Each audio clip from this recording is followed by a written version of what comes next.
The millionaire's ex-wife. A shocking encounter that changed everything. He was dining alone. A millionaire used to getting his way when he saw her. His ex-wife. And with her, 3 girls who looked exactly like him. Before we dive in, let us know in the comments where you are watching from. Enjoy the story, and don't forget to like this video. Comment with your thoughts, and subscribe to the channel for more incredible stories. On a typical Tuesday night in Manhattan, Charles Sterling, in his bespoke Italian shoes, walked into the Eden, a high-end restaurant on the Upper East Side. The maitre d' greeted him with a familiar nod. "Your usual table is ready, Mr. Sterling," Javier said, leading him to a corner table with a view of Central Park. A young sommelier approached with the wine list, but Charles waved him off. "The usual Bordeaux, please, Thomas." As Thomas went to fetch the wine, Charles idly scrolled through his phone. 3 missed calls from his mother. Probably another attempt to set him up with someone. She still hadn't forgiven him for letting Aurora go 9 years ago. The memory of Aurora Castillo still stung like a paper cut, small but sharp, making itself known when he least expected it. He was about to check his emails when a sound caught his attention. A familiar laugh that sent shivers down his spine.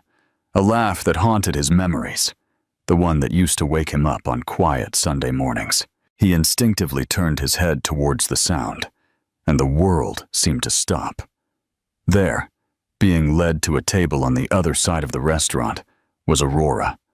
Her chestnut hair, now cut just below her shoulders, fell in elegant waves and still moved with the grace that had captivated him back in their university days. She wore a dark green dress that enhanced the sparkle in her eyes, even from that distance. But it wasn't just her presence that took his breath away. Next to her, walking like small reflections of their mother, were 3 girls. All shared Aurora's chestnut hair, and as they got closer, Charles could see his own gray eyes in them. They looked to be about 9 years old. It wasn't hard to do the math. Charles's hand clenched on the edge of the table so hard that his knuckles turned white. One of the girls carried a book and walked with her head down, almost bumping into a waiter. Another observed everything around her with an insatiable curiosity, noticing every detail as if memorizing it forever. The third walked tall, with an impeccable posture that painfully reminded Charles of his own mother. He watched, paralyzed, as they sat down at a table just 2 sections away from his, so close that he could hear snippets of their conversation. So close that it was impossible for Aurora not to notice him. Thomas returned with the wine, but Charles barely registered his presence. His mind raced with memories. The last time he saw Aurora, their final argument about him taking over the family company instead of venturing out together. How she had disappeared without a trace afterward. He had tried to find her, but she had changed her number, moved away, and her family had closed ranks. Now he understood why. One of the girls, the curious one, was already looking at him, tilting her head slightly, as if trying to solve a puzzle. He could see his own reflection in her gaze, and it made his heart race. The weight of what he had lost, of what he had never known, threatened to crush him if he got up and left. Should he confront her? Should he pretend he hadn't seen them? 9 years of business training, of making million-dollar decisions in seconds, and none of it had prepared him for this moment. Then Aurora looked up, and their eyes met across the restaurant. Charles's face paled, and the menu he was holding slipped from his hands, clattering against the fine china. For what seemed like an eternity, neither of them moved. The bustle of the restaurant faded away, leaving only the sound of Charles's heart pounding in his ears. The curious girl, he couldn't help but think of her as his daughter now, tugged on Aurora's sleeve and whispered something that brought her back to reality. "Mom, why does that man look so much like the picture in your memory box?" The girl's voice was clear enough for Charles to hear, and each word felt like another crack in the wall he had carefully built around his past. Aurora quickly regained her composure. Years of keeping it together, her experience as a high school drama teacher, were evident. "Camilla, honey, please focus on choosing something to eat." But her hands trembled slightly as she picked up the fallen menu, and Charles could see her chest rising and falling rapidly, a sure sign of her nervousness. The bookish daughter was eyeing her novel, A Wrinkle in Time, and looked at him with an intensity that reminded him of seeing himself in a mirror. The third girl, the one with perfect posture, whispered something to her sisters that made them all giggle, although their mother's face remained tense. Charles left his wine untouched, the condensation beating on the glass like the sweat forming on his palms. 1,000 questions swirled in his head. Why hadn't she told him? How could she have kept it from him? What were their names? Did they know anything about him? The weight of 9 years of missed bedtime stories and first days of school pressed on his chest. His phone vibrated. Another call from his mother. If she only knew he was a grandfather of triplets. The idea almost made him laugh at the absurdity of it all. His mother, who had been insisting on grandchildren for years, had 3 she had never met. Javier approached Aurora's table with his typical gesture, and Charles could hear him greet them. "Ah, Mrs. Castillo, welcome back." And to the young ladies, Camila, Valeria, and Sophia. "What a pleasure to see you again. You're regulars." How had he not run into them before? The names resonated in his mind. Camila, Valeria, Sophia. He associated them with what he had observed. Camila must be the curious one. Valeria, the reader, and Sophia, the perfect lady. They were beautiful names, just the unique and meaningful choices he would expect from Aurora. He had always been fascinated by how nature and humanity intertwine, always dreamed of names that told stories. "Mom!" Valeria's voice was softer than Camilla's, but just as clear. "Isn't that the man from your old business plan? The one in the coffee shop picture?" Aurora blushed, and Charles remembered their shared dream, a chain of artistic coffee shops called Castillo Blanco that would blend her creativity with his business acumen. The plan. They had spent countless nights perfecting that dream, which dissolved when he decided to take over the family company's stores. Sophia, always serene, meticulously aligned her silverware and spoke with poise. "Mother, I believe it would be impolite to stare, even if he does bear a striking resemblance to us." Aurora cut her off, her voice tense but polite. "Please, let's just enjoy our celebratory dinner." Celebration? Charles's mind was racing. What were they celebrating? Had he missed a birthday or an achievement? How many other celebrations had he missed? He found himself standing without consciously deciding to. He felt like his legs were made of wood. As he took the first step towards the table, he saw Aurora's eyes widen and her hand instinctively reach out, as if to protect her daughters, their daughters. Thomas appeared at his side. "Sir, is everything all right with the wine?" Charles barely heard him. 9 years of leading board meetings had taught him to make decisions with firmness. Even though his inner world was crumbling, each step towards the table felt like walking through a deep current. But he kept moving forward. He needed to know. He needed to understand.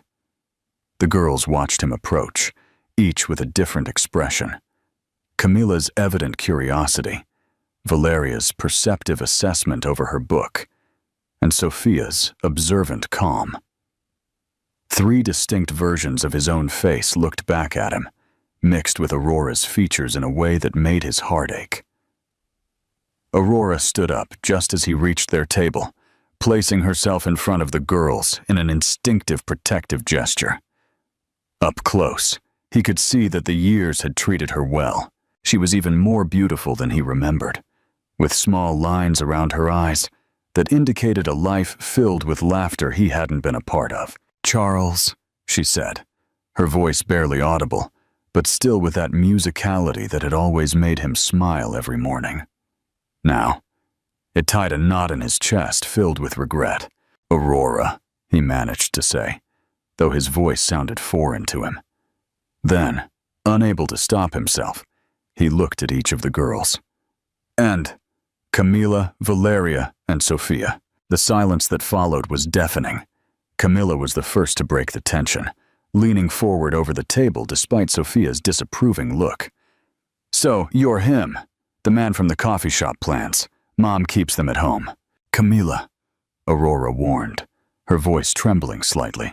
The restaurant continued its elegant dance of waiters and quiet conversations, oblivious to the emotional earthquake unfolding at their table. "Please," Charles said, his voice raw with emotion. "May I sit down?" He gestured to an empty chair at their table, his eyes fixed on Aurora's face. She hesitated, then nodded slightly and leaned back in her seat. Valeria carefully marked her place in her book and set it aside.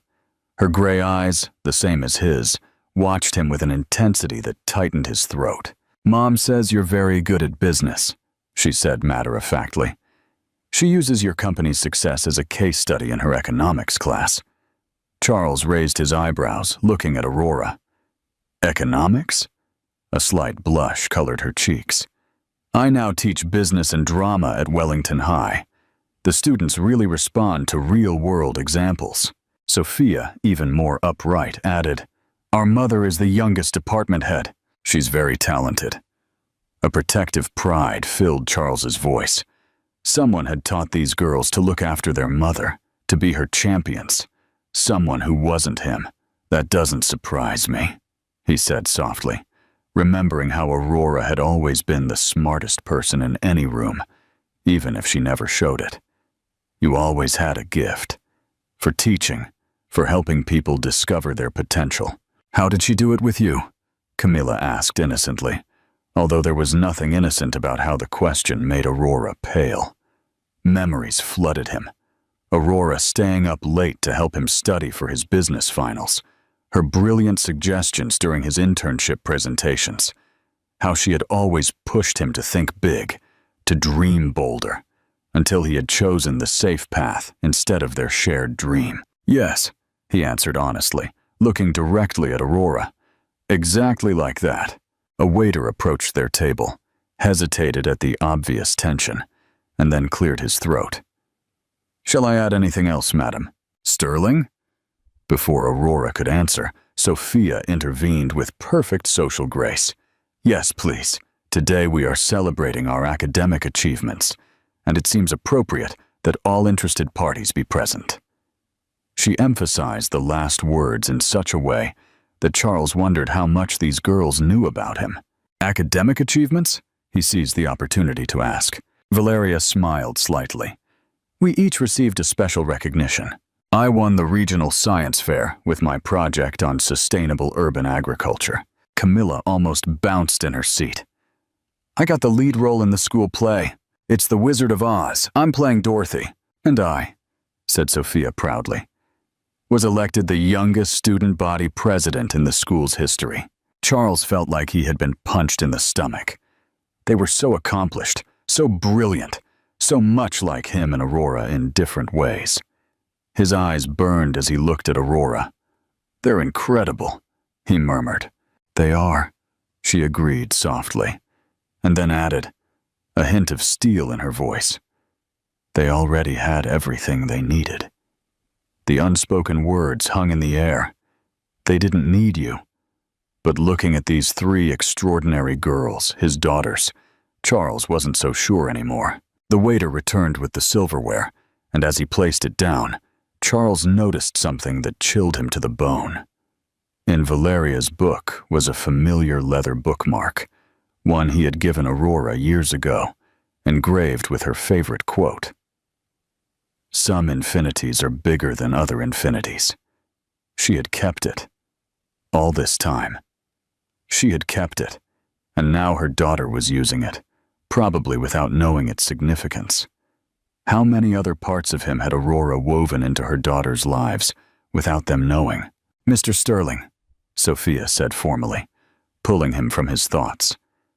"Since you are joining our celebratory dinner, perhaps you would also be interested to know about our plans for the future.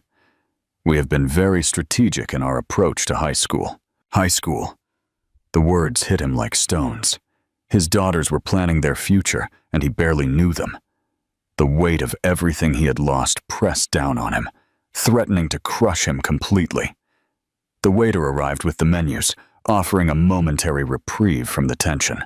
Charles watched as each girl handled the menu differently. Valeria methodically evaluating the options, Camila flipping through the pages with enthusiasm, and Sophia carefully examining the wine list, despite being too young to order.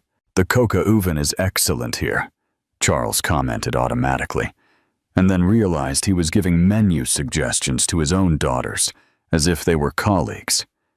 The absurdity of the situation threatened to overwhelm him. "It's Mom's favorite dish," Camila said cheerfully. "She always orders it on special occasions." She paused, tilting her head. "Did you know that? Is that why you're ordering it too?" Aurora's hand tightened on her water glass. "Camila, remember what we've discussed about asking personal questions." "But Mom," Camila protested, "you always say that knowledge is power, and Mr. Sterling seems to know a lot about you. Besides, he has the same gray eyes as us, and the same furrow between his eyebrows when he thinks hard, just like Sophia when she prepares her speeches for student council." Valeria looked up from the menu, her analytical mind piecing things together. "And he has the same habit of touching his left fist when he's nervous, just like me during science presentations." "Girls," Aurora's voice was strained. "Please no," Charles intervened softly. "They deserve answers." He looked at each girl in turn, then at Aurora. "They deserve the truth." "The truth." Sophia's voice was cautious, measured. "About why your picture is in Mom's memory box. About why she keeps the old Castillo Blanco business plans in her desk drawer. About why she always gets quiet on Father's Day." Aurora fell completely silent, and Charles felt like the air had been sucked out of the room.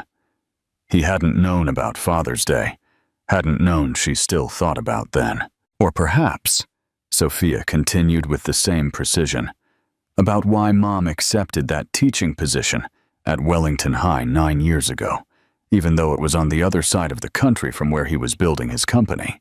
Suddenly, everything clicked into place. Wellington High was in Seattle. That's why he had never seen them here. They must be in New York for a special occasion. The regional science fair, the school play, the student council position. These weren't just common achievements.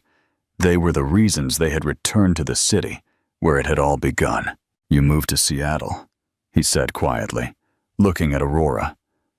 "That's why I could never find you." "I had to," she whispered, and for the first time he saw tears in her eyes. "You had chosen your path. I had to choose mine." "Without telling me anything about them?" The words came out sharper than he intended, and he saw the 3 girls flinch slightly. "You made it very clear that Castillo Blanco was your priority," Aurora said, her voice tight. "The night you told me you were taking over the company instead of starting Castillo Blanco with me, you said, and I quote, 'Some dreams have to die so others can live.' Remember?" "Yes, I remember." He had been so sure he was doing the right thing, following in his father's footsteps, securing their future. Their future, he had thought at the time. He hadn't known that future was already forming inside her. 3 little lives that would inherit his gray eyes and her tenacious spirit. 3 weeks after that night, Aurora continued, her voice barely audible. "I found out I was pregnant with triplets. I went to your office to tell you." Charles's stomach clenched. He knew exactly what she was going to say next. The memory of that day had haunted him for years, though for completely different reasons than he had imagined. "But you were in a board meeting," she finished for him, her voice hoarse. And your assistant told me you were too busy to see anyone, not even me, that you had told them not to disturb you under any circumstances. Camila exhaled softly as Valeria's hand found her mother's under the table. Sophia's perfect posture faltered for the first time as she looked at her parents. You never came back, Charles said, and the realization hit him like a punch. That was the last time you tried to contact me. What would have been the point? Aurora asked, and now the tears were flowing freely. You had made your decision, your father's company, your legacy. I wasn't going to trap you in a life you hadn't chosen. The silence that followed was only broken by the soft clinking of fine china at nearby tables. Charles looked at his hand spread out on the immaculate white tablecloth, trying to grasp the magnitude of what he had lost, with a simple order to his assistant. No interruptions. You thought you were protecting me, he said slowly, looking at Aurora. By not telling me, you thought you were freeing me to pursue my ambitions? Weren't those ambitions worth more to you than anything else? The bitterness in her voice was tinged with an old pain. The great Charles Sterling, following in his father's footsteps, building an empire. An empty empire, he replied, his voice breaking. Do you know what I did with Castillo Blanco? Our plans? All four of them looked at him with identical curiosity. Even Sophia seemed to forget her perfect posture as she leaned forward slightly. I built it anyway, 3 years ago. Not as our chain of coffee shops, but as a charitable foundation. It funds arts education and business training for underprivileged youth, because every time I passed a coffee shop, I remembered our dream. I remembered you. Aurora brought her hand to her mouth. The Castillo Blanco Foundation. It's yours. It's mine, she confirmed, and then looked at the girls. And now I suppose it's theirs, too. Valeria's analytical mind was clearly racing, in addition to everything else. The foundation that funded our school's new performing arts center. It's named after Mom. It's named after both of you, Charles said softly. Castillo Blanco. I never stopped thinking about what we could have built together. Camila, who had been uncharacteristically quiet, suddenly spoke. Mom cries every time she reads about the foundation in the newspaper. She keeps all the articles in her. Camila, Sophia interrupted, showing a protectiveness that tugged at Charles's heart. These girls had grown up watching their mother carry this burden alone. No, it's okay, Aurora said, dabbing her eyes with her napkin. They should know. I kept all the articles because I wanted you girls to know that Mr. Sterling, does good things in the world. That it's not just about profit margins and corporate takeovers. But you never told him about us, Valeria said, a hint of accusation in her voice. We could have known him. We could have been part of that good work. Would you have wanted that?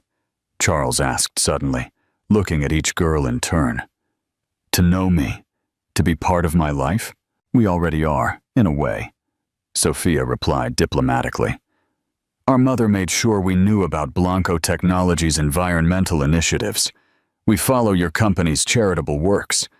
We even, she glanced at her sisters, who nodded encouragingly, even bought shares in the company with our allowance last year. 1 share each. Charles felt his heart swell. Your shareholders, very small ones, Valeria clarified. But we wanted to own a piece of, well, of your world. Even if you didn't know about us, I would have given you the world, Charles whispered, his voice thick with emotion. Everything I've built, everything I am, it would have been yours. It should have been yours. And now, Camila asked, her usual bubbly curiosity replaced by an almost desperate hope. Could it be ours now? Aurora took her daughter's hand, but Charles spoke first. It already is. Whether you want it or not, whether you're ready or not, everything I have is yours. My name, my company, my foundation, and my heart. If you want it. Aurora's breath hitched. Charles, you can't just what? His voice was soft but firm. Can't just offer my daughters what is rightfully theirs? Can't just try to make up for 9 lost years? It's not that simple, Aurora protested. But Sophia interrupted her with an uncharacteristic emotion in her usually controlled voice. Why not? She asked, her perfect composure cracking a little. We've spent our whole lives knowing half of who we are, reading about our father in business magazines, watching his interviews on CNBC, pretending we're only interested in the business success stories. She paused, recomposing herself. When we just wanted to know if we inherited our love for numbers from him or from you. The numbers are definitely from him, Aurora said softly, a small smile playing on her lips. I was always the creative one. But both are in us, Valeria observed, her analytical mind working overtime. Like when Camila acts. She has your dramatic flair, Mom, but Dad's strategic thinking when approaching each role. The word Dad hung in the air like a fragile soap bubble, and Charles's heart skipped a beat at hearing it for the first time.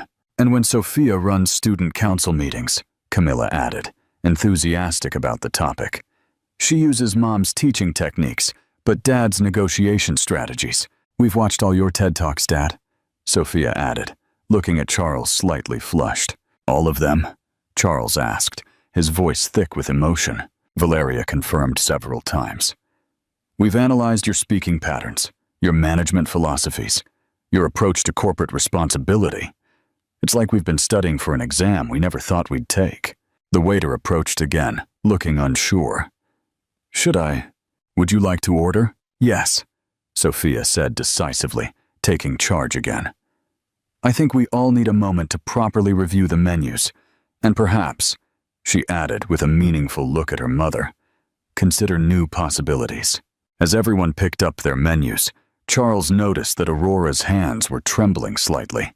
He wanted to reach out and calm them, as he used to before her drama performances in college. But he no longer had that right. Oh, Aurora, he said quietly as the girls debated appetizers. I know this is overwhelming for everyone, but they are extraordinary. You did an incredible job raising them, and if you'll let me, I would like to spend the rest of my life trying to deserve them. Trying to deserve you. We can't just erase 9 years, she whispered. No, he agreed. But maybe we can build something new. Something even better than Castillo Blanco. Before Aurora could respond, Camila's voice interrupted with her characteristic enthusiasm.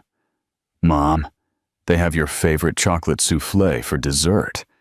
Remember you said it reminded you of your first date?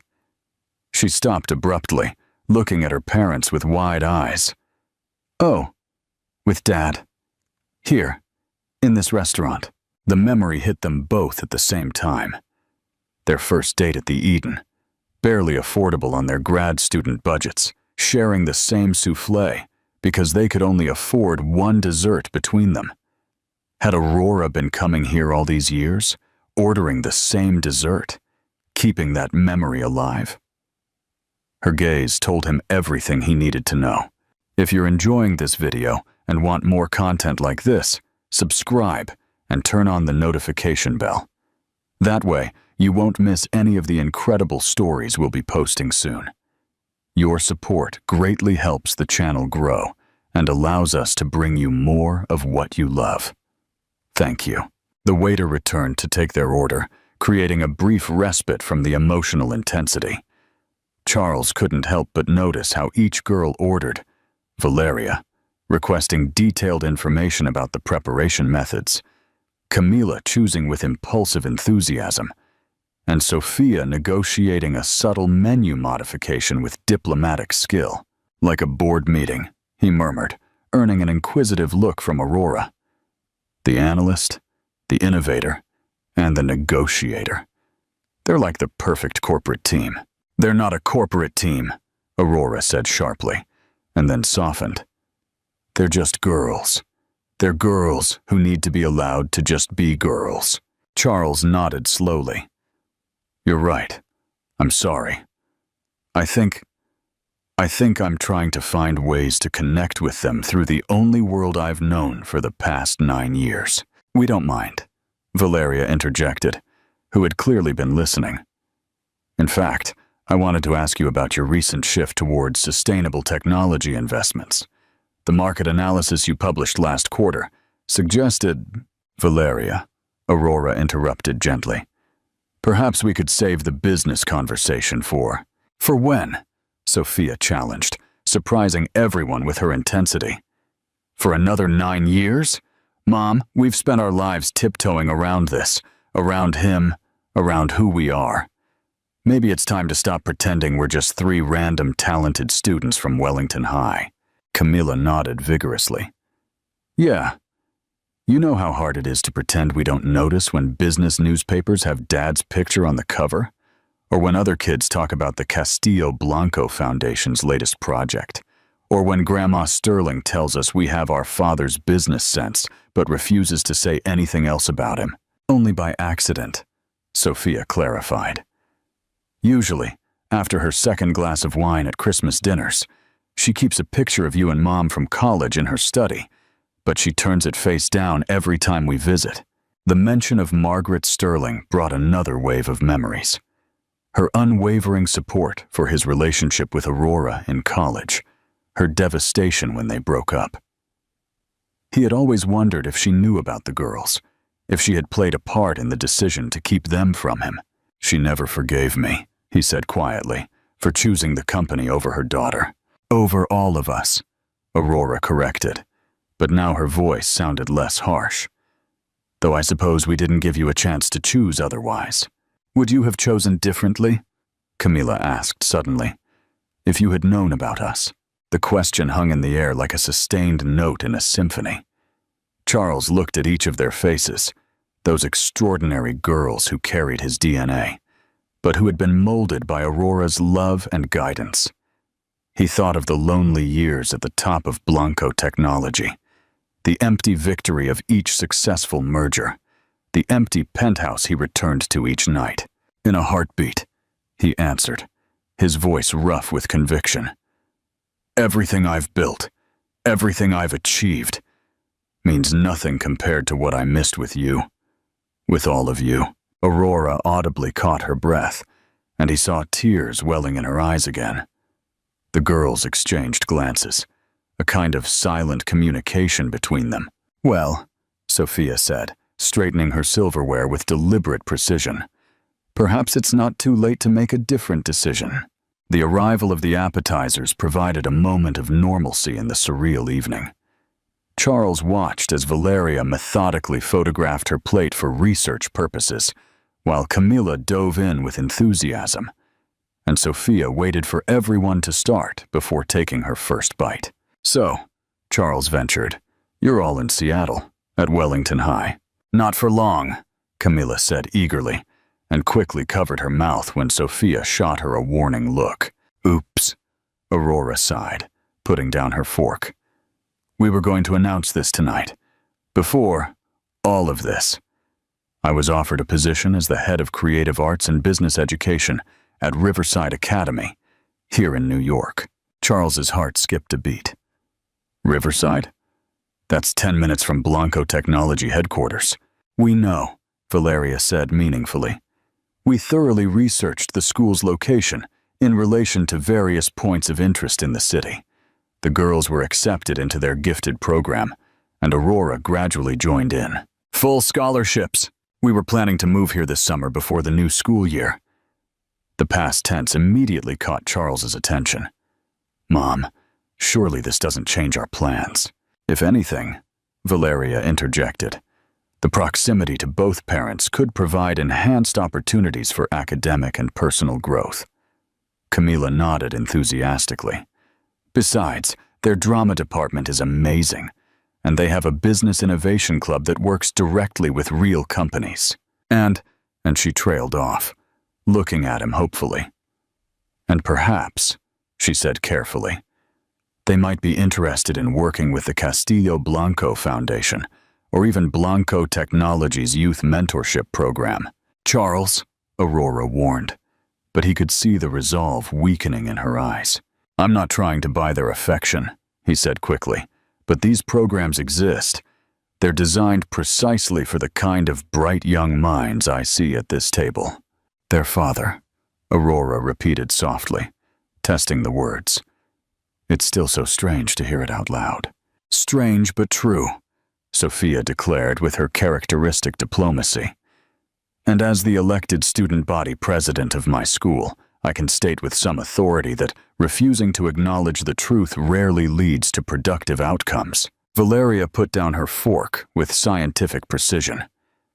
I've been analyzing the variables influencing our potential relocation, the academic opportunities, the cultural advantages, the proximity to extended family, including newly discovered family. She glanced at Charles. The data strongly supports the decision, and I've already memorized my audition monologue for Riverside's drama club, Camilla added. It's from that play you did with Mom in college. Mom? The Glass Menagerie. Aurora's hand trembled as she picked up her water glass. You found our old program in your memory box, the three girls said in unison, and then laughed at their synchronicity. That memory box has a lot to say, Charles said with a small smile, and then turned serious. But perhaps it was about saving these memories until we were ready to face them, until we were ready to create new ones. Mom keeps saying we shouldn't live in the past, Sophia pointed out, that we should always look forward, plan for the future. The future, Charles repeated thoughtfully. You know, I've spent 9 years planning a future. I thought I wanted board meetings, acquisitions, expansions. But sitting here now, looking at all of you, I realize I've been planning the wrong future all along. The main courses arrived, steaming and artfully presented, but no one seemed particularly interested in the food. Charles watched as Aurora, unconsciously, smoothed Camilla's napkin, a maternal instinct he hadn't seen develop. I have a confession to make, he said, suddenly causing all 4 of them to look up from their Tuesday night dinner reservation. It wasn't just a habit. I kept it because... She paused, gathering her courage. Because this was our night, a date every Tuesday for 2 years in college. I guess I never let it go. Just like my mother never gave up on the coffee shop dream, Valeria observed. She has 3 different business plans in her desk, each updated to current market conditions. Aurora blushed. You went through my desk? For research purposes, Sophia clarified diplomatically. We were trying to understand everything. Everything we missed, Charles said quietly. Everything I missed. First steps, first words, first business proposals, Camilla added with a grin. We tried to sell lemonade futures in the yard last year. Futures. Charles couldn't help but laugh. How did that work out? We cornered the market by pre-selling to the teachers, Valeria explained. Then we reinvested the profits in a cookie venture that Sophia negotiated with the school cafeteria, Camilla added proudly. The profit margins were quite respectable, Sophia said, straightening up. Though Mom made us donate most of it to the school library. Aurora shook her head, but she was smiling. I should have known they inherited that entrepreneurial spirit from you. They've been running small businesses since they were 6, Charles said, his voice cracking slightly. 6. What was your first venture? The girls exchanged glances before Valeria answered. We sold friendship bracelets, but with a twist. We offered an insurance policy. If the friendship ended, they could return the bracelet and get store credit. Store credit? Charles looked at Aurora in amazement. At 6 years old, they implemented a whole return policy system, she confirmed, with a customer satisfaction survey included. The data helped us improve our product line, Valeria explained seriously. Charles felt tears pricking his eyes again. They were so much like him, but so uniquely them, so shaped by Aurora's guidance, but with his business instincts in their DNA. I want to know everything, he said suddenly, his voice intense. Every business, every play, every science project. I want to know about their first day of school, their favorite books, their biggest dreams. He looked at Aurora pleadingly. I want to be their father, not just biologically, but their dad, if you'll let me. We want that too, Sophia said softly, speaking for all 3 girls. We've already achieved so much, but she looked at her sisters, who nodded encouragingly. But we've always felt like there was a vital member missing from our board of directors in our lives. That's a very professional way to put it, Aurora said, but her voice was gentle. Well, we are Sterlings, Camila pointed out. Even though we've been using the last name Castillo, the silence that followed was charged with possibilities. Charles looked at Aurora, really looked at her, seeing both the girl he had loved in college and the strong woman who had raised their daughters alone. What if, he said slowly, we stopped letting the fear of the past dictate our future? What if we took all this love, all this potential, and built something new? Not just fancy coffee shops, but something bigger. A family. If you're enjoying this video and want more content like this, subscribe and turn on the notification bell. This way you won't miss any of the incredible stories we'll be posting soon. Your support greatly helps the channel grow and allows us to bring you more of what you love. Thank you. Aurora dabbed her eyes with her napkin, composing herself before speaking. A family isn't built as easily as a business. It requires time, trust, and patience. Like a long-term investment, Valeria offered, earning a small smile from both parents. Exactly, Aurora agreed. And while I appreciate your enthusiasm, we need to think about what's best for the girls. We're right here, Sophia reminded them gently. And we're old enough to have a say in this corporate merger.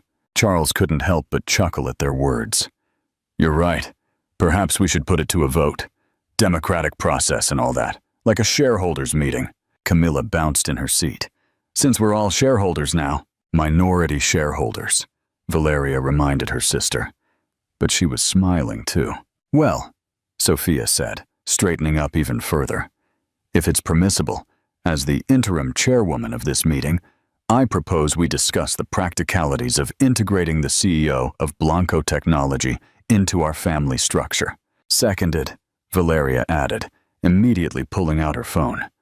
I've already started a list of pros and cons. Hold on, Aurora interrupted. But now there was a hint of amusement in her voice. This isn't something we can vote on over dinner. Why not? Camila asked. We've been waiting 9 years. Isn't that enough market research? Charles leaned forward, his voice soft but urgent. Aurora, look at them. They are brilliant, thoughtful, and clearly capable of understanding complex situations. They have been observing me from afar all this time, trying to get to know their father through news and annual reports. Don't they deserve the opportunity to really know me? And you don't deserve to know them, he replied softly. The real me, not just his achievements and business ventures, but his fears, his doubts, his messy mornings, and his grumpy evenings. Everything, he said with firmness. I want it all. The good days and the bad days, the successes and the failures, the science fairs and the scraped knees. I have a scar from falling off my bike, Camila offered helpfully. Want to see? Not at the table, darling, Aurora said automatically, and then caught herself, resorting to familiar parenting patterns in front of Charles. The reality of what sharing these moments would mean seemed to hit her hard. I have a proposal, Sophia announced, pulling out a small notebook. A phased integration plan, so to speak, starting with weekly family dinners to establish a base level of compatibility, followed by scheduled activities aligned with our individual interests. Valeria continued, quickly adapting. I have several scientific hypotheses I'd like to discuss from a fresh perspective. I need help with my daughte monologue, Camila added. Mom says you were an amazing wizard in college, Dad. The word dad still sent a jolt through Charles, but this time it was accompanied by a wave of joy instead of pain. He looked at Aurora, trying to convey everything he felt with his eyes. It's evident they inherited your planning skills, he said quietly, and my determination. A dangerous combination, she agreed with a smile. One that will be impossible to resist. We know, the three girls said in unison, and then burst into giggles. The dessert menus arrived. and without further discussion, everyone knew what they would order. The chocolate souffle that held so many memories. While they waited for it to be prepared, the conversation took a serious turn.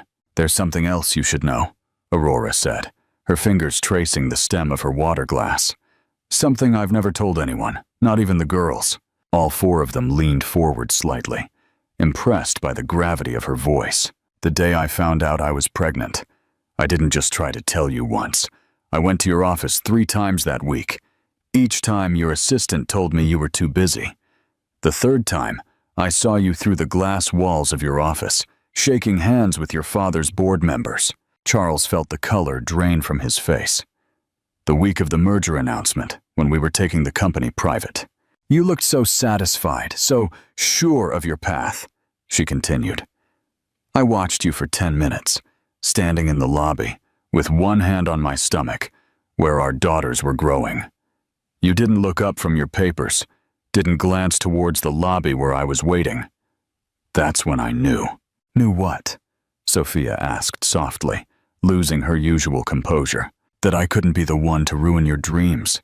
Your father was sick. The company needed you. And a pregnancy, especially one as complicated as mine." Aurora's voice broke slightly. "I thought I was being noble, giving you the freedom to become who you were meant to be." "But both were meant to be our parents," Valeria said, her analytical tone giving way to emotion. "According to my calculations, the probability of a successful co-parenting arrangement would have been significantly higher with both parties involved from the outset." "Well said, sister," Camilla said, wiping away tears. Charles leaned across the table, hesitated for a moment, then gently took Aurora's hand. She didn't pull away. "Do you know what I was reading in those newspapers that day?" he asked quietly. She shook her head. "Expansion plans for a chain of coffee shops. I was trying to figure out how to buy and renovate some struggling cafes, turn them into what we dreamed of with Castillo Blanco. I thought if I could make it successful quickly enough, maybe I'd be forgiven for choosing the company first. I was going to surprise you with it." "Oh," Aurora breathed, understanding dawning in her eyes. "I've spent 9 years building someone else's dream, thinking I'd lost mine." His grip on her hand tightened slightly. "But my dream wasn't just about coffee shops and business plans. It was about building something with you. And now?" "Now there's so much more to build," Sophia said, her voice thick with emotion. "Together," Valeria added firmly. "As a family," Camilla concluded, with her characteristic enthusiasm. The souffle arrived at the perfect moment, steaming from its dark, rich surface, just as it had 9 years ago when 2 college graduates shared their dreams over dessert. "I propose an amendment to the integration plan," Sophia announced, sitting up straighter as she fought back tears. "Starting now? Not next week. Not after a period of adequate analysis, now." "Seconded," Valeria said immediately, her eyes suspiciously bright. "All in favor?" Camilla asked. "Braham." Raising her hand, 4 more hands joined hers without hesitation as they shared the souffle. 5 spoons this time, instead of 2. Javier approached their table, looking apologetic. "I'm sorry, Miss Castillo, Mr. Sterling, but it's almost closing time." They all looked up in surprise. Somehow the hours had flown by like minutes. The restaurant was almost empty, the city lights twinkling through the windows, where the sunset colors had been at the beginning. "Time flows differently when you're rewriting your future," Sophia observed. "Philosophically speaking, of course," Valeria added, pulling out her phone. "I've prepared a preliminary schedule of family activities, taking into account everyone's current commitments and optimal opportunities for bonding." "And I already told all my friends I'm getting a dad," Camilla announced, nearly making Aurora drop her spoon. "When you sent the group text," Sophia clarified. "Very efficient, though perhaps a bit premature." Charles laughed, a deep, heartfelt laugh that made all 4 of them smile. "Well, I guess that saves us the trouble of a formal announcement." "What exactly are we announcing?" Aurora asked slowly. "It's not just about you meeting the girls, Charles. This is everything. She squeezed his hand, and this time he returned the gesture. Everything is exactly what I want. The company, the foundation, this family. They don't have to be separate dreams anymore. They can be one dream, built together with proper corporate oversight, Sophia added seriously, prompting laughter from everyone. And regular board meetings, Valeria suggested, and family game nights, Camila added. Every successful company needs team-building activities. As they gathered their things to leave, Charles paused for a moment, observing his new family. The girls were already planning the next day's activities with excited voices. Aurora watched them with a mixture of love and awe, as if seeing them from a new perspective. "You know," he said quietly, turning to her, "I always thought my father's greatest lesson was about business. Success is built on relationships," he used to say. But I was wrong for so long. He wasn't talking about business relationships. He was talking about this. He gestured to his daughters. About family. The most important merger of all, Aurora agreed. A meaningful ending. As they walked out of the Eden together, as a family for the first time, the moral of their story was clear. Sometimes, the biggest mistakes in life come from trying to protect others from our love, rather than having the courage to share it. Success isn't measured in dollars or achievements, but in the connections we forge and the love we're willing to fight for. It's never too late to correct course, to choose love over fear, to turn missed opportunities into new beginnings. The best investments we can make aren't in stocks or companies, but in the hearts of those we love. Thank you all for watching this incredible story. Don't forget to like, comment with your thoughts on this family's journey, and share this video with someone who needs to hear its message. Remember, it's never too late for love to find its way home. See you in the next video.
The sound of shattering glass echoed through the penthouse suite of the Alexander Industries Tower. Blake Alexander, 34-year-old tech mogul and Boston's most eligible bachelor, stared in disbelief at the champagne flute fragments scattered across his imported Italian marble floor. She said no. Blake's voice was barely above a whisper, as if speaking the words any louder might make them more real. His assistant, Marcus, shifted uncomfortably by the door. "Yes, sir. Ms. Collins declined your dinner invitation." Her exact words were, "Tell Mr. Alexander I'm not interested in becoming another notch on his designer belt." Blake ran his fingers through his dark, meticulously styled hair. This was unprecedented. Women didn't say no to Blake Alexander. They certainly didn't send back his custom-made invitations delivered with rare blue orchids flown in from Thailand. He owned half of Boston's skyline, for God's sake. "Did you tell her who I am?" Blake demanded, his steel blue eyes narrowing. Marcus adjusted his glasses nervously. She knew exactly who you were, sir. That seemed to be part of the problem." Blake paced the floor, carefully avoiding the glass shards. His reflection bounced off the floor-to-ceiling windows that showcased the glittering Boston skyline, a kingdom he had built from nothing. A kingdom that apparently held no sway over one Emma Collins, head librarian at the Boston Public Library. "Find out everything about her," Blake ordered, straightening his bespoke suit jacket. "And I mean everything. What she likes, what she hates, her favorite food, books, music." "Sir," Marcus interrupted gently, "maybe the issue is precisely that approach. Your reputation precedes you." Blake stopped pacing. His string of high-profile flings was well documented by the tabloids. The billionaire Casanova, they called him. Last month's charity gala photo of him with twin supermodels still dominated the gossip sites. "I just want dinner with her, Marcus," Blake insisted, though he wasn't entirely sure why this particular rejection stung so much. He had glimpsed Emma only once, during a library fundraiser he'd reluctantly attended. She had been passionately arguing about the importance of physical books in a digital age, completely unaware of who he was, or how much power he wielded in the room. Her complete indifference had been intriguing. Perhaps a less ostentatious approach, Marcus suggested.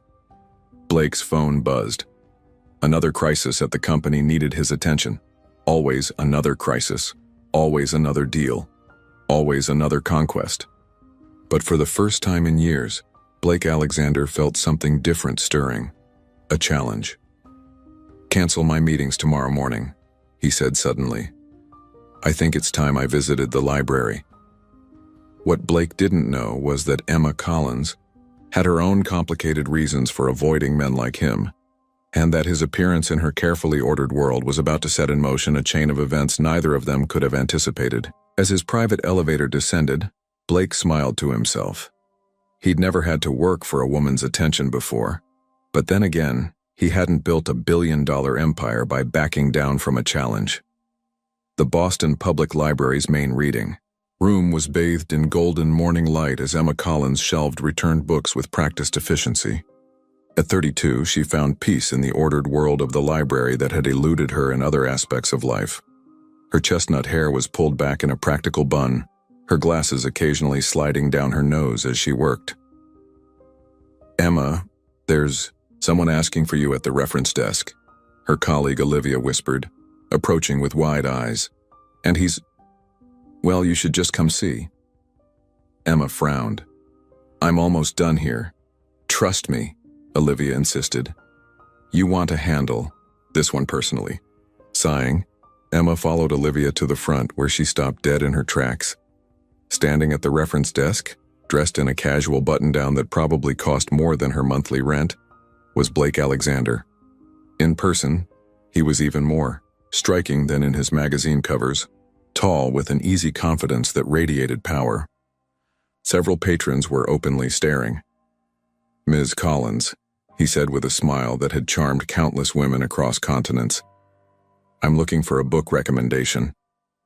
Emma's expression remained neutral despite her racing pulse. "What sort of books do you enjoy, Mr. Alexander?" "I'm not sure. That's why I need a librarian's expertise." He leaned against the counter.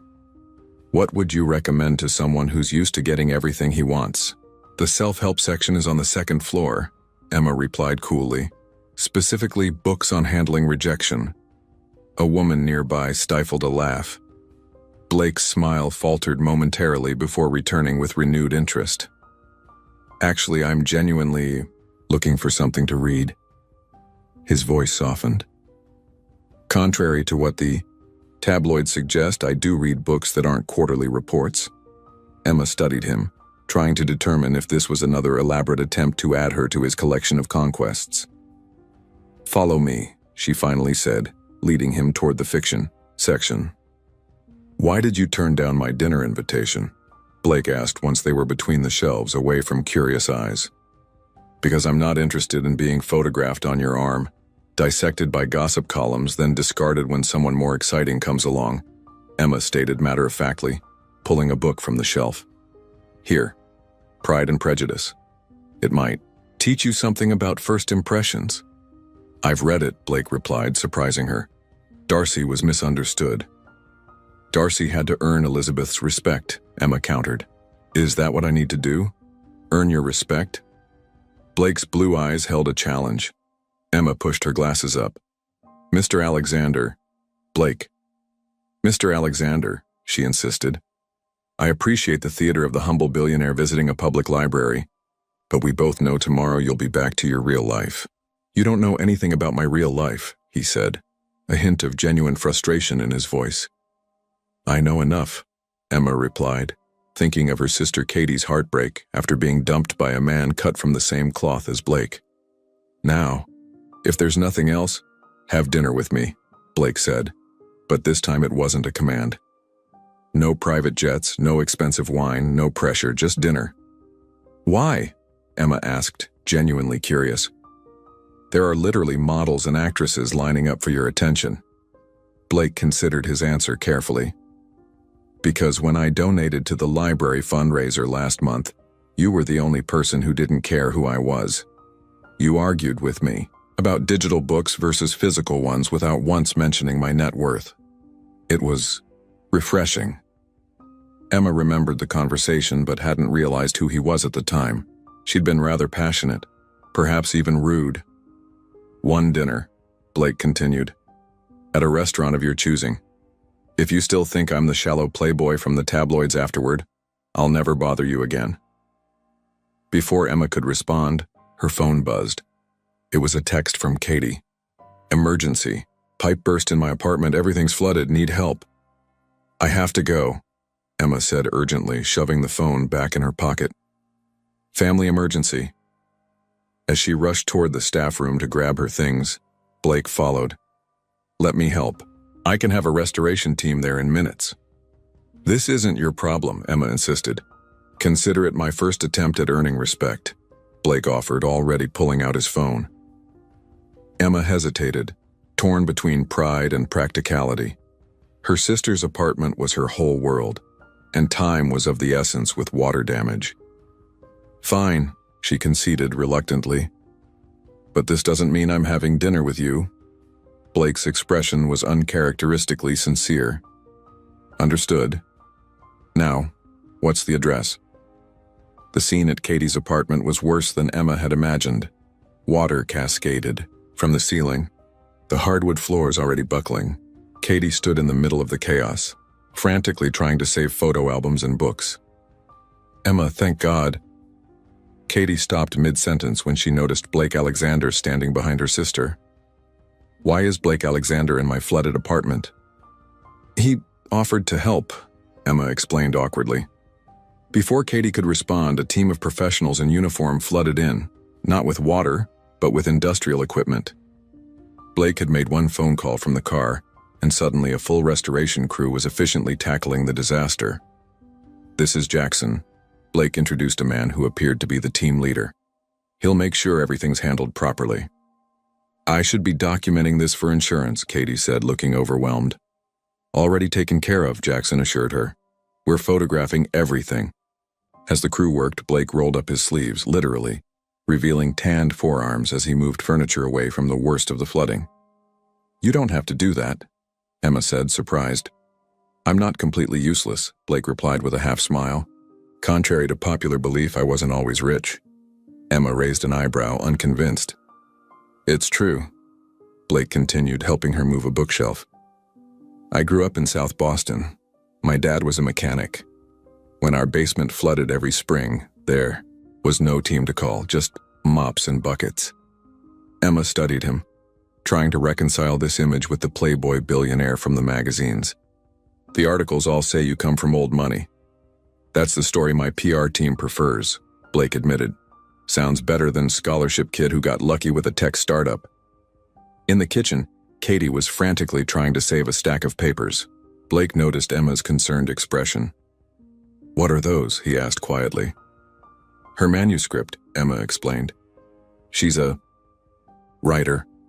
Been working on that novel for 2 years." Blake immediately went to help, carefully separating the damp pages. "We need a hairdryer and some paper towels," he said with surprising expertise. "If we act fast, we might be able to save most of it." For the next hour, Emma watched in amazement as Blake Alexander, who reportedly once bought a yacht on a whim, painstakingly dried each page of her sister's manuscript.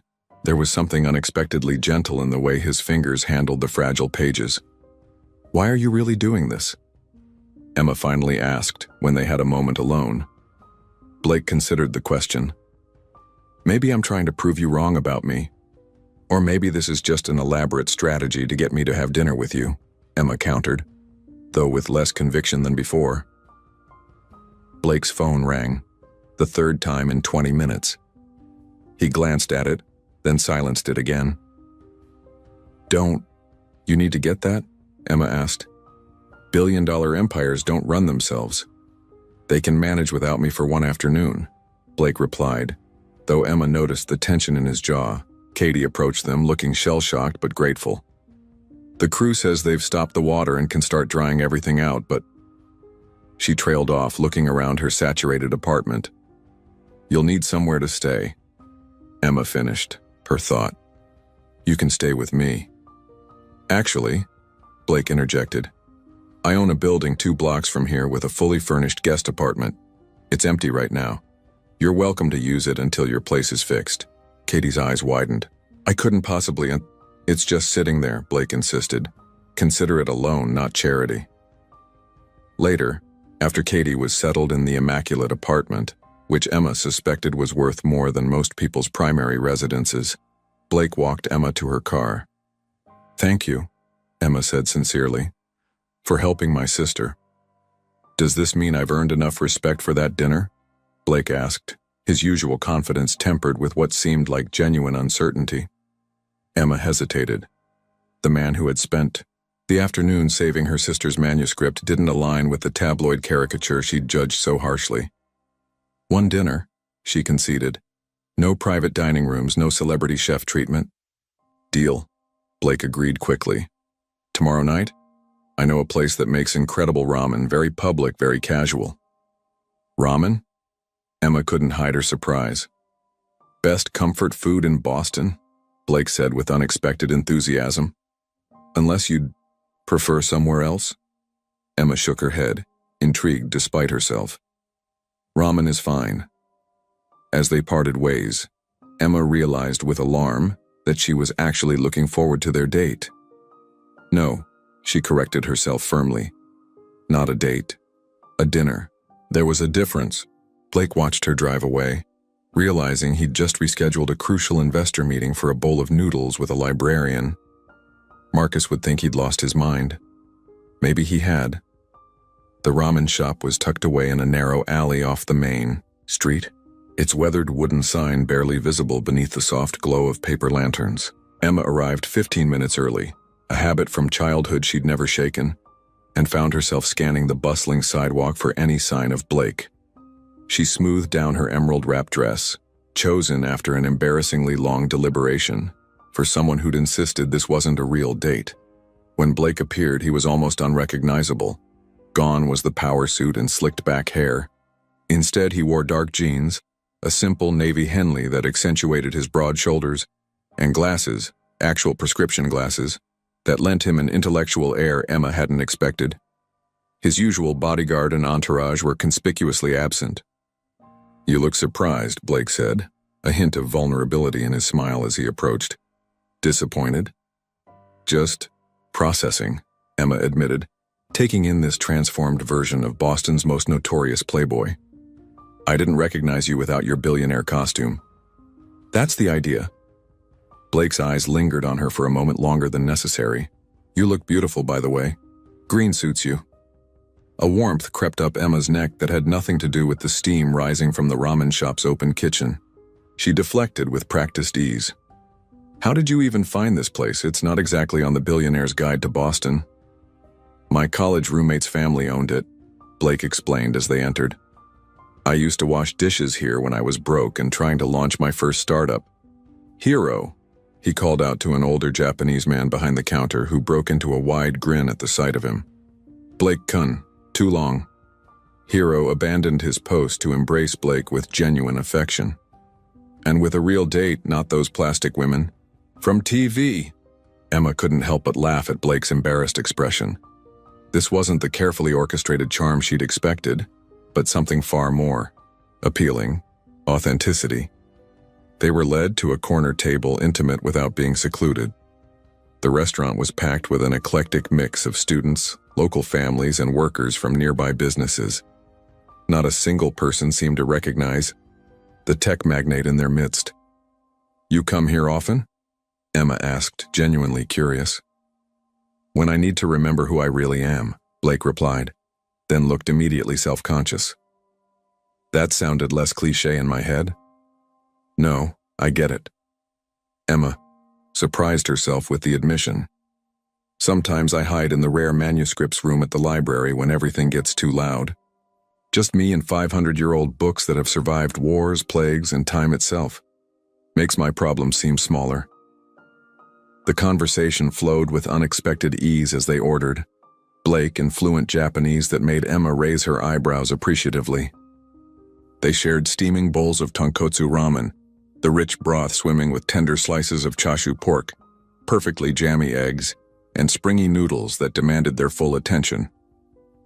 "So," Blake said, skillfully maneuvering his chopsticks, "what made you become a librarian? Passion for literature or love of silence?" "Both," Emma confessed. "But mostly I believe stories save lives, mine included." She hesitated, then decided to offer a piece of herself. "My mom died when I was 12. Dad worked double shifts to keep us afloat. Books became my escape, my comfort, my education on how to be human when everything hurt too much." Blake's expression softened. "I'm sorry about your mom. Long time ago," Emma said, though the gentle understanding in his eyes made her throat tighten unexpectedly. "What about you? How does a mechanic's son become a tech billionaire before 30? "Sheer terror of ending up back where I started," Blake admitted with startling honesty. "And insomnia. Turns out you can build an empire when you never sleep." "That's not sustainable," Emma observed. "Says who?" Blake challenged with a half-smile. "The dark circles under your eyes," Emma replied boldly, "and the fact that you've checked your phone 17 times in 45 minutes. Blake looked genuinely startled, then chagrined. He pulled out his phone and switched it off completely, a gesture that, for someone like him, felt oddly intimate. "Tell me about your sister," he said, changing the subject. "The writer."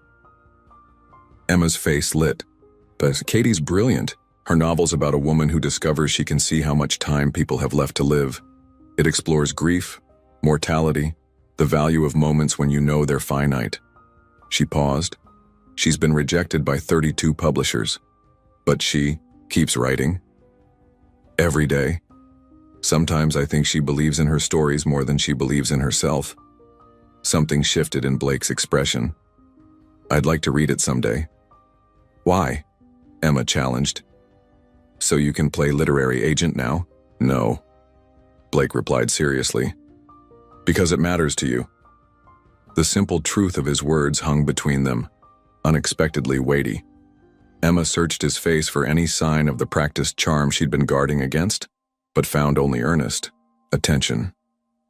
Their conversation meandered through books they loved, places they'd traveled, Blake everywhere for business, Emma nowhere but everywhere through pages, and childhood memories both sweet and painful. Time slipped away unnoticed until Hero began to dim the lights, a gentle hint they were closing. "I can't believe it's almost midnight," Emma said, startled. "Shall I walk you home?" Blake offered, then quickly added, "Just to your door. No expectations." The night air was crisp as they strolled through Boston's historic streets, their shoulders occasionally brushing. Emma's apartment was only 15 minutes away, but they took their time, neither quite ready for the evening to end. "You haven't asked about my business once," Blake observed. "Should I have?" Emma replied. "Everyone does. It's usually all they want to talk about." "I'm more interested in the person than the portfolio," Emma said simply. They reached her brownstone apartment building, pausing at the bottom of the steps. The moment stretched between them, electric with possibility. "I had a nice time," Emma admitted, surprising herself with her honesty. "Nice enough to do it again?" Blake asked, his usual confidence replaced by something more tentative. Before Emma could answer, her phone rang. She glanced at it, frowning. "It's Katie. She never calls this late." The moment she answered, Katie's panicked voice came through. "Emma, turn on the news. Channel 7. Blake watched Emma's expression transform from confusion to horror as she fumbled with her keys, rushing inside. He followed, concern overriding propriety, as Emma turned on her small television. There on the screen was Blake's face next to hers, captured leaving the ramen shop. The headline scrolled beneath, "Billionaire Blake Alexander's New Conquest Mystery Woman Unveiled." Emma stared at the television in horror. The reporter's voice droned on about Blake's notorious dating history and speculated about his latest fling with the unassuming librarian. They had footage of them walking, laughing, and even a moment when Blake had gently tucked a strand of hair behind her ear, a gesture that had seemed private and tender in the moment, now dissected for entertainment. "I have to go," Blake said, immediately pulling out his phone. "I'll fix this." "Fix this?" Emma echoed, her voice hollow. "How exactly do you fix a national news story?" "I have a PR team, Emma. This isn't the first time." "That's exactly the problem," Emma cut him off, wrapping her arms around herself. "This isn't the first time for you. This is your world. But it's not mine." She glanced back at the screen where they were now showing photos of his previous relationships. All stunning models and actresses. "I don't belong in that lineup." Blake's expression turned serious. "That's not what this is." "Isn't it?" Emma challenged, a mixture of embarrassment and anger rising within her. "One dinner, and I'm already the punchline to Boston's favorite soap opera." "Emma, please."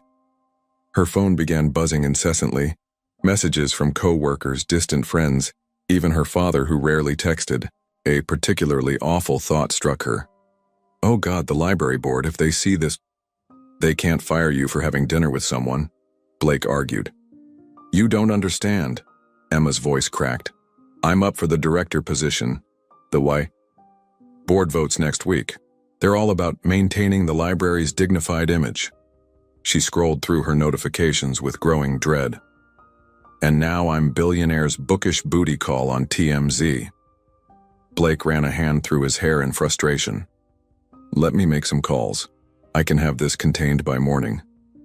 "Contained?" Emma's laugh was bitter.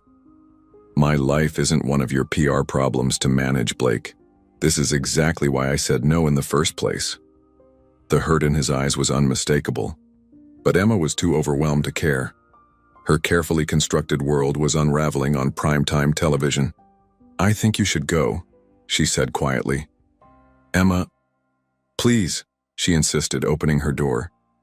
"I need space to figure out how to deal with this." Reluctantly, Blake moved toward the door, then paused. "For what it's worth, tonight was real. For me. More real than anything has been in a long time." After he left, Emma sank onto her couch, phone still buzzing relentlessly. She turned it off completely but couldn't escape the thoughts racing through her mind. Tonight had been perfect. Until reality intruded. Blake's reality. A world where privacy was a luxury he hadn't enjoyed in years. The next morning brought no relief. Emma trudged to work, hood pulled up, sunglasses on despite the cloudy day. She'd barely reached her office when Olivia burst in, tablet in hand. "Have you seen the latest?" Olivia asked breathlessly. "Blake Alexander just gave an impromptu press conference." Emma's stomach dropped. "What?" On the tablet screen, Blake stood outside his corporate headquarters, looking impeccably dressed, yet somehow exhausted. His voice was firm as he addressed the gathered reporters. "My personal life is not public entertainment," he stated. "The woman you've been speculating about is a private citizen who deserves respect. Our relationship is exactly no one's business but our own, and I expect all coverage to cease immediately." A reporter shouted, "Are you confirming you're dating the librarian?" Blake's jaw tightened. "I'm confirming that I value my privacy, and more importantly, hers. This ends now." The video cut to a news anchor. In an unprecedented move, Alexander Industries has threatened legal action against any outlet continuing to publish stories about Blake Alexander's personal relationships, citing privacy laws. Tech industry insiders are speculating this may impact Alexander's upcoming merger talks with. Emma switched off the tablet, her mind reeling. Had Blake just put his business interests at risk for her privacy? Olivia was practically vibrating with excitement. "So it's true? You and Blake Alexander?" "It was one dinner," Emma muttered, slumping into her chair. "One dinner that has the most eligible bachelor in Boston threatening media outlets," Olivia pointed out. "That's not nothing." Before Emma could respond, her phone buzzed with a text from an unknown number. "Ms. Collins, this is Marcus, Mr. Alexander's assistant. He would like to speak with you if you're willing. Please call at your convenience." Attached was a private number. Emma stared at the message, conflicted. Part of her wanted to delete it and pretend the whole whirlwind had never happened. But another part couldn't forget the genuine connection they'd shared over steaming bowls of ramen, or how he'd dried her sister's manuscript page by page. Her office phone rang, interrupting her thoughts. It was Mrs. Harrington, head of the library board. "Emma, dear." The older woman's voice crackled through the line. "The board would like to see you. Now, if possible." Heart sinking, Emma made her way to the boardroom. This was it. The end of her professional aspirations, all because of one dinner. To her surprise, the entire board was present, faces unreadable. Mrs. Harrington gestured for her to sit. "Emma, we've received a rather unusual call this morning," Mrs. Harrington began. "From the mayor's office." Emma blinked. "The mayor?" "Yes.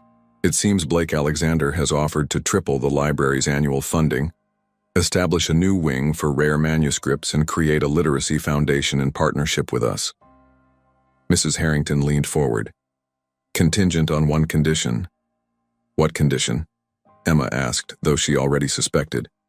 "That we judge the director candidate on her merits alone, without regard to her personal associations."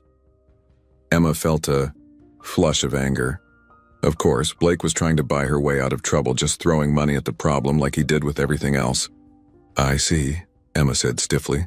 "And what did the board say?" "We said Mr. Alexander's generous offer was appreciated but unnecessary," Mrs. Harrington stated firmly. "We've always intended to judge you on your merits alone, my dear. Though the additional funding is certainly welcome, it doesn't influence our decision. And," added Mr. Peterson, the youngest board member, "we agreed his condition was reasonable. Your private life is your own business." Relief washed over Emma, quickly followed by confusion. Blake had offered the library millions, not to secure her job, but simply to ensure she was judged fairly.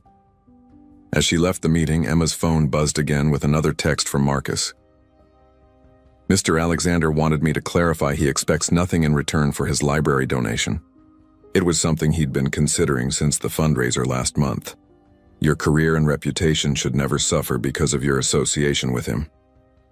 Emma stopped in the middle of the hallway, torn between gratitude and frustration. Blake was making grand gestures, throwing his influence around, but was it to help her? Or to ease his own conscience? And why did part of her wish he would just show up himself instead of sending texts through his assistant? As if in answer to her unspoken question, the library's front doors opened, and Blake Alexander walked in, looking decidedly un-billionaire-like, in jeans and a worn MIT sweatshirt. He carried 2 cups of coffee and wore an expression of uncertainty Emma had never seen in any of his magazine covers. Their eyes met across the lobby, and everything else seemed to fade away. The library atrium fell silent as Blake approached Emma, the morning sunlight streaming through the skylights casting a spotlight on their unexpected reunion. Patrons and staff alike tried to pretend they weren't watching Boston's most famous billionaire nervously holding 2 coffee cups. "You're all over the news," Emma said quietly when he reached her. "Not the first time," Blake replied with a wry smile, offering her one of the coffees. "Oat milk latte with cinnamon. Your sister mentioned it was your favorite." Emma accepted the cup, surprised he'd remembered such a detail. "You talked to Katie?" "She called me, actually. Said you were too stubborn to do it yourself." His blue eyes searched hers. "Can we talk? Somewhere private?" Emma led him to the rare manuscripts room, her sanctuary. The room smelled of old paper and wood polish, the kind of scent that money couldn't buy. Blake looked around with genuine appreciation at the climate-controlled displays of literary treasures. "I'm sorry," they both said simultaneously, then laughed, breaking the tension. "You go first," Emma offered. Blake set his coffee down on a reading table. "I'm sorry your privacy was invaded because of me. I'm sorry I couldn't protect you from that. But I'm not sorry about our dinner or getting to know you." Emma sighed, running her finger along the edge of an ancient manuscript case. "I'm sorry I panicked. It's just, I've spent my whole life being invisible, Blake. Comfortable, in the background. Then suddenly I'm on national TV being dissected by strangers. I understand," Blake said softly. "More than you know." "Do you?" Emma challenged. "Your life has been public for years." "And I hate every second of it," Blake admitted, surprising her. "The real me, the one who reads classics, who misses working with his hands, who just wanted to build something useful, got buried under billionaire Blake years ago." He moved closer, not touching her, but close enough that Emma could see the genuine emotion in his eyes. "Then I met a woman who argued with me about books, who didn't care about my bank account, who called me on my bullshit. And for the first time in years, I felt like myself again." Emma's resolve weakened. "Blake, I canceled the merger," he interjected. Emma blinked, confused. "What merger?" "With Technovate, the deal I've been working on for 2 years." Blake ran a hand through his disheveled hair. "My board thinks I've lost my mind."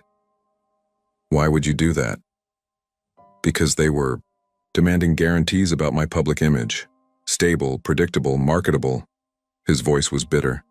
"They had concerns about me dating a normal person instead of the approved celebrity types, said it made me look unsophisticated." Emma's eyes widened.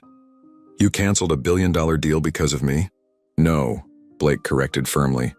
"I canceled it because of me. Because I'm tired of letting other people dictate who I can be." He took a deep breath. "But I'd be lying if I said you weren't part of it. You reminded me there's more to life than acquisitions and stock prices." A silence fell between them, heavy with possibility. "The board offered me the director position," Emma said finally. Blake's face lit up. "Emma, that's wonderful." "I haven't accepted yet," she continued. "I needed to talk to you first." "To me? Why?" Emma set her coffee down and met his gaze squarely. "Because if I take it, I need to know if this," she gestured between them, "is something real. Something worth the risk." Blake's expression softened. "Ask me." "Ask you what?" "Whatever you need to know to make your decision." Emma took a deep breath. "If we tried this, really tried, what happens when the novelty wears off? When I'm just Emma the librarian and the challenge is gone?" "The challenge was never the point," Blake said simply. The connection was, and the media circus? Your shareholders' opinions? Let me worry about them. He moved closer. My question is, are you willing to give this a chance? Not the billionaire and the librarian, just Blake and Emma, two people who connected over ramen and books. Emma looked at him, really looked at him, and saw beyond the public persona to the man who had saved her sister's manuscript, who had threatened media outlets to protect her privacy, who stood before her now, vulnerable and hopeful. It won't be easy, she warned. Nothing worth having ever is, Blake replied with a smile. And I won't change who I am, Emma added firmly. No designer makeovers or charity galas every weekend.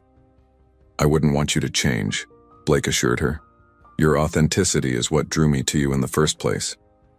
Emma felt the last of her resistance crumbling. One condition. Name it. We take it slow. Really slow. Blake's smile widened. Does that mean I get a second date?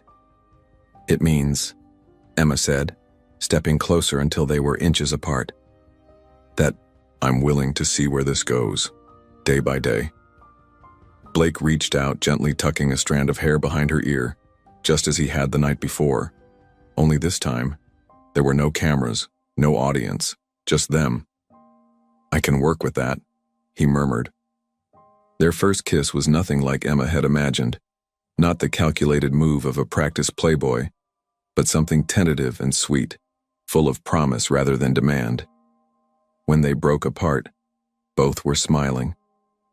So, Blake asked, his forehead resting against hers, what should we do for our second date? Emma laughed. Something normal people do. Mini golf, maybe? I'm terrible at mini golf, Blake confessed. Even better, Emma teased. I'll finally find something you're not good at. I can think of worse ways to spend an evening than being humiliated at mini golf by the new library director, Blake said, his eyes sparkling. Their moment was interrupted by Blake's phone buzzing, his board no doubt still in crisis mode over his canceled merger. At the same time, Emma noticed Mrs. Harrington hovering near the door, clearly waiting to speak with her. Real-life calls. Emma sighed. Let it wait another minute, Blake said, pulling her close again. 6 months later, the tabloids still occasionally featured photos of Boston's most unlikely power couple, the billionaire and the librarian. They captured Blake carrying stacks of books at library fundraisers, Emma reluctantly attending tech conferences, albeit in her own comfortable style, and the two of them regularly eating at a certain hidden ramen shop. What the cameras missed were the quiet moments, Blake reading manuscripts for Katie, who was now working with a publisher, Emma challenging Blake's workaholic tendencies and bringing balance to his life, their Sunday morning ritual of coffee and crosswords in her small apartment, which he preferred to his penthouse. In the end, Emma Collins, who had once been certain that men like Blake Alexander were nothing but trouble, found herself happily proven wrong. And Blake, who had spent years surrounding himself with people who wanted something from him, discovered that what he'd really been searching for was someone who simply wanted him, just him, not the empire he'd built. And that, it turned out, was worth all the risk in the world.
The first crack of thunder split the sky like a gunshot, sending a murder of crows erupting from the ancient jacaranda tree that had stood sentinel over the Ribeiro farm for 3 generations.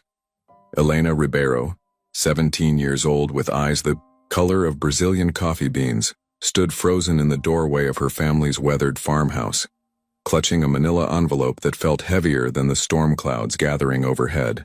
"Elena, minha filha, please understand." Miguel Ribeiro's voice cracked like dry leather, his calloused hands trembling as he reached for his daughter. The man who had once carried 100-pound coffee sacks on his shoulders now couldn't bear the weight of his own shame. "Don't!" Elena's scream tore through the humid afternoon air. "Don't you dare call me your daughter!" She thrust the papers toward him, her hands shaking with rage. "You sold me to Augusto Mantovani, the man they call the Widowmaker." Inside the house, a weak cough echoed from the master bedroom. Elena's fury momentarily wavered as she glanced toward the sound. Her mother, Gabriela, fighting stage 4 lymphoma, with the determination of a woman who had worked the coffee fields since she was 12. Miguel's weathered face crumpled. "The treatments, Elena. Hospital San Lucas wants 500,000 reais up front. Your mother has days, maybe a week. Mantovani," he offered. His voice trailed off, unable to finish the sentence that had condemned his daughter. "My freedom for her life," Elena whispered, the words tasting like ash in her mouth. The distant rumble of engines interrupted their confrontation. A convoy of obsidian Mercedes-Benz vehicles materialized through the coffee plants like mechanical predators, their pristine paint jobs an obscene contrast to the red earth that had sustained the Ribeiro family for generations. From the lead vehicle emerged Augusto Mantovani himself, 6 feet of calculated menace wrapped in a Tom Ford suit that cost more than the Ribeiro farm's annual harvest. At 62, his silver hair was immaculately groomed, his face carved from marble and cruelty. 3 wedding rings adorned a chain around his neck, trophies from his previous marriages, all of which had ended in tragedy. "Miss Ribeiro," Mantovani's voice slithered through the humid air like a venomous snake. His pale blue eyes, lifeless as a doll's, appraised her with clinical detachment. "Your photographs didn't do you justice. Though I see you've inherited your mother's fire." He paused, savoring the word. "I do so enjoy taming wild things." Elena straightened her spine, meeting his gaze with defiance that made her father flinch. "I am not a thing to be tamed, Senor Mantovani." A smile played at the corners of his thin lips, the expression of a cat toying with a mouse. "Not yet, my dear. But in 3 days' time at the Cathedral of São Paulo you will become Mrs. Augusto Mantovani. And then—" He let the threat hang in the air like the approaching storm. "Sir?" Miguel stepped forward, hat in hand. "The money. For my wife's treatment." Without looking away from Elena, Mantovani snapped his fingers. A bodyguard, built like a bull and twice as mean, approached with a briefcase. Inside lay neat stacks of Brazilian reais, more money than the Ribeiros had seen in their lifetime. "Consider it a down payment," Mantovani said smoothly. "The remainder will be transferred after the ceremony. Provided, of course, that your daughter proves satisfactory." Elena's stomach churned. She thought of her mother, pale and withering in the bedroom, unaware that her only child was being bartered like livestock at a country fair. She thought of her dreams, university in Rio, studying marine biology, falling in love with someone who saw her as more than a beautiful possession. "I need to say goodbye to my mother," Elena said, her voice steady, despite the tremor in her hands. Mantovani checked his Patek Philippe watch, a timepiece worth more than most Brazilians earned in a decade. 5 minutes, then we leave for São Paulo. Your new life awaits." Elena rushed to her mother's bedside. Gabriela Ribeiro, once vibrant and strong, now resembled a faded photograph of herself. Her eyes, still sharp despite the morphine, locked onto her daughter's face. "Elena, what's happening? I heard shouting." Elena forced a smile, the greatest performance of her young life. "Nothing, Mai. I'm going to the city for a while. For work. Papa found me a good position." Gabriella's frail hand found Elena's. "You're lying, Mina Pequena. A mother always knows." Tears finally broke through Elena's facade. "I love you, Mai, more than all the stars in the sky. And I love you more than all the coffee beans in Brazil," Gabriella whispered back. Their special saying since Elena was small. Outside, Mantovani's driver honked impatiently. Elena kissed her mother's forehead, memorizing the scent of jasmine soap and sickness, love and impending loss. As she was escorted to the waiting Mercedes, Elena caught sight of her reflection in the tinted window, a young woman in a simple white cotton dress about to enter a world of silk and shadows. The first drops of rain began to fall, mixing with her tears. Inside the car, Mantovani sat reading financial reports on his tablet, as casual as if he'd just purchased stocks rather than a human being. "Your room at the mansion is prepared," he said without looking up. "Tomorrow we'll visit Valentino for your wedding dress. Something virginal, I think. White lace, pearls. The media loves a fairy tale." Elena stared out the window as her childhood home disappeared behind curtains of rain. Her father stood in the muddy yard, the briefcase of blood money clutched to his chest, looking like a man who had just made a deal with the devil himself. The radio played softly, Maria Bethania crooning about love and loss. As the convoy wound through the mountains toward São Paulo, Elena made a silent vow. She would survive Augusto Mantovani. She would endure whatever cruelties awaited her in his gilded cage, but she would never, ever let him break her spirit. Thunder crashed overhead, and somewhere in the distance, a church bell tolled, counting down the hours to a wedding that would be anything but holy.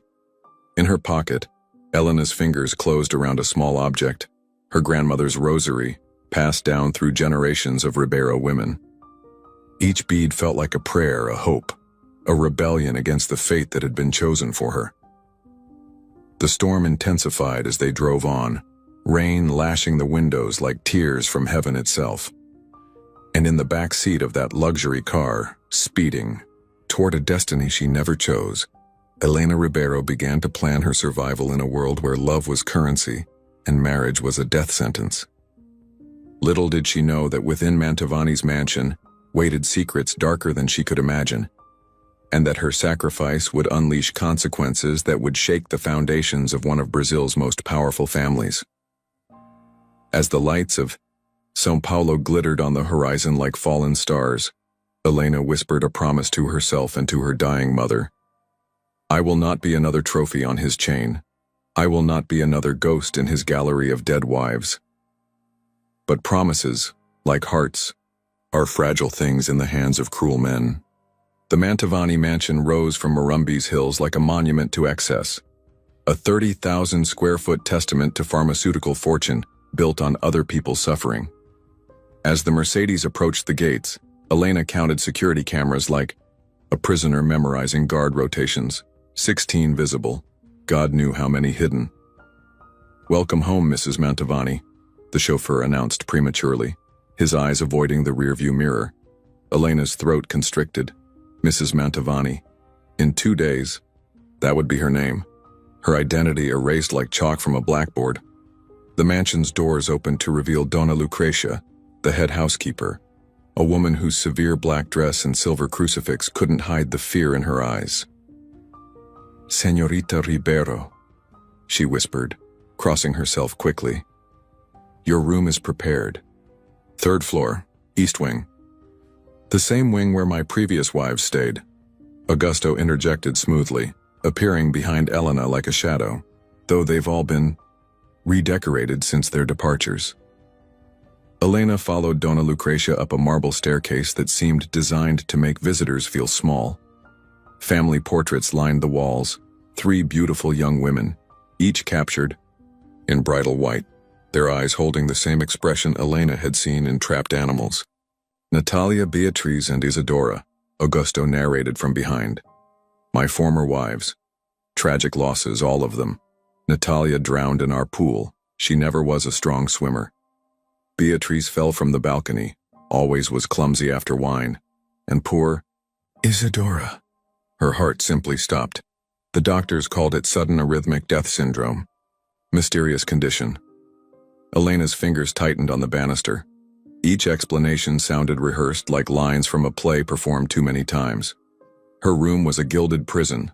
Crystal chandeliers, Persian rugs, a 4-poster bed that could sleep 6. But the windows had bars disguised as decorative ironwork, and the door locked from the outside. "Dinner is at 8, Donna Lucretia murmured, unpacking Elena's meager suitcase. "The master likes punctuality. And—" She hesitated, glancing at the door. "Never refuse his wine." "Why?" Elena asked. "Because refusing makes him angry. And when he's angry—" The housekeeper's hand unconsciously touched a faded bruise on her wrist. Alone, Elena explored her cage. The bathroom held enough designer cosmetics to stock a department store. The closet contained dozens of dresses, all in her exact size. Augusto had been planning this acquisition for longer than she'd imagined. Her exploration was interrupted by a knock. A young maid entered, no more than 15, with terrified eyes. "I'm Marcia," she whispered. "I'm assigned to you. If you need anything—" "How long have you worked here?" "6 months. Since my sister—" Marcia stopped, color draining from her face. "Your sister?" "She worked here too. Before she left suddenly. Please, senorita, don't ask questions, it's safer." At dinner, Elena met the inner circle of Augusto's empire. His son Ricardo, 40, with his father's cruel eyes but none of his charm. His business partner, Dr. Helio Vasconcelos, a man whose medical license had been revoked in 3 countries. And Augusto's personal lawyer, Silvana Torres, a woman who handled both corporate acquisitions and personal complications. To young love, Dr. Vasconcelos raised his glass, his smile not reaching his eyes. "May it last longer than usual." Ricardo snorted into his wine. Silvana shot him a warning look. The conversation revolved around pharmaceutical patents, offshore accounts, and congressional bribes. Elena pushed her food around her plate, each bite tasting like ash. "Not hungry, my dear?" Augusto asked. "Wedding nerves, perhaps?" "Just tired from the journey." "Then let me show you the gardens. The night-blooming jasmine is particularly lovely." The gardens were beautiful and isolated, perfect for private conversations or violence. "Your father is an interesting man," Augusto said, leading her deeper into the maze of hedges. "Did you know he once killed a man?" Elena froze. "What?" 20 years ago. A dispute over water rights. The other farmer threatened your mother. Miguel shot him. Self-defense, of course. The police never investigated. Amazing what a small bribe could accomplish back then. "You're lying." "Am I?" Ask yourself, what kind of man sells his daughter to save his wife? A desperate one, or one who's already crossed moral lines? They reached a fountain, a marble angel weeping eternal tears. In the moonlight, it looked like blood. "Here's what will happen, Elena. We'll marry Saturday. You'll smile for the cameras, share my bed, give me an heir, preferably male. And if you're very, very good, your mother will live. Cross me and—" He pulled out his phone, showing a live feed of her mother's hospital room. Amazing what money can buy, including the power to give life, or take it. Elena's knees buckled. Augusto caught her, his grip iron strong. "I own judges, police chiefs, senators. I've destroyed men more powerful than your father. But you—" His fingers traced her jawline. "You're special. So young, so pure, so breakable." A scream echoed from the mansion. Augusto checked his watch, unfazed. Ah, Ricardo's disciplining one of the staff. Theft, probably, or asking too many questions. Back in her room, Elena found Marcia waiting with a first aid kit and haunted eyes. "Let me guess, your hand slipped?" Marcia nodded, tears streaming silently. "What happened to your sister?" "She was pretty, like you," the master noticed. "Then, one day, gone. They said she ran away. But she left everything behind, even her daughter's picture. As Marcia tended to her own wounds, Elena noticed marks on the maid's arms, precise, clinical cuts. "The doctor," Marcia whispered. "He likes to experiment, says it's for science." That night, Elena stood at her barred window, looking out over São Paulo's glittering skyline. Somewhere out there, her father was spending blood money. Her mother was fighting for every breath. And she was trapped in a mansion full of monsters. Her phone, confiscated upon arrival, had been replaced with one that could only call approved numbers. The internet was restricted. Every door had cameras. Every conversation was likely recorded. But Elena had something her predecessors hadn't. She'd grown up tough, working the fields, learning to read weather patterns and human nature. She knew how to survive. Carefully, she began mapping the house in her mind. Security patterns, staff, schedules. Which employees were loyal to Augusto, which were terrified of him. Information was power, and she'd need every scrap to survive. A soft knock interrupted her planning. Donna Lucretia entered with a tea service.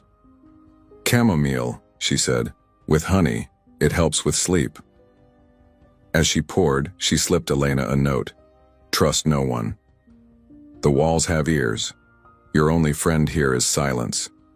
After the housekeeper left, Elena examined her room more carefully. Hidden cameras in the air vents, microphones in the light fixtures. Her prison was complete. But then she noticed something else, scratches on the bedpost. Words carved by desperate fingernails. "He watches. He waits. He kills." Below it, in different handwriting, "Find the red journal." And below that, freshest of all, "Don't drink the wine." Elena touched each message, feeling the desperation of the women who came before. 3 dead wives, 3 warnings. Outside, an owl hooted, a sound her grandmother always said meant death was near. Elena pulled out her grandmother's rosary and began to pray. Not for salvation, she knew none was coming, but for strength, for cunning, for the ability to survive where others had fallen. Tomorrow she would begin her performance. The dutiful fiancé, the grateful rescue from poverty, the lamb among wolves. But lambs grow teeth when cornered, and Elena Ribeiro was nobody's prey. As she lay in bed, pretending to sleep, she heard footsteps in the hallway. They paused outside her door. The handle turned slowly, testing, watching, waiting. The footsteps retreated, but Elena knew her ordeal was just beginning. In her dreams that night, 3 women in wedding dresses stood at the foot of her bed, their faces pale as moonlight. Their warnings clear. "Find the journal, don't trust the wine. Never let him see you break. Survive." The Cathedral of São Paulo stood against the morning sky like a Gothic accusation, its spires piercing clouds that threatened rain. Elena sat before an ornate vanity in the bridal suite, watching makeup. Artists transform her into Augusto Mantovani's 4th wife, and potentially his 4th victim. "Hold still," commanded Valentina, the head stylist, her hands trembling slightly as she adjusted the veil. The master likes perfection. In the mirror, Elena barely recognized herself. The Valentino dress, a creation of ivory silk and Alençon lace worth more than her family's farm, transformed her from a coffee farmer's daughter into a billionaire's trophy. Her dark hair was swept into an elegant chignon, secured with diamond, pins that felt like tiny shackles. "You're beautiful," whispered Marcia, who had been assigned as her personal attendant. The young maid slipped something into Elena's bouquet, a small red leather journal weathered with age. "Isadora's diary," Marcia breathed. "I found it hidden in the library. Read it when you're alone. Know the truth." Before Elena could respond, the door burst open. Ricardo Mantovani entered, already drunk despite the early hour. "Well, well, wife number 4. His eyes raked over her with undisguised contempt. "I give you 6 months. Natalia lasted 8. Beatrice made it to 10. Isadora," he laughed bitterly. 13 months, unlucky number. "Ricardo," Silvana Torres, the lawyer, appeared behind him. "Your father wants you downstairs now." After he left, Silvana approached Elena. "A word of advice, child. Sign the prenuptial agreement without reading it. Ask no questions. Have no opinions. And maybe, you'll see your next birthday." The organ music began. Bach's Jesu Joy of Man's Desiring, twisted into something funereal by the cathedral's acoustics. Elena stood on shaking legs, clutching her bouquet like a shield. "It's time," Donna Lucretia announced, crossing herself. The walk down the aisle felt endless. 500 of São Paulo's elite filled the pews: politicians, pharmaceutical executives, society matrons. All watched her with expressions ranging from pity to morbid curiosity. How long would this one last?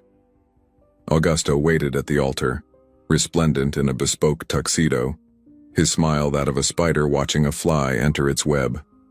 Beside him stood Dr. Vasconcelos as best man, a choice that sent whispers through the crowd. As Elena approached, she noticed details others might miss: the slight discoloration on the altar cloth, old bloodstains, the way certain guests avoided eye contact, the security guards positioned at every exit. "Dearly beloved," the Archbishop began, his voice carrying the weight of authority and complicity. Elena wondered how much he'd been paid to officiate this farce. The ceremony proceeded like a death march. When asked if anyone objected, the silence was deafening. Elena's eyes found the stained glass windows, Saint Sebastian pierced by arrows, Saint Lucy carrying her own eyes on a plate, saints who suffered. "Do you, Elena Ribeiro, take this man?" Thunder cracked outside. Several guests crossed themselves. "I do," Elena whispered, sealing her fate. "You may kiss the bride." Augusto's kiss was possessive, crushing. The crowd applauded as if watching a performance. Perhaps they were. At the reception, held in the mansion's ballroom, Elena played her part flawlessly. She smiled for photographers, danced with dignitaries, and pretended not to notice the betting pool among the guests about her life expectancy. During the father-daughter dance, Miguel Ribeiro could barely meet her eyes. "Your mother's responding to treatment," he mumbled. "The doctors say—" "Don't," Elena cut him off. "Don't try to justify this." "Elena, I had no choice." "There's always a choice, Papa. You chose her life over mine." The music ended. Miguel retreated to his table, where he proceeded to drink himself into oblivion. As the evening wore on, Elena noticed strange occurrences. Servants whispered urgently in corners. Dr. Vasconcelos kept checking his watch. Ricardo made frequent trips to the garden, returning more agitated each time. During a lull, Elena slipped away to the powder room. Locked inside a stall, she opened Isidora's journal. March 15th. "He's getting worse. The experiments in the basement, the drugs he forces me to take. I found Beatrice's autopsy report, falsified. She didn't fall, she was pushed. April 2nd. I'm being poisoned. Small doses, untraceable. The wine at dinner, always the wine. Dr. Vasconcelos calls it cardiac glycosides, says it mimics heart failure. April 20th. If anyone finds this, know the truth. There's a room behind the library, proof of everything. The real autopsy reports, photos, his first wife, before Natalia, Maria Fernanda. She disappeared in 1995. She's still here, in the walls." Elena's hands shook. In the walls? A knock startled her. "Senora? The cake cutting?" She returned to find Augusto waiting with a champagne flute. "A toast to my beautiful bride." The wine. Always the wine. Elena pretended to sip, then accidentally spilled it on her dress. "How clumsy of me." Augusto's eyes narrowed. Indeed. As the guests departed, gifting envelopes thick with cash, blood money disguised as wedding presents, Elena steeled herself for what came next. The honeymoon suite had been prepared with obscene luxury. Rose petals covered silk sheets, candles, flickered like funeral pyres. Champagne chilled in silver buckets. "Drink," Augusto commanded, pouring 2 glasses. "I've had enough wine tonight." His hand tightened on the bottle. "I insist." "Actually," Elena said, thinking quickly, "I have a surprise for you. A special wine from my family's personal collection. Very rare. I've been saving it for my wedding night." Greed flickered in Augusto's eyes. He was a connoisseur, after all. "Show me." Elena retrieved a bottle from her luggage, a simple countryside wine her father made.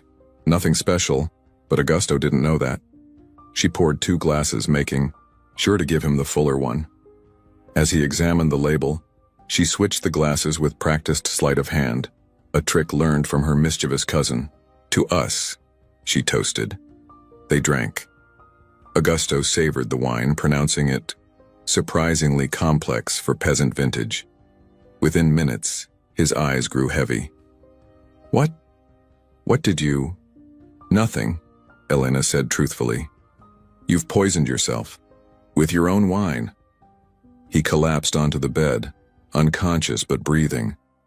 The wine meant for her, laced with sedatives, the first step in whatever sick plan he'd devised, had found its intended victim.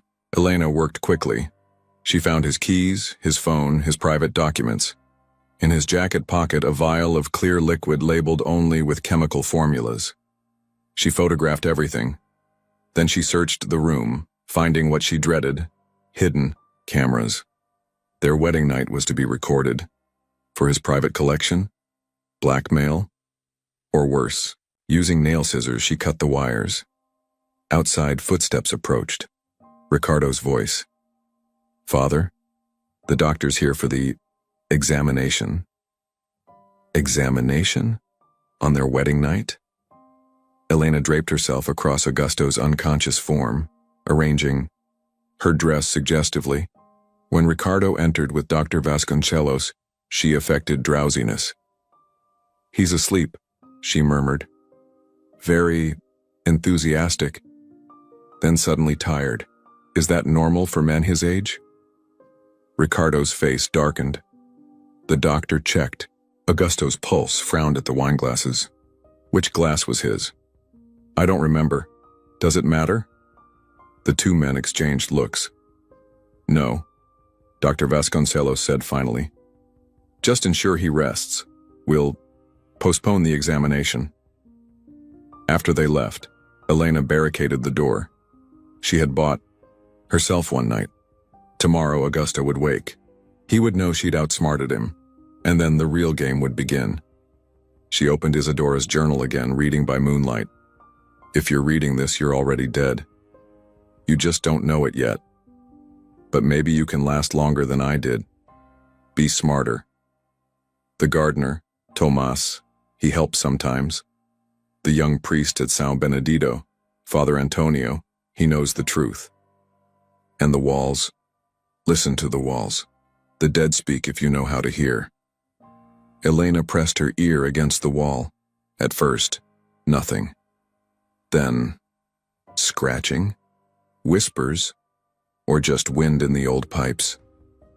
Outside her window, the owl hooted again. 3 times. Her grandmother always said that meant. A scream shattered the night. Not from outside, from within the walls themselves. A woman's voice, crying a name. Maria Fernanda. Elena jerked away from the wall, heart racing. The first wife, the one who disappeared. In the corner of her vision, something moved.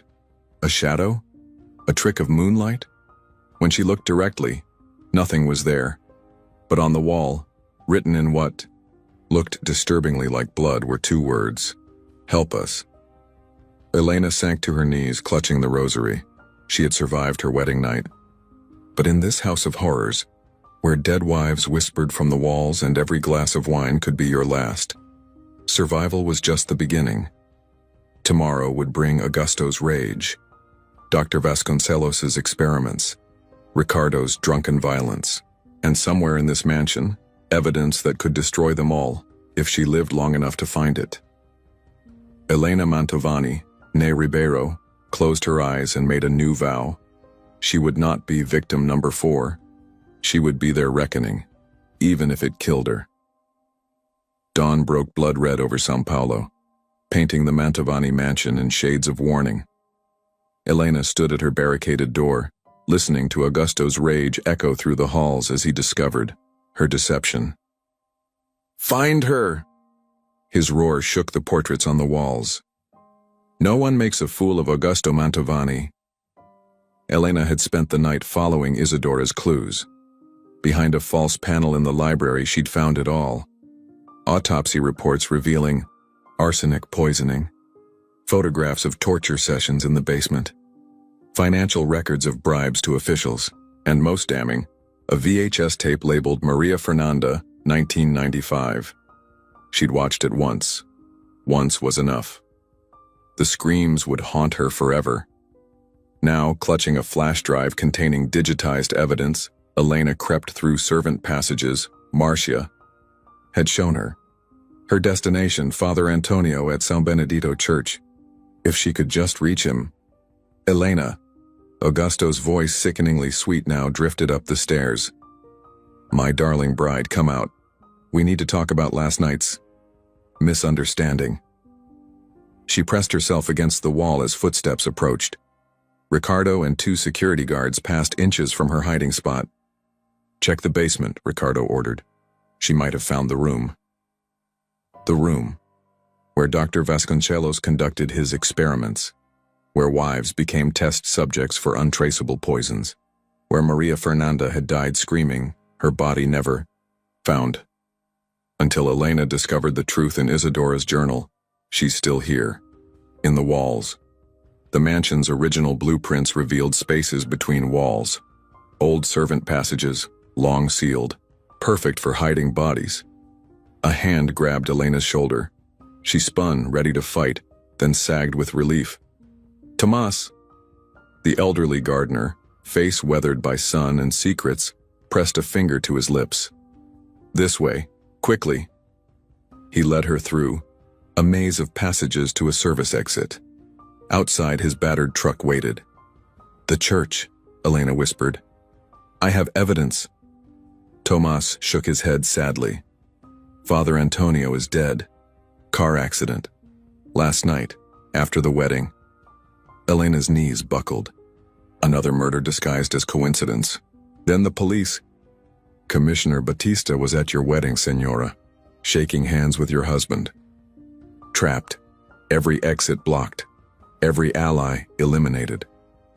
"There's one person," Tomas said quietly. "A journalist. Marina Santos. She's been investigating the Mantovanis for years. Lost her sister to them. She worked here as a maid. Disappeared like the others." He handed Elena a burner phone. "Her number's programmed. But Senora..." His eyes filled with tears. "They'll kill us all for this." "They're killing us anyway," Elena replied. "Just slowly." The truck wouldn't start. Tomas tried again. Nothing. Through the windshield, Elena saw them coming. Ricardo, Dr. Vasconcelos, and Augusto himself, still in his wedding clothes, face twisted with fury. "Run," Tomas urged. "I'll hold them." The gunshot cut him off. Ricardo lowered his pistol, smirking as the old gardener crumpled. Elena ran. Behind her, Augusto's laughter echoed. "Run, little rabbit. The hunt is the best part." She reached the mansion's east wing, barricading herself in the music room. Her fingers flew over the burner phone, calling Marina Santos. "Please," she gasped when a woman answered. "I have evidence. The Mantovani murders. Everything." "Where are you?" "Trapped in the mansion. They're coming." The line went dead. They'd cut the cell towers. Footsteps in the hallway. Augusto's voice, sing-song and mocking. "Elena, my love, you can't hide forever." She grabbed a letter opener from the desk. Pitiful defense against guns, but better than nothing. The door splintered. Ricardo burst in, wild-eyed and drunk. "Got you now, stepmother." He advanced, pulling a syringe from his pocket. "Father says it's time for your medicine." Elena slashed with the letter opener, catching his cheek. Blood sprayed. Ricardo howled, stumbling back. She ran again, upstairs, down corridors, the mansion becoming a labyrinth of terror. Behind her, the hunt continued. In the attic, she found them, the wives, their perfume bottles, jewelry, photos. A shrine to Augusto's victims, and something else, a laptop still logged into Augusto's email. With shaking hands, Elena attached the flash drive and began uploading everything to multiple news outlets, the federal police, international authorities. The progress bar crept forward, 50%, 60%. Found you. Augusto stood in the doorway, no longer bothering with pretense. In his hand, a revolver. You've been very clever, Elena. Cleverer than the others. I almost admire. It's over, she said, gesturing to the laptop. Everyone will know. He smiled. You think you're the first to try? Marina Santos's sister gathered evidence too, as did a federal agent, a private investigator. All accidents, all tragedies. Money doesn't just buy silence, my dear. It buys reality itself. 75%, 80%. But you're special, Elena. You survived the wine. Outsmarted Ricardo. Found my secrets. So, I'll offer you a choice. He set a familiar bottle on the table. The poisoned wine. Drink it yourself, die peacefully. I'll spare your parents. Your mother gets her treatment. Your father keeps his farm. You'll be just another tragic young bride, overwhelmed by her new life. 85%, 90%. Or refuse and watch them die slowly. Your mother's treatment stops today. Your father has an accident next week. Everyone you love suffers because you had to be a hero. Elena's hand hovered over the bottle. Behind Augusto, she saw them, shadows of dead women. Natalia, Beatriz, Isadora. And deeper in the darkness, Maria Fernanda herself, her face a ruin of decay. Fight, they seemed to whisper. Make it count. 95%. You know what's funny? Elena said, uncorking the bottle. You think you're the monster in this story. She raised the wine to her lips. But monsters don't win against love. Instead of drinking, she threw the wine in Augusto's face. As he screamed, the liquid burning his eyes, she grabbed the laptop. Upload complete. Augusto fired blindly. Pain exploded in Elena's shoulder, but she kept moving. Down the attic. Stairs through smoke-filled corridors. When had the fire started? In the entrance hall, chaos reigned. Servants fled. Flames licked the walls. And outside, sirens wailed. Police, fire trucks, media vans. Marina Santos had come through. Ricardo appeared, blocking the door. You're not leaving alive. Behind Elena, Augusto descended the stairs, one eye destroyed by the wine, the other mad with rage. Trapped between father and son, Elena made her choice. She ran toward the flames. The fire had reached the east wing, the walls where Maria Fernanda was buried. As Elena passed, the old wood groaned and split. Through the gap, a skeletal hand reached out, wedding ring still gleaming. The dead wives had their vengeance. The ceiling collapsed. Ricardo vanished beneath burning timbers. Augusto's screams turned to gurgles as smoke filled his lungs. Elena stumbled outside, dress in flames, shoulder bleeding, but alive. Firefighters rushed forward. Cameras flashed. Marina Santos pushed through the crowd. The evidence? The journalist asked. Uploaded. Everything. Elena collapsed into waiting arms. It's over. But it wasn't. Not quite. 3 days later, as Elena sat beside her mother's hospital bed, treatment fully paid by anonymous donors touched by her story, news broke that Dr. Vasconcelos had been found dead in his cell. Apparent suicide. Commissioner Batista resigned, in disgrace. Senators fell. An empire of corruption crumbled. And Elena? She testified at countless hearings, wrote a book, started a foundation for abuse survivors. But late at night, she still heard them, whispers in the walls. Not of her, Apartment, but in her dreams. The dead wives finally at peace yet forever present. On the anniversary of the fire, Elena visited the ruins of the Mantovani mansion. Where the music room had been, white lilies grew, Isadora's favorite flower. She left her wedding ring among the ashes and walked away. Some cages, once escaped, should never be revisited. Some stories once ended should never be retold. Some monsters once slain still haunt the dark. But Elena Ribeiro, survivor, warrior, breaker of chains, had learned the most important lesson of all. Sometimes the price of salvation is everything you were, burned away to reveal everything you could become. In the distance, an owl hooted 3 times. This time it didn't mean death. It meant rebirth. The end.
Look at Camden's shoes, they're falling apart.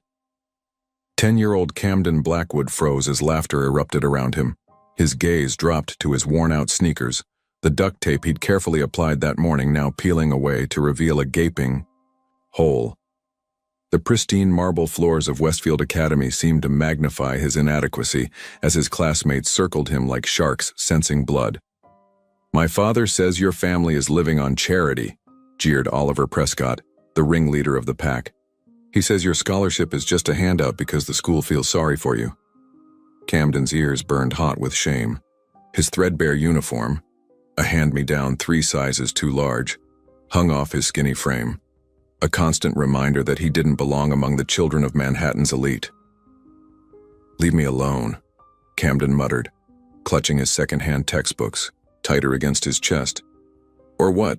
You'll call your father? Oh, wait." Oliver's voice dripped with mock sympathy. "He's too busy being nobody." Something snapped inside Camden. The books tumbled from his arms as he lunged at Oliver, his fist connecting with the boy's perfectly straight nose. Warm blood splattered across the marble floor. "Camden Blackwood!" The headmaster's voice boomed through the hallway. "My office. Now, 15 years later. Mr. Blackwood, your 9 a.m. is here." Camden Blackwood didn't look up from the financial reports spread across his massive glass desk.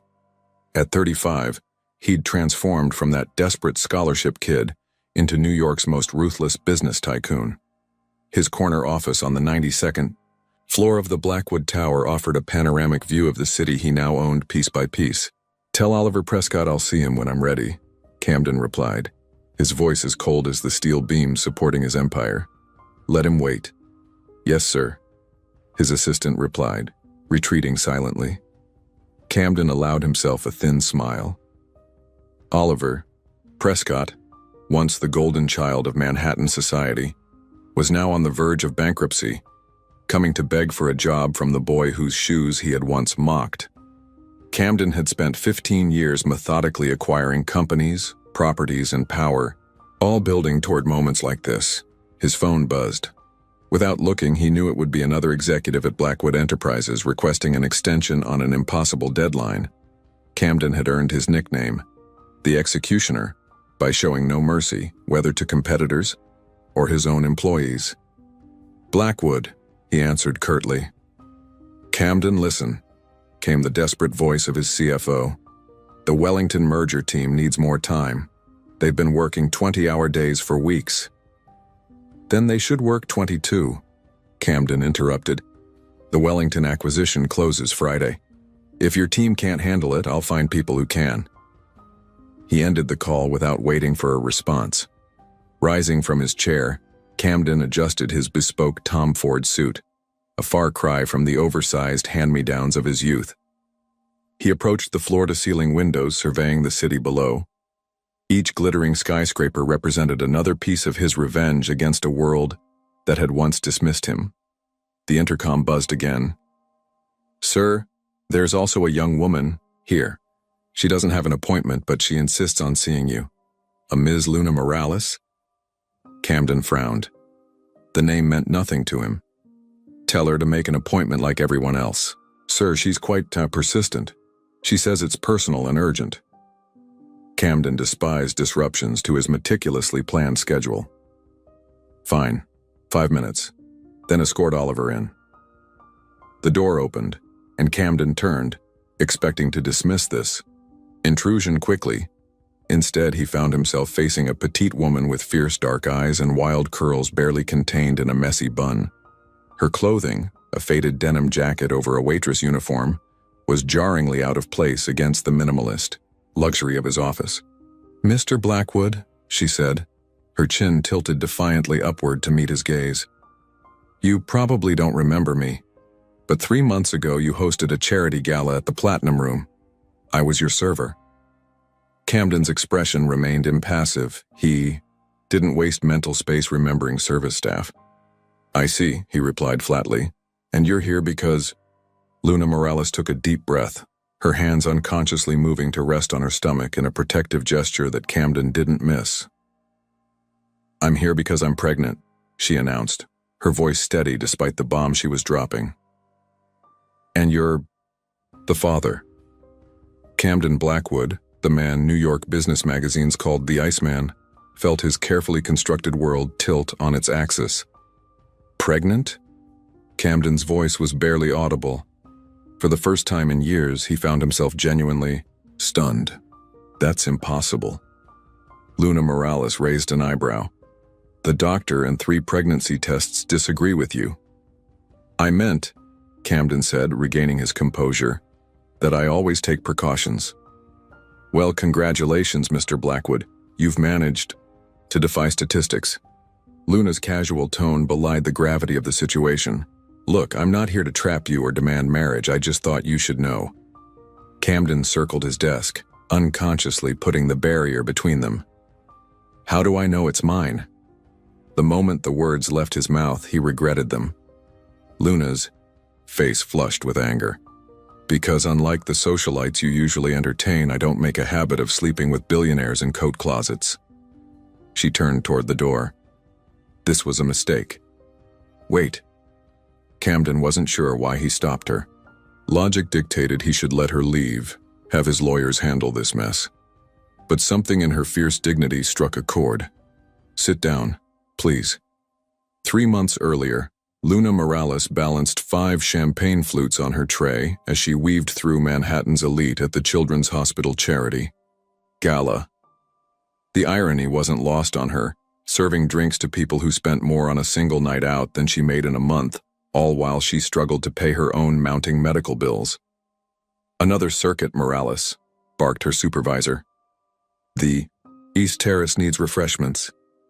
Luna nodded, suppressing a wince as pain shot through her lower back. The double shifts were taking their toll. But with her grandmother's Parkinson's medication costs doubling last month, she had no choice. The Platinum Room's East Terrace offered a breathtaking view of the city skyline, the twinkling lights like a carpet of stars below the real ones above. Luna paused for a moment, allowing herself to imagine a different life. One where she wasn't 3 months behind on rent for the cramped Queens apartment she shared with her grandmother and teenage brother. Beautiful, isn't it? Luna startled, nearly dropping her tray.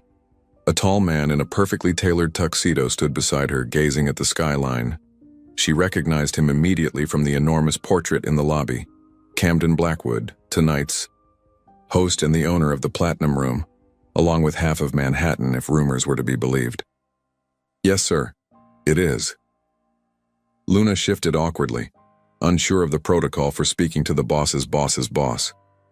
I used to look at this view from down there, he said, pointing to a neighborhood in the distance. From a 1-bedroom apartment I shared with my mother. I used to promise her someday we'd be up here instead. His voice carried an unexpected vulnerability that contradicted everything she'd heard about the notorious executioner. Before Luna could respond, a commotion erupted inside. A server had spilled red wine on a guest's designer gown, and the woman's shrieks could be heard even over the orchestra. You clumsy fool, the woman screamed. Do you know how much this Valentino costs? You'll be paying for this with your pathetic salary for the next decade. Luna watched as the young server, a college student named Miguel who had helped her learn the ropes, trembled with fear. The manager was already rushing over, apologies spilling from his lips. Excuse me, Luna said to Blackwood, hurrying inside. It was an accident, Miguel was explaining, his voice shaking. The gentleman stepped backward. I did no such thing, protested the man in question. It doesn't matter how it happened, the manager hissed. You're fired. Leave now. Luna pushed forward. It wasn't his fault. I saw what happened. All eyes turned to her, including Camden Blackwood's, who had followed her inside. The lady bumped into him while taking a selfie, Luna continued, her heart pounding but voice steady. Miguel tried to avoid her, but she spun around suddenly. The woman's face contorted with rage. How dare you? Do you know who I am? Someone who needs to learn basic human decency? Luna suggested before she could stop herself. A collective gasp rippled through the crowd. The manager looked apoplectic. Ms. Morales, you're fired too, both of you out now. No one is getting fired. Camden Blackwood's authoritative voice cut through the tension. The room fell silent. Accidents happen. The platinum room will cover any cleaning costs, Mrs. Prescott. The woman, apparently Mrs. Prescott, looked like she'd bitten into a lemon. Camden, darling, you can't be serious. Your staff is atrocious. My staff is hardworking and honest. His eyes met Luna's briefly. Two qualities I value above all others. Now I believe the auction is about to begin. The crowd dispersed, the drama forgotten as quickly as it had erupted. Luna released the breath she'd been holding.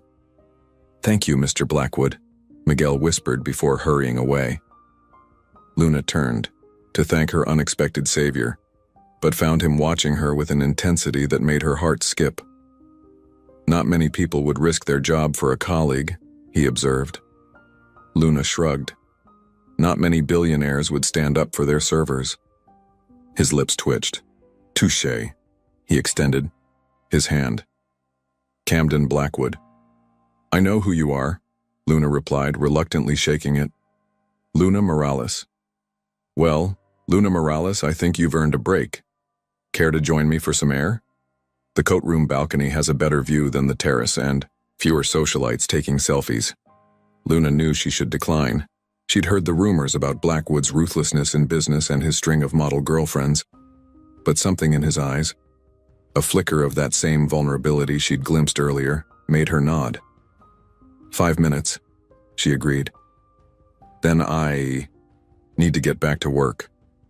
5 minutes turned into an hour of surprisingly easy conversation. Camden Blackwood, it turned out, was nothing like his public persona. He spoke of growing up poor, of working 3 jobs to put himself through college, of the small bookstore his mother had once dreamed of opening. What about you? He asked. You don't seem like a career server. Luna laughed. I'm working on my nursing degree. 2 more semesters if I can keep up with tuition payments. Nursing? That's admirable. It's practical. My grandmother raised me after my parents died. She's sick now, Parkinson's. I want to be able to care for her properly. Luna was surprised by her own candor. Something about the intimate darkness of the balcony, the city lights below, made confessions feel natural. When Camden's hand found hers, she didn't pull away. When he leaned in to kiss her, she met him halfway. And when he whispered, "Stay with me tonight," against her lips, she found herself saying yes to something she'd never done before. A one-night stand with a man she barely knew but somehow felt she'd always known. The next morning, she slipped away while he slept, leaving no note, no number. Fairy tales weren't for girls from Queens with dying grandmothers and mountains of debt. That night had been stolen magic, nothing more, until the morning sickness started 3 weeks later. Present day. How's your grandmother? Camden asked quietly. Luna blinked in surprise. You remember that? I remember everything about that night. His eyes held hers. Why didn't you leave your number? Luna laughed, the sound brittle. Because men like you don't date waitresses from Queens, they just sleep with them. I wasn't interested in being your charity case or secret fling. Camden flinched as if she'd struck him. Is that what you think happened? Doesn't matter what happened. What matters is this. She gestured to her stomach. I'm keeping the baby, with or without your involvement. I just thought you had the right to know. Camden walked to the window, his back to her. Luna studied his reflection in the glass, the rigid posture, the clenched jaw. The man the business world feared, who could devastate companies with a single phone call, looked oddly vulnerable against the backdrop of the city he owned. I want a paternity test, he said finally. Luna rose, dignity intact despite the tears threatening to spill. Of course you do. Have your lawyers contact me. She placed a business card on his desk. That's my address and phone number. Good day, Mr. Blackwood. As she reached the door, his voice stopped her again. Luna. She turned, one hand protectively, over her stomach. When the test confirms it's mine, Camden said, his voice oddly rough, I want to be involved, fully involved. Luna's eyes widened. Of all the reactions she'd anticipated, this wasn't one of them. Why? She asked, genuinely bewildered. Camden's gaze drifted to a small framed photo on his desk, the only personal item in the sterile office. A worn photo of a woman with his eyes and smile. "Because," he said quietly, "I know what it's like to grow up with only one parent. And while my mother was everything to me, there were times I—" He stopped, vulnerability vanishing behind his mask of control. "The appointment for the test will be tomorrow. My driver will pick you up." It wasn't quite an answer, but Luna nodded. As she left, Camden Blackwood's assistant gave her a curious look while Oliver Prescott, the man still waiting outside, stared open-mouthed at the waitress emerging from the office of New York's most inaccessible billionaire. Neither noticed the tiny smile playing at the corners of Luna's lips, or the way Camden watched her departure through the glass walls of his empire, his expression unreadable to everyone but her. The black Bentley idled outside Luna's apartment building in Queens, looking as out of place as a peacock in a chicken coop. Neighbors peered through curtains as Luna, wearing her best and only dress, suitable for a doctor's appointment with a billionaire, hurried down the crumbling steps. Camden's driver, a stoic man introduced only as Jones, held the door for her with a nod that revealed nothing of his thoughts about his boss's latest passenger. Luna slid into the butter-soft leather-back seat, half expecting to find Camden there. Instead, she found herself alone with a note on the opposite seat. "Meeting ran late. We'll meet you at the clinic. CB." Of course. She'd been naive to think he'd personally escort her.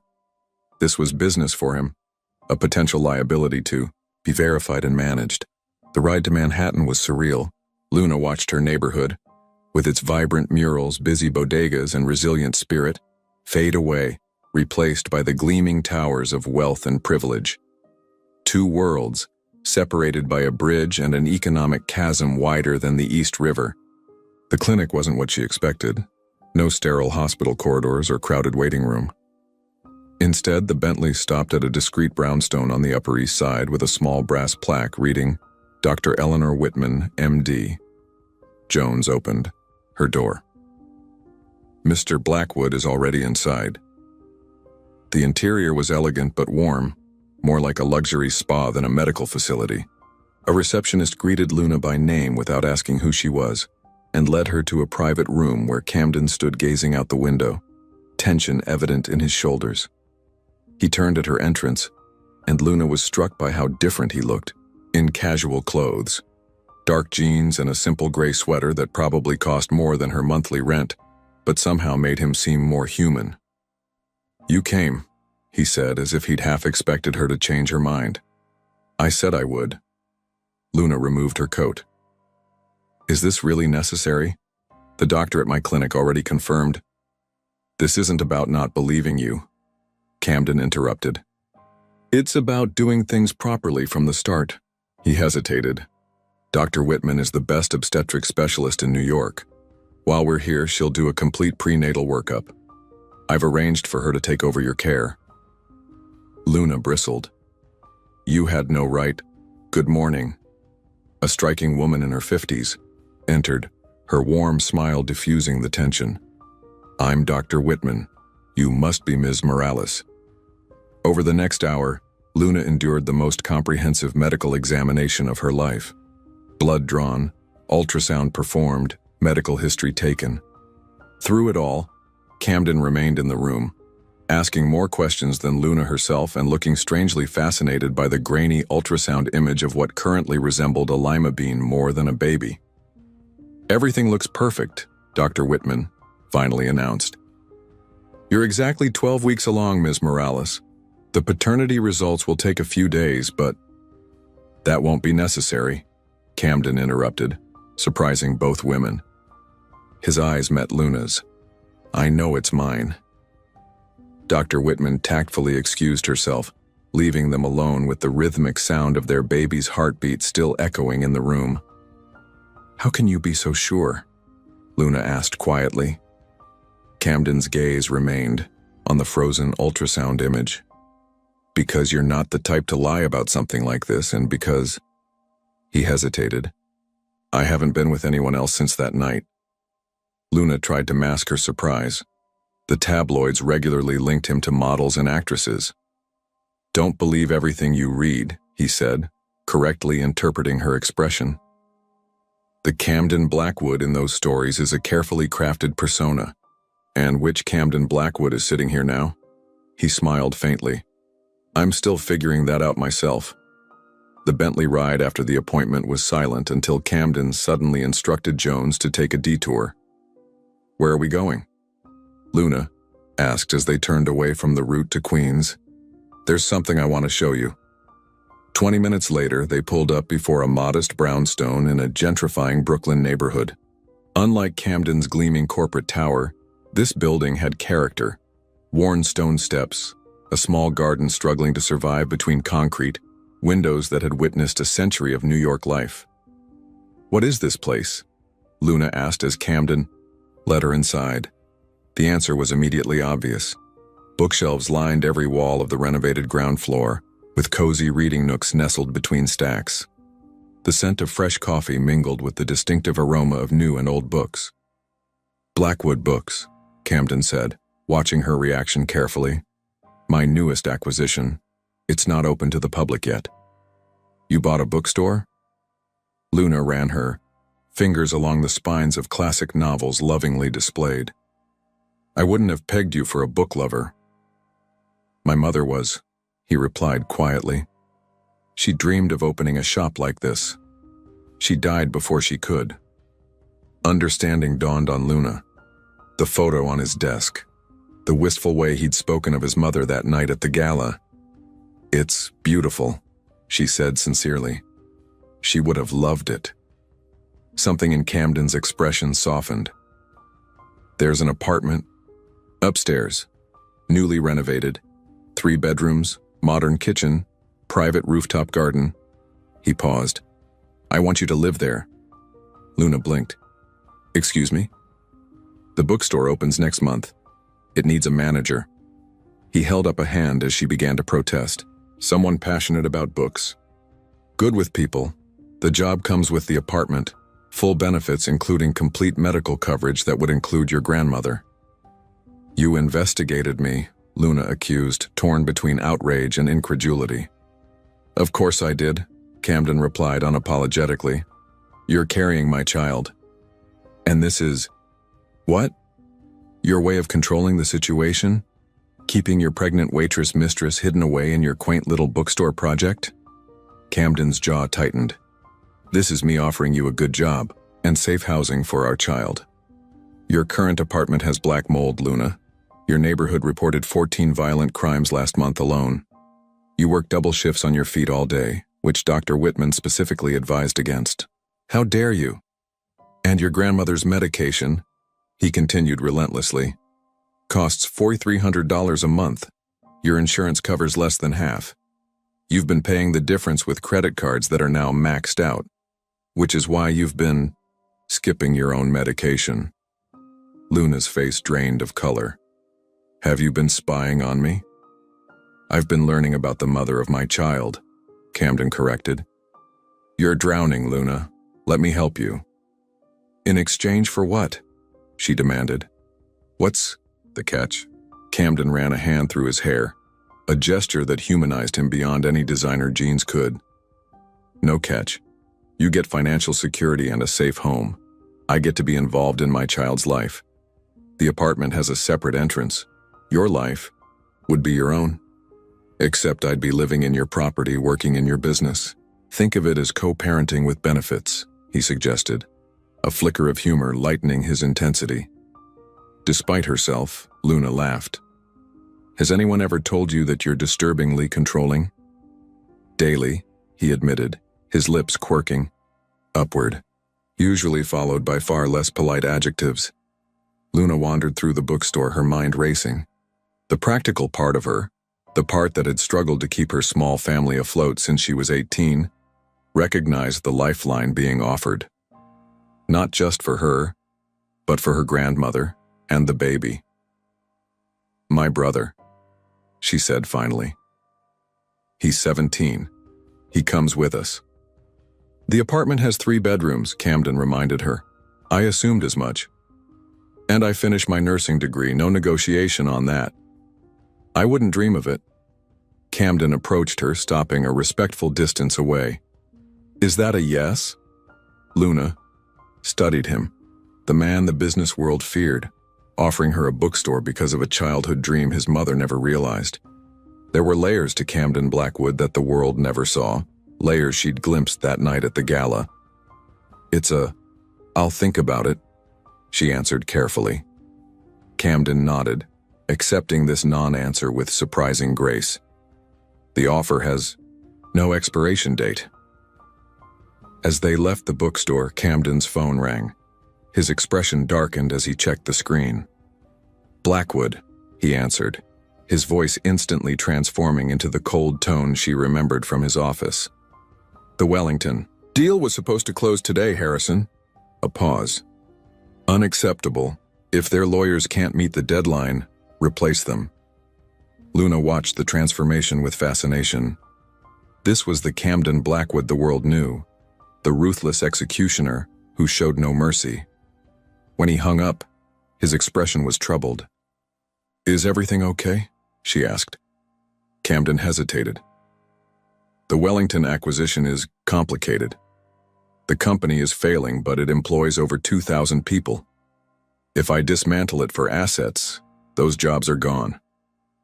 And if you don't? My investors expect a 20% return. Keeping Wellington operational would cut that in half. Luna studied him. What would you do if money wasn't the point? Camden looked genuinely startled by the question, as if no one had ever asked him such a thing before. Their conversation was interrupted by the vibration of Luna's phone. Her face fell as she read the message. What's wrong? Camden asked, instantly alert. My grandmother's caregiver quit. My brother can't miss any more school or he'll fail the semester. Luna's hands trembled slightly. I need to get home. Jones will take you, Camden said immediately. Then more hesitantly, would you like me to come? I could help figure something out. The offer was so unexpected that Luna nearly declined automatically, but something stopped her. Perhaps the genuine concern in his eyes, so at odds with the cold businessman of moments before. Actually, she said, surprising herself, that would be helpful.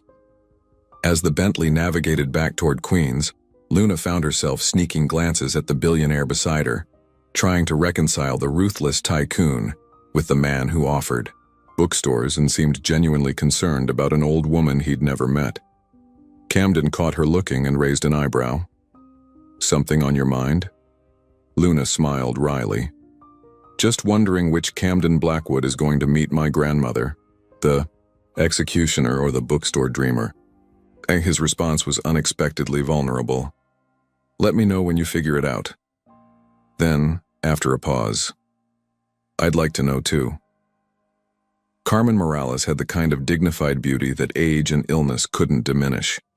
Sitting in her worn armchair, by the window of the small Queens apartment, her hands trembling with Parkinson's, she possessed a regal quality that made Camden oddly nervous, a sensation he hadn't experienced in boardrooms with men controlling billions. So you're the father, she said without preamble, her accent thickening her words but not dulling their impact. Camden, perched uncomfortably on a couch with a suspicious spring, nodded. Yes, ma'am. Carmen's dark eyes, so like Luna's, assessed him with unnerving precision. And you are here because… Abuela, Luna interrupted from the kitchenette where she was preparing tea. Camden offered to help find a new caregiver. I don't need charity from strange men, Carmen declared firmly. Camden cleared his throat. It's not charity, Mrs. Morales. I'm responsible for Luna's current condition. That makes me responsible for ensuring she can continue her education without worrying about your care. Carmen's expression softened marginally. You speak like a businessman. I am a businessman. And what business do you have with my granddaughter, beyond this baby? The directness of the question caught Camden off guard. What business indeed? The practical arrangement he'd proposed at the bookstore suddenly seemed hollow when faced with Carmen's penetrating gaze. Luna rescued him by returning with mugs of tea, followed by a lanky teenager with her same dark curls and suspicious eyes. "This is my brother Mateo," Luna introduced. "Mateo, this is Camden Blackwood." Mateo didn't offer his hand. "The billionaire baby daddy. Cool." "Mateo," Luna scolded. Camden smiled, unexpectedly appreciating the boy's hostility more than fake politeness. "Nice to meet you, Mateo." "Whatever," the teen muttered. "I'm guessing you're not here to propose to my sister?" "Mateo, enough," Carmen interjected firmly. "Mr. Blackwood is a guest in our home." An awkward silence fell. Camden glanced around the apartment, small but immaculate, decorated with family photos and mementos. Despite its shabby furniture and peeling paint, it radiated more warmth than his own sterile penthouse ever had. "Luna tells me you enjoy reading, Mrs. Morales," Camden said, noticing the stack of well-worn books beside her chair. Carmen's face brightened. "Since I was a girl. My father was a literature professor in Puerto Rico before we came here.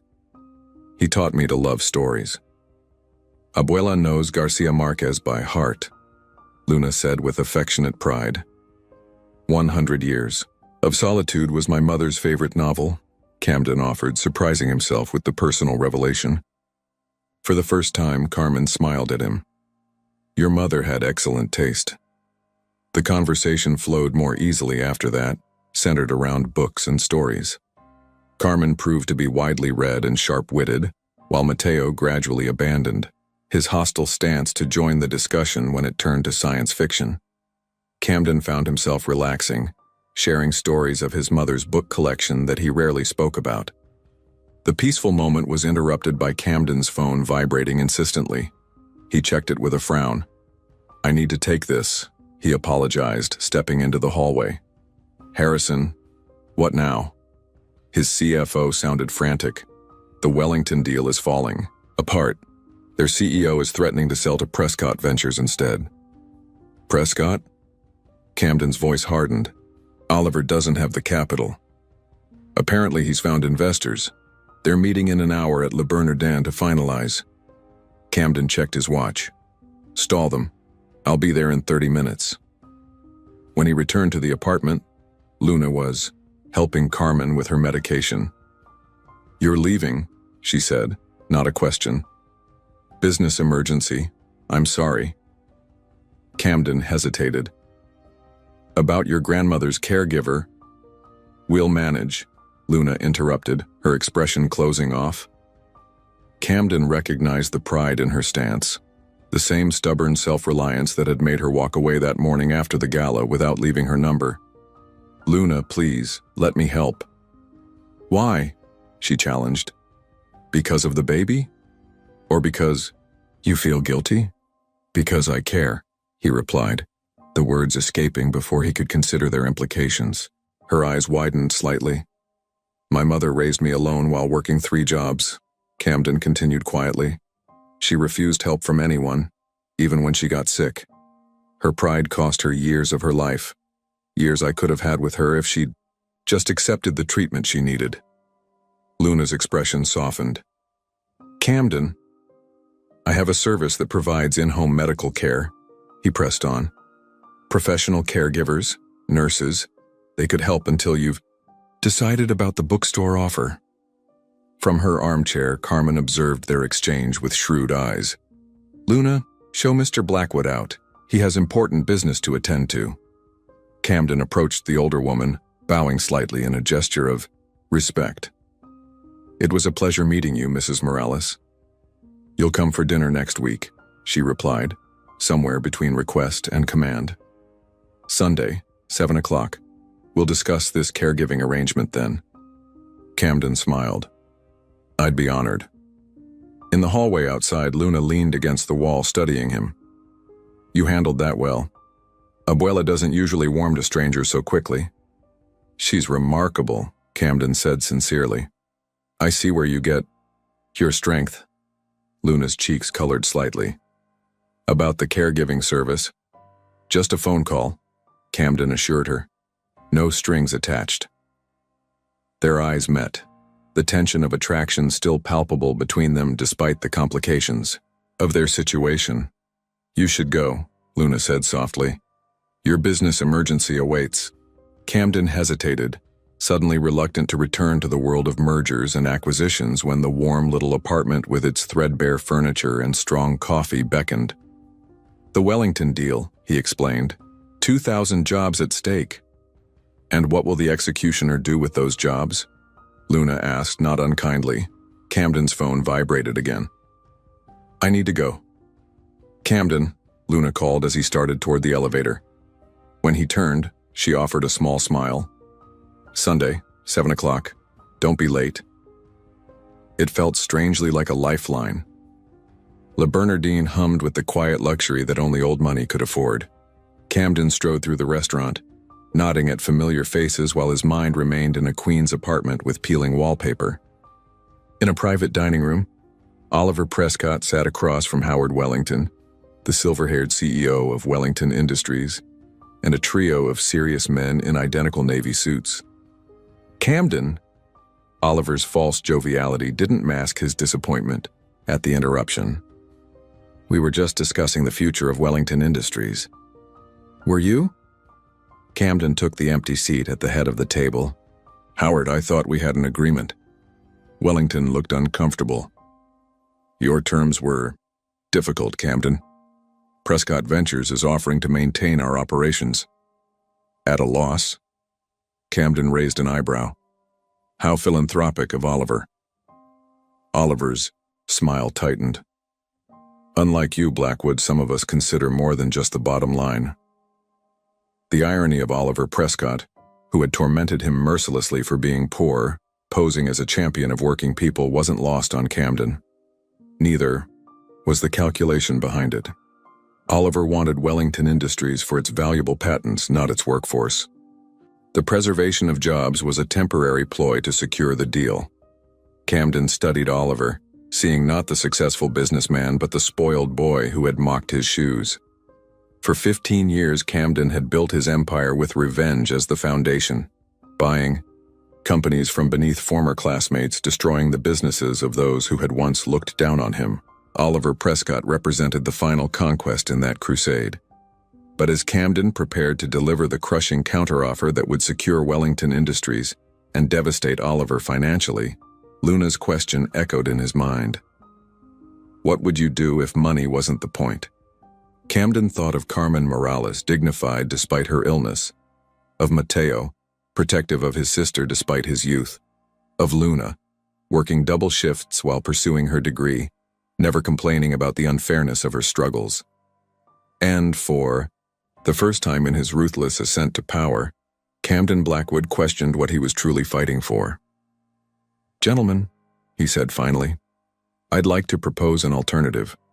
For the next hour, Camden outlined a restructuring plan that would preserve Wellington Industries as an operational subsidiary of Blackwood Enterprises, maintaining all current employment while gradually transitioning to sustainable profitability. "This is highly irregular," his CFO sputtered when Camden finished. "It's insane," Oliver added bluntly. "You'll take a 30% hit on projected returns." 32%, Camden corrected calmly. "But Wellington's sustainable energy patents align with my company's 5-year diversification strategy." Howard Wellington's eyes shone with undisguised relief. "You'd keep the company intact? No layoffs?" "No layoffs," Camden confirmed. "In fact, I'd like to expand the research division." As the meeting adjourned with handshakes and sighs of relief, Oliver cornered Camden by the coat check. "What game are you playing, Blackwood? This isn't like you." Camden adjusted his scarf. "Perhaps you don't know me as well as you think, Oliver." "This is about that waitress, isn't it?" Oliver sneered. "The one who came to your office. Word gets around, you know. Camden Blackwood's little queen's conquest." Camden's hand shot out, gripping Oliver's silk tie with sudden, dangerous intensity. "Careful," he warned, voice soft but lethal. Oliver paled. "Hit a nerve, did I?" Camden released him, straightening his tie with deliberate precision. "You know, Oliver, I've spent 15 years building an empire with one purpose, proving that the poor scholarship kid with taped-up shoes could own you and everyone like you." He smiled coldly. And I've succeeded. So thoroughly that I no longer need to care what you think. Oliver's eyes widened at the reference to their childhood encounter. You remember that? I remember everything, Camden replied. Every taunt, every humiliation. I built Blackwood Enterprises on the foundation of those memories. That's disturbing, Oliver managed. Camden laughed, genuinely amused for the first time in their encounter. Perhaps, but I'm beginning to think there might be better foundations for the next phase of my life. As he walked away, Camden felt oddly lighter, as if setting down a burden he'd carried since childhood. His phone chimed with a text message from Luna. Abuela insists you bring dessert on Sunday, something chocolate. Peace. The caregiving service called. Thank you. Camden smiled, sliding into the back seat of his waiting Bentley. Jones, we need to make a stop at that chocolatier on Madison. Very good, sir, his driver replied, catching Camden's unusually relaxed expression in the rearview mirror. May I ask the occasion? Camden gazed out at the city, thinking of the strange new path unfolding before him. Family dinner?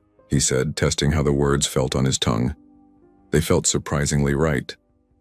3 months had transformed Camden Blackwood's life in ways no business acquisition ever had.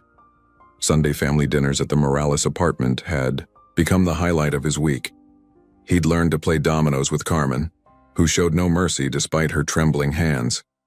He'd introduced Mateo to coding, discovering the boy's natural aptitude for technology, and he'd fallen more deeply for Luna with each passing day, though neither had put words to the feelings growing between them. Today, Camden paced the rooftop garden of the brownstone bookstore, making last-minute adjustments to the small table set for two, with the Manhattan skyline glittering beyond. After weeks of Carmen's not-so-subtle matchmaking and Mateo's eye-rolling commentary on their obvious attraction, Camden had finally asked Luna to dinner, just the two of them. You're nervous, observed Jones, who had arrived with the catered meal from Luna's favorite restaurant. Camden straightened silverware that was already perfectly aligned. That's ridiculous. I negotiate billion-dollar deals without breaking a sweat. Yes, sir, Jones replied, his usually stoic expression softening with something like amusement. The flowers are excessive. Camden surveyed the dozens of arrangements transforming the rooftop into a fragrant garden. Too much? For anyone else, yes. Jones adjusted his tie. For Ms. Morales, perhaps appropriate. The loyalty in Jones's voice wasn't lost on Camden. Over the past months, his normally reserved driver had become almost protective of Luna and her family, volunteering to drive Carmen to medical appointments and teaching Mateo to parallel park in the Bentley, something Camden himself hadn't known about until he'd received the parking ticket. His staff had been transformed by the Morales family's introduction into his life. His cold, efficient household had somehow warmed, as if Luna had brought sunshine into rooms that had never known natural light. The bookstore below was now open, managed by Luna 3 days a week while she continued her nursing studies. Camden often found himself inventing reasons to visit, watching her recommend novels to customers, or read to children during the weekend story hour, her pregnancy now visible in the gentle curve beneath her flowing dresses. Luna had agreed to the apartment above the store only after establishing strict boundaries. She paid rent, an amount Camden considered symbolic, but she insisted was fair market value. She maintained her independence, and the arrangement was temporary until she finished her degree. They were co-parents preparing for a child, she maintained. Nothing more. But something had shifted in recent weeks. Lingering glances, conversations that stretched late into the night, the electricity of accidental touches. Camden found himself sharing thoughts he'd never vocalized, while Luna gradually revealed the dreams she'd set aside to care for her family. The sound of the rooftop door opening pulled Camden from his thoughts. Luna appeared, wearing a simple, blue dress that made her eyes seem even darker. At 5 months pregnant, she glowed with a vitality that took his breath away. "This is... wow," she said, taking in the transformed space. Camden pulled out her chair. "Too much?" Luna laughed. Definitely, but somehow perfect. As they ate, conversation flowed easily between them. Discussions of the bookstore's success, Luna's nursing program, Carmen's improving health under the care of the medical team Camden had arranged.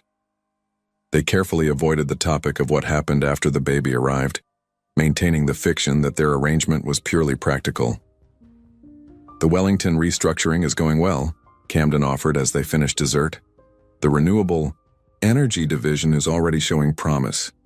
Luna studied him over her sparkling water. You never told me why you changed your mind about that deal. Camden hesitated. How could he explain that a simple question from her had unraveled 15 years of single-minded ambition? That meeting her family had made him question what true success looked like. I realized I was building an empire for the wrong reasons, he said finally. Revenge is a hollow foundation. And what are the right reasons? I'm still figuring that out. His eyes met hers. But I think it has something to do with creating something meaningful, something that lasts. Luna's hand rested protectively over her stomach. Like a family? The word hung between them, charged with possibilities neither had acknowledged.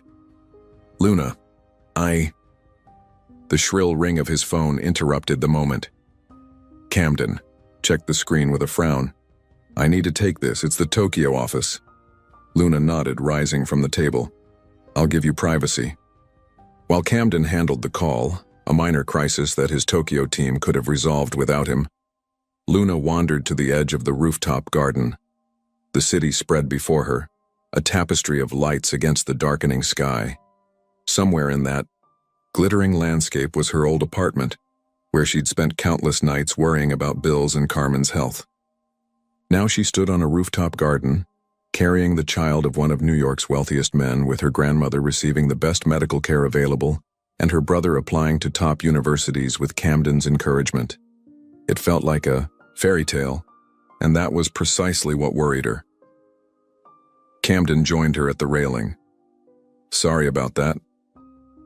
It's who you are, Luna replied. Camden Blackwood, the business titan. Is that all you think I am? He asked quietly. Luna turned to face him. I don't know what to think, Camden. 3 months ago, you were a one-night stand who turned out to be a billionaire. Now you're... She gestured helplessly. I'm what? That's just it. I don't know. Luna's voice trembled slightly. You've created this perfect bubble for us. The bookstore, the apartment, the medical care for Abuela. But bubbles burst, Camden. They always do. This isn't a bubble, he insisted. Isn't it? You live in a world of corporate takeovers and private jets. I'm a nursing student from Queens. This arrangement works now, but what happens when the novelty wears off? When the baby comes and reality sets in? Is that what you think this is? A novelty? Luna shrugged, fighting tears. What else could it be? Men like you don't end up with women like me except in fairy tales. Camden studied her face in the glow of the string lights, seeing the vulnerability beneath her fierce independence. My mother used to read me fairy tales, he said softly. But she always changed the endings. Luna raised an eyebrow. How? She said the prince didn't matter, that Cinderella would have been fine on her own, that she was always worthy with or without the glass slipper or the castle. Camden moved closer. My mother believed the real magic wasn't in fairy godmothers or enchanted pumpkins, but in recognizing your own worth. Sounds like a wise woman. She was. Camden took a deep breath. She also said that if I ever found someone who made me want to be better than I was, I should never let them go. Luna's eyes widened. Camden. I'm not good at this, he interrupted. Relationships, feelings. I've spent my adult life building walls no one could breach. Then you walked into my office and announced you were pregnant, and suddenly those walls seemed pointless. I didn't ask for this, Luna whispered. For you to change your life. You didn't have to ask. You just had to exist. Camden took her hands. Luna Morales, you stormed into my carefully controlled world and turned it upside down. You made me question everything I thought I wanted. You and your grandmother and your brother showed me what I've been missing while I've been accumulating. Wealth and power. And what's that? A family, Camden said simply. A real one. Not built on obligation or practicality, but on... On what? Luna prompted, her heart pounding. On love, he finished, the word foreign, yet right on his tongue. I'm in love with you, Luna. Not because of the baby, although I already love our child too. I'm in love with the woman who stood up for a co-worker at the risk of her own job, who works double shifts to support her family, who refuses to accept charity but offers kindness freely to everyone she meets. Luna blinked rapidly, tears spilling onto her cheeks. You can't just say things like that. Why not? Because I might believe you, she exclaimed. And then what happens when you realize that caring for a baby means sleepless nights and messy diaper changes? When you get tired of explaining to your society friends why you're with someone who was once your server? Camden smiled. You think so little of me? I think so naturally of what happens in the real world, Luna corrected, where different worlds rarely mix successfully. Camden reached into his pocket, withdrawing a small velvet box. Luna gasped. What are you doing? Something I should have done months ago. He opened the box, revealing not a ring, but a key. This isn't a marriage proposal, not yet. We have time for that if and when you're ready. Then what is it? A key to my home. My real home, not this apartment I set up for you. Camden held it out. I want us to create a home together, Luna. Somewhere that's ours, not mine or yours. Somewhere we choose together that reflects both of us. Luna stared at the key. You want us to live together? I want us to be a family, Camden clarified. You, me, our baby, and Carmen and Mateo too if they want. Or they can stay in the apartment here if they prefer independence. You've thought this through, Luna observed, a smile tugging at her lips. I plan hostile takeovers for a living, Camden reminded her with a grin, though this is the first time I've planned one with my heart instead of my head. Luna laughed, the sound like music in the night air. Your corporate board will have a fit. The executioner domesticated by a waitress from Queens. Former waitress, Camden corrected, pulling her closer. Current bookstore manager, future nurse, and hopefully... He hesitated. My future wife. Someday. When you're ready. Luna's breath caught. Is that part of your corporate strategy too? No, Camden murmured, his lips inches from hers. That's purely selfish. I love you, Luna Morales.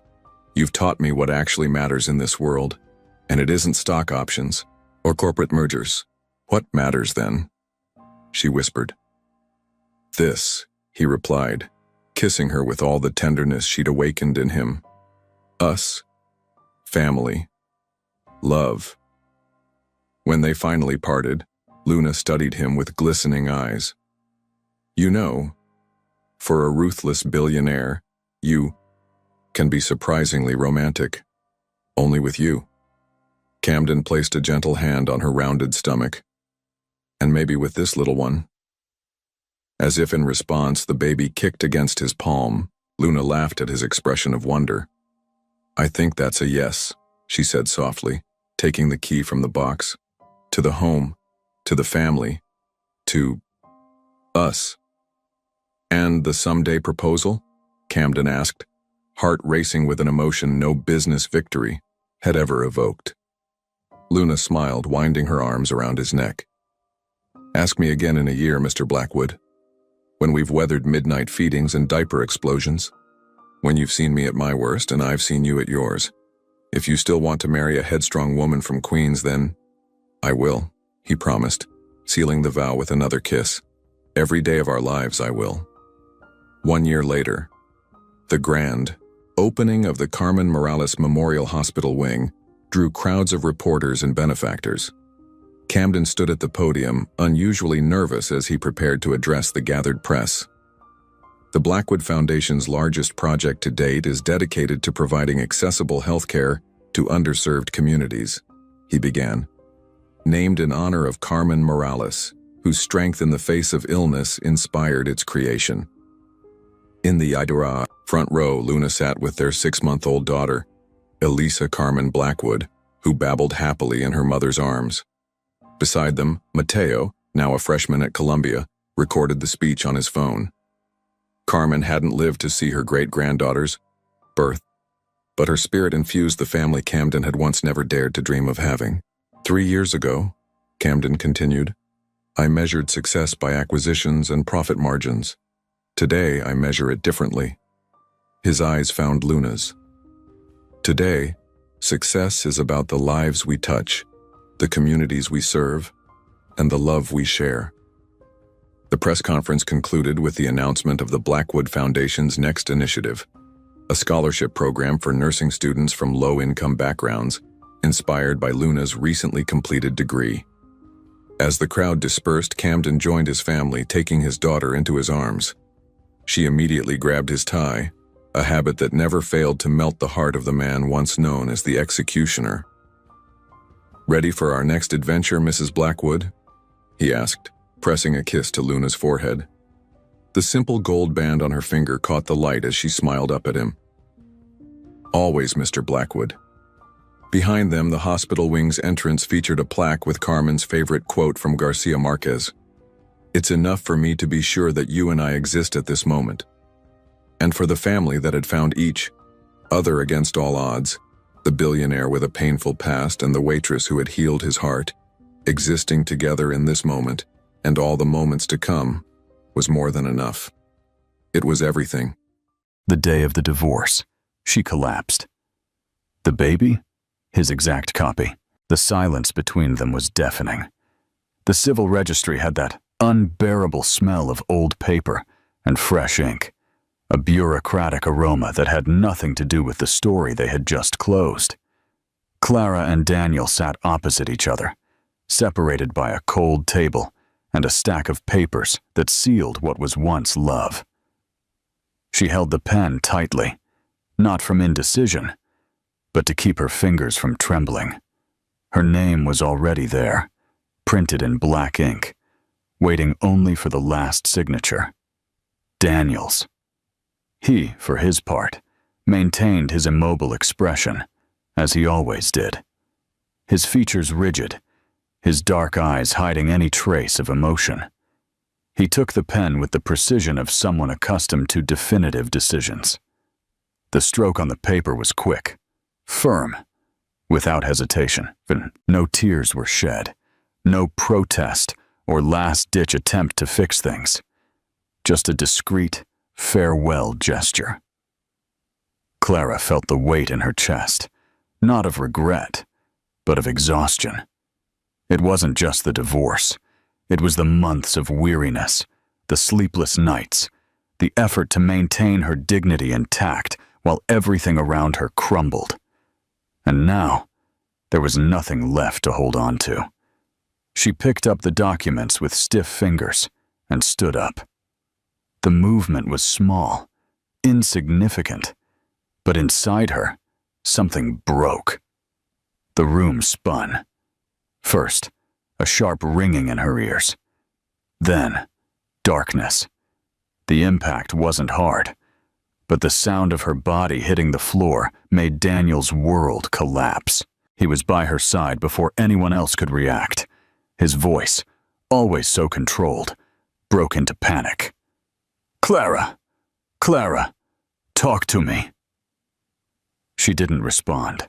Her face was pale, her lips parted as if trying to breathe. Time seemed to drag as the registry employees ran, voices mingling in a distant echo. But Daniel only saw Clara. He only heard the sound of his own heart beating erratically in his chest. "Call an ambulance!" His voice was a roar. The next few minutes were a blur of sirens and red lights reflecting in the glass of the buildings. Daniel didn't let go of her hand for a second. Even unconscious, Clara's skin was warm. Is she alive? He didn't know why that mattered so much.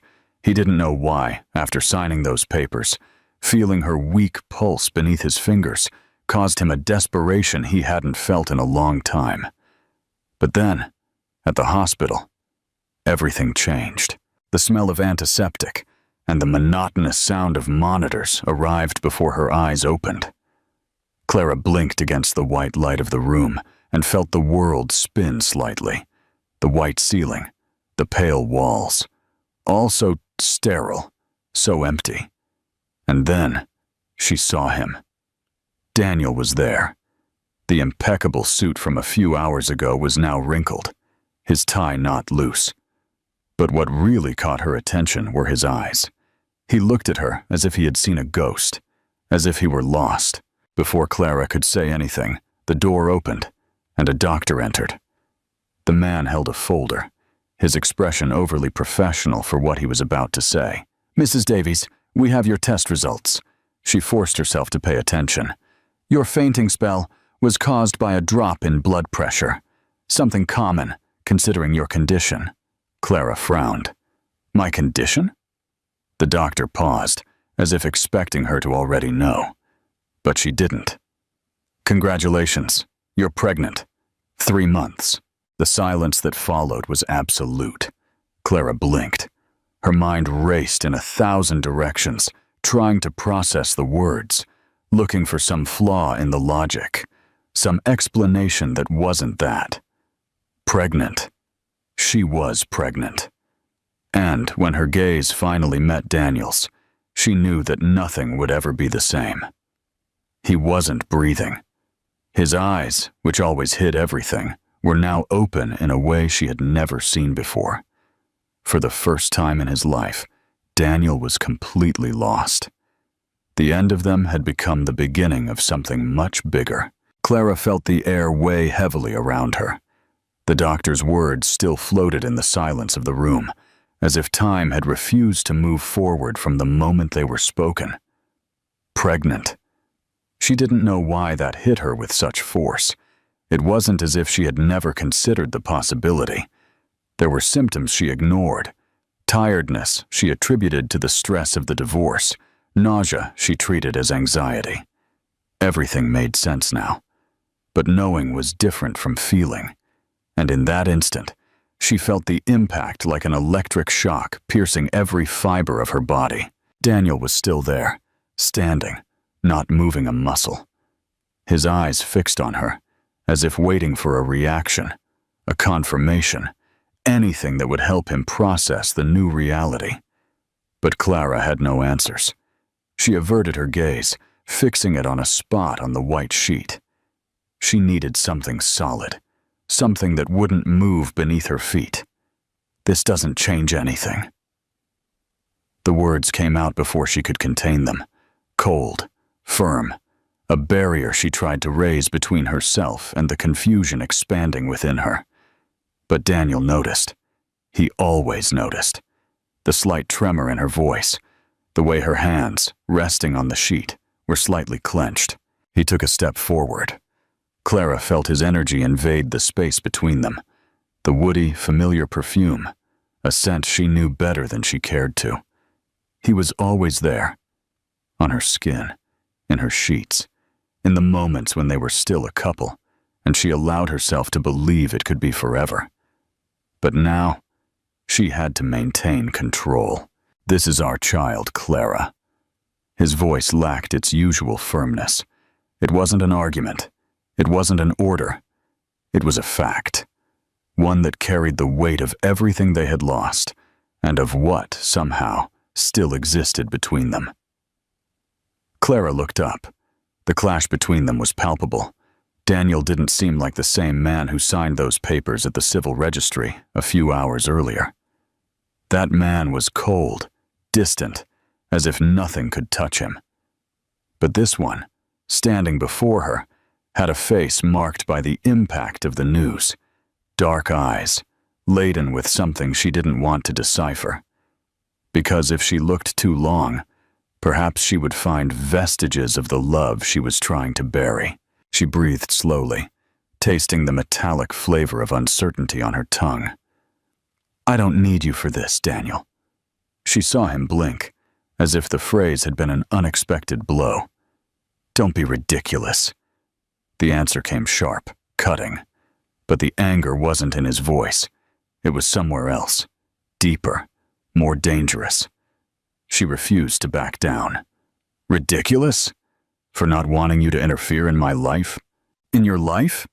He let out a short, incredulous laugh. This isn't just about you, Clara. She gritted her teeth. Oh no, because it seems that until a few minutes ago, none of this existed for you. You signed those papers, Daniel. I'm no longer your wife.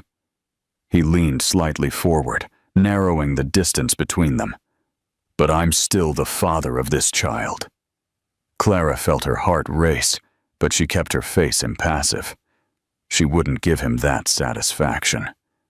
Daniel ran a hand through his hair, an impatient gesture she knew well. He was fighting against something within himself. Do you really think you can exclude me from this? She averted her gaze. The truth? I don't know. She didn't know how to deal with it. She didn't know how to move forward without feeling the weight of the past pressing on her shoulders. I need time.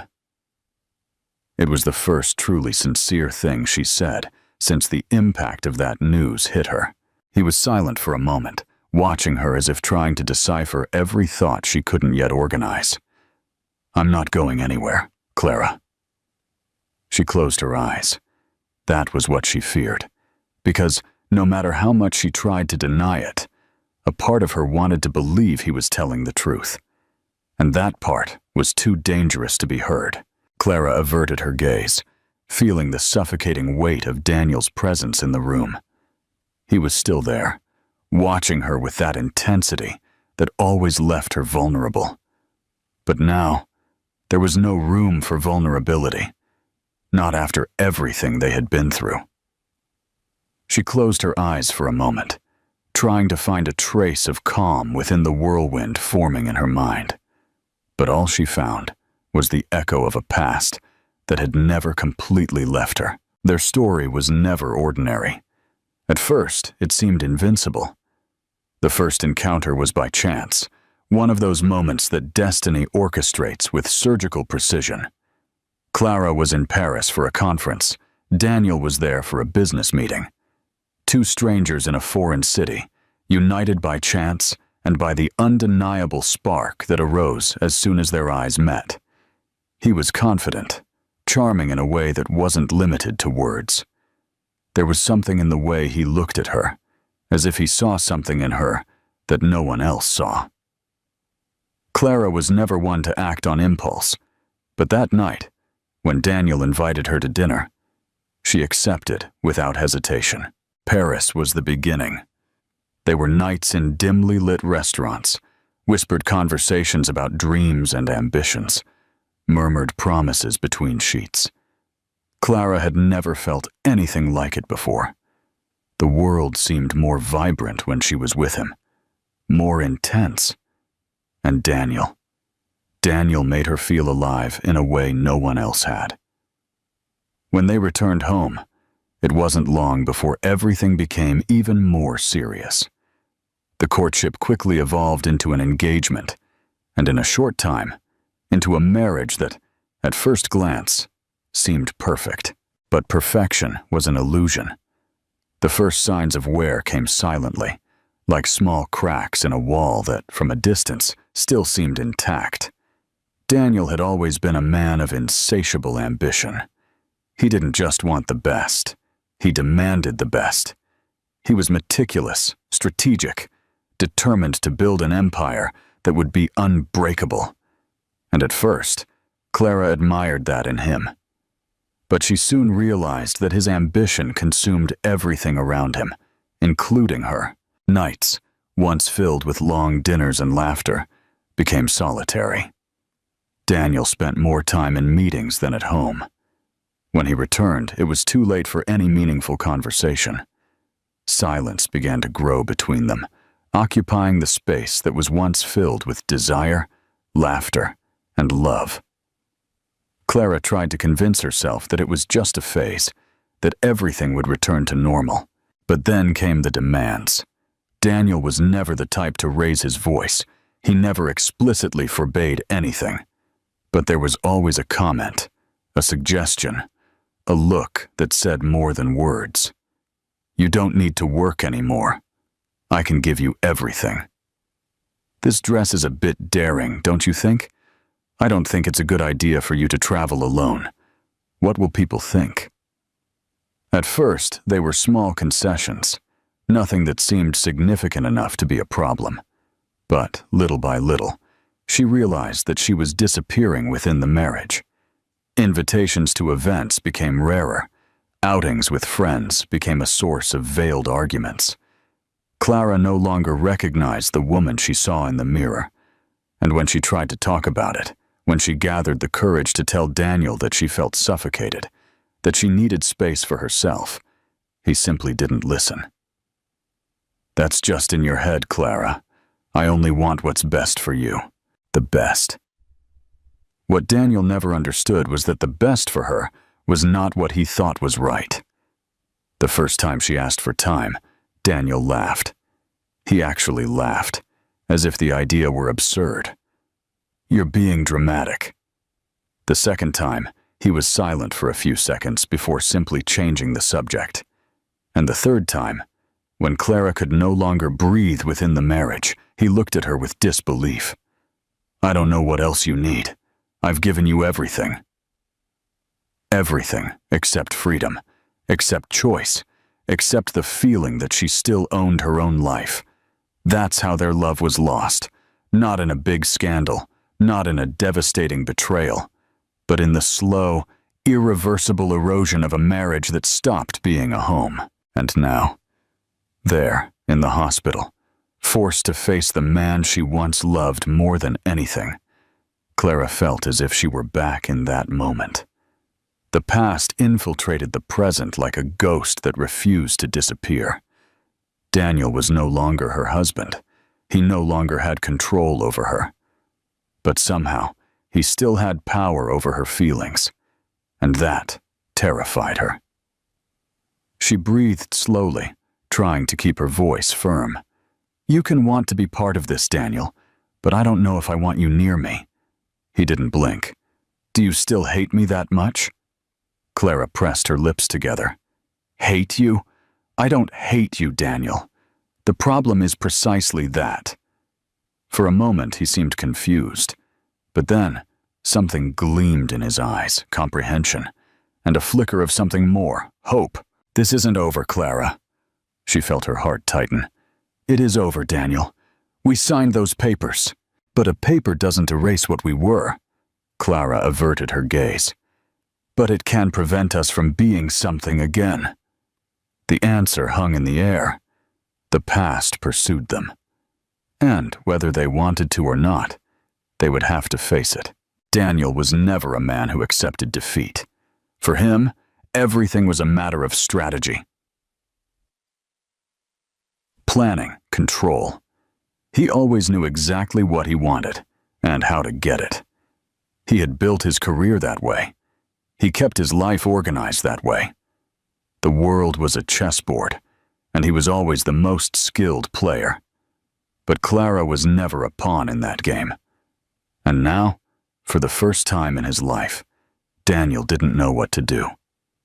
He watched her from the other side of the room, his arms crossed over his chest, as if trying to protect himself from her proximity. Since they received the news of the pregnancy, Clara had grown more distant each day, rejecting any attempt at closeness. But there were moments when he saw her resistance waver, when their gazes met for too long, when their fingers accidentally touched, when the silence between them became denser than the words they tried to say to each other. She still felt something for him. He knew it. But would it be enough? Daniel clenched his jaw and looked away to the window. Outside, the day stretched on, indifferent to the chaos within him. He hated that feeling of powerlessness, that uncertainty creeping under his skin like a poison. He needed to show he had changed. But how? Because, if he was honest with himself, he didn't know exactly how to change. Clara had always been his exception, his ruin and his salvation. And now, everything depended on his ability to convince her that he would never leave her alone again. He turned to look at her again, observing the way she kept her gaze fixed on the floor, her arms still crossed like an invisible barrier. "You can't push me away from this, Clara." She slowly raised her eyes, and he saw the internal battle reflected there. "I'm not trying to push you away, but that doesn't mean I trust you." Daniel took a deep breath, holding back the instinctive reply he wanted to give. The older version of himself would have argued, tried to reason with logic, proving with well-structured words that he was right. But that had never worked with Clara, and if he wanted her to believe him, he would have to act differently. He took a step forward. Clara didn't back away, but her body tensed. "I know words aren't enough, but if you give me the chance, I'll show you I'm different." She laughed, but there was no humor in her laugh. "Do you think this is a contract, Daniel? Something that can be resolved with promises and guarantees?" He studied her for a moment before replying, "No, I think it's much more than that." The answer took her by surprise. Clara blinked, her lips parted as if she was about to argue, but nothing came out. He moved a little closer, just enough to feel her accelerated breathing. "Let me be here." She held his gaze. "And when things get difficult, will you still be here?" He didn't hesitate. "Yes. And when work demands everything from you, I choose you." Clara closed her eyes for a moment, as if absorbing those words. When she opened them again, Daniel realized she wasn't ready to yield. Not yet.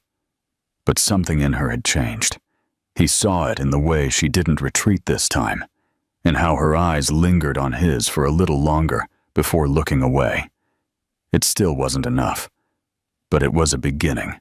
Do you think Daniel has truly changed, or is this just a temporary reaction to the news? Share your thoughts in the comments. The months passed in a blur. Time, which once seemed an implacable enemy, now became a silent ally, allowing Clara and Daniel to navigate this new reality at a pace they could both handle. He was still there, present at every appointment, attentive to every detail, always making sure she didn't have to bear that burden alone. And Clara, little by little, began to allow herself to trust it. Not completely, not without reservations, but enough to accept the hot coffee he handed her without her having to ask, to let him walk her home when she was too tired to drive. Enough to allow him to be near. And then, in an instant, everything crumbled. It was an ordinary day, or at least, it should have been. Clara left the doctor's office with a discreet smile. The pregnancy was going well, the baby was healthy, and for the first time in a long time, she felt light. Until she saw Daniel across the street. She knew he would come for her. He always did lately. But there was something different about him that day. Something tense, rigid. Clara frowned and crossed the street, feeling a growing unease in her chest. "Is everything all right?" Daniel didn't answer immediately. His jaw was tight, his dark eyes laden with something she couldn't decipher. And then he blurted out, "Were you with him?" Clara blinked, confused. "With whom?" "Edward." The name came out laden with venom, and only then did Clara understand. Edward was her former colleague, a friend, someone who had been close when her marriage began to fall apart, offering support without ever overstepping boundaries. But Daniel always hated Edward. He always saw him as a threat, even though Clara had assured him countless times that there was nothing between them beyond friendship. She felt a tightness in her chest. "Daniel, I ran into him by chance. We talked for a few minutes, and nothing more." But he was no longer listening. "Sure, it was just a coincidence, right? The same guy who spent years waiting for me to make a mistake so he could get close to you." Daniel's tone was becoming harsher, colder, and in that instant, Clara felt transported back to the past, to a time when her every word was analyzed with distrust, when her every movement was a possible threat to the control Daniel insisted on having over her. And the worst part? She saw in his eyes that he perceived it too, that he saw the exact moment she closed herself off again. But instead of backing down, he advanced. "Are you still talking to him?" His voice was low, but laden with something somber. Clara crossed her arms. "I'm not going to answer that kind of question." Daniel laughed, but there was no humor in his laugh. "Of course not, because you're never wrong, are you, Clara?" She felt a knot form in her throat. He didn't realize what he was doing. "Daniel, stop!" But he didn't stop. "I should have known. You've always had an enormous knack for trusting the wrong people." The words were spoken without thinking, but the impact was immediate. Clara stood motionless, her eyes wide, her breath caught in her chest. And then, something inside her broke. The silence that followed was worse than any scream. "I'm not doing this again!" Her voice came out low, but firm. Daniel realized too late. "Clara!" But she was already walking away. "You promised you had changed." He ran a hand over his face, as if trying to contain something within himself. "I did change." "Then why do you keep trying to control me?" He had no answer. Clara exhaled slowly, feeling her chest tremble. "I need space." "No!" Daniel's reply was immediate, but this time it wasn't an order. It was a plea. "Don't push me away, Clara." She closed her eyes. "Then give me a reason not to." The silence that followed was devastating, and when Daniel finally tried to speak, it was too late. She was already gone. In the following days, Daniel tried to call, tried to stop by her apartment, tried to find any way to undo that mistake. But Clara didn't answer. And then, when he finally went to her house, he found the door closed, the lights off, and a neighbor who looked at him with pity. "She traveled," the man said. Daniel felt his stomach sink. "What do you mean, traveled?" "Where?" "I don't know, mate. I just know she rented the place out for a while. Said she was taking a break in the city." Daniel stood there, unable to react. Clara was gone. She was really gone. And this time, perhaps she wouldn't come back. He felt his heart pound in his chest, his breath shallow. His head told him that was it, that he had lost her. But then, for the first time in his life, Daniel realized that just wanting to change wasn't enough. He would have to prove it. And, above all, he would have to be patient. Clara was far away, and he didn't know if she would ever come back. But if she did, he would be ready. This time, without trying to control her, without trying to convince her, just waiting. Because for the first time, he was willing to be a man who deserved to be by her side. And if he had to wait forever, he would wait. She was gone. The emptiness that remained after Clara left was worse than anything Daniel had felt. It wasn't just the anger that pulsed in his mind, nor the frustration of having reverted to the man he promised he would never be again. It was fear, the fear of having lost her forever. In the following days, he tried to give her space, but her silence was unbearable. Clara didn't reply to his messages, didn't answer his calls. He stopped by her apartment, but she didn't open the door. And then, when he finally decided to back off and wait for her to come to him, fate showed him it wouldn't grant him that luxury. The call came in the middle of the night. The hospital number glowed on his phone screen, and everything inside him froze. "Mr. Davies?" The sound of his own name made his heart ache against his ribs. "Yes. You need to come to the hospital now. It's about Clara." He didn't remember the drive there, only the metallic taste of panic in his mouth, his trembling hands on the steering wheel, the suffocating feeling that if something happened to her or the baby, he would never forgive himself. When he arrived, The hospital was bathed in that cold, indifferent light, and the antiseptic smell seemed stronger than usual. He crossed the corridors with long strides until he found a nurse who immediately recognized him. "Where is she?" The woman hesitated for a second. Mrs. Davies was admitted with complications. They had to take her to surgery. The word hit Daniel like a punch. Surgery? She had a premature placental abruption.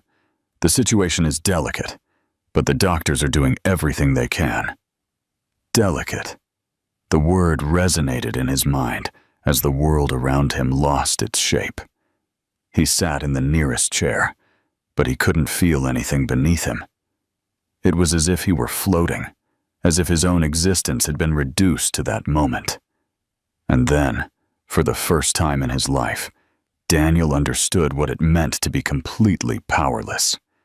There was nothing he could do, no strategy he could devise, no money he could pay to fix this. He could only wait and pray. Time became distorted. Every minute seemed an eternity. And then, finally, a doctor appeared. Daniel jumped to his feet, his heart pounding. "How is she?" The doctor sighed, and Daniel felt the weight of that sound even before the words were spoken. "The baby is in fetal distress. We need to act fast." It was then that Daniel understood what that meant. They had to choose. Save Clara, or save the baby. The floor seemed to disappear beneath his feet. "We'll do our best for both of them," the doctor said, trying to remain calm. "But Mr. Davies, if we have to prioritize one of them, we need your decision now."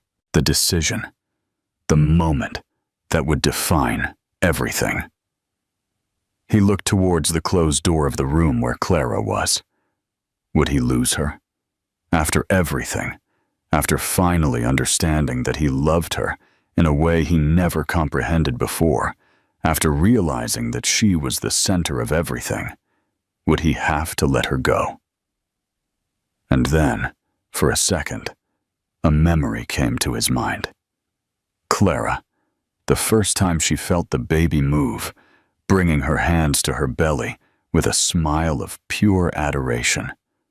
Clara, caressing the ultrasound picture as if she had known that little life inside her for years.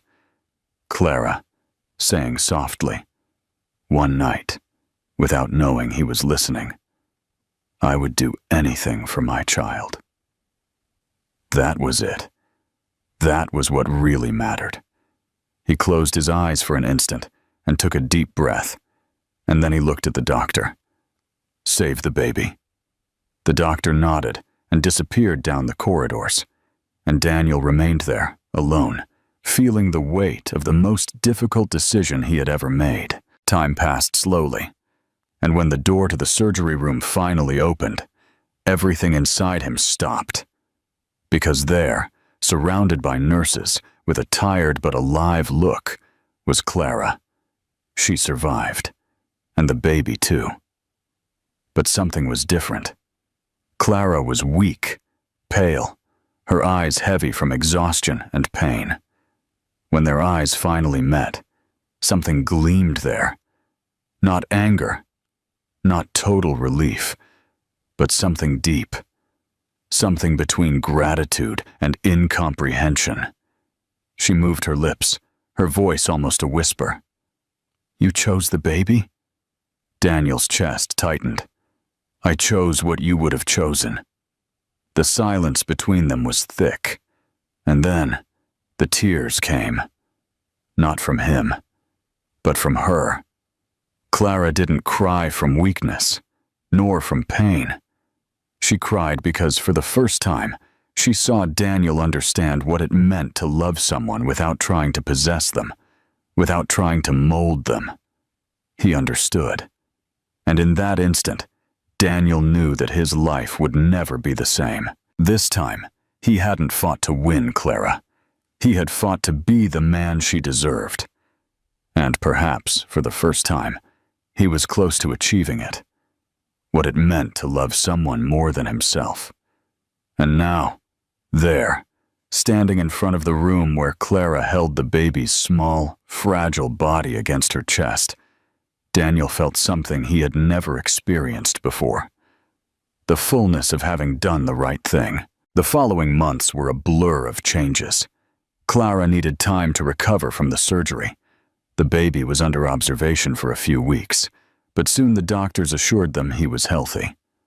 A boy, small but strong. They named him Leo.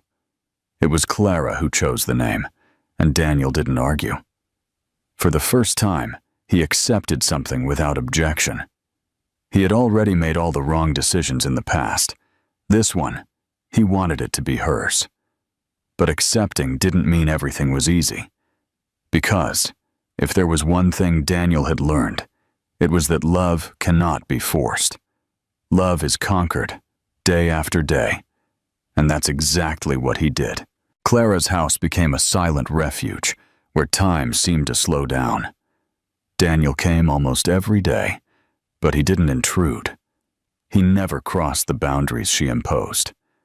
When Clara needed to rest, he stayed with Leo.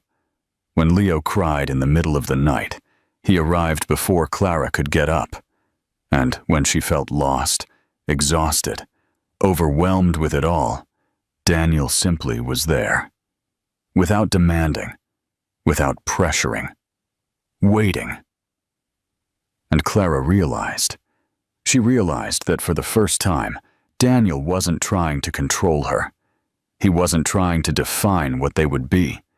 He simply remained present, like a silent certainty, like a firm foundation she could choose to use, or not. He changed, and she did too. Because at some point, Clara found herself watching him with different eyes.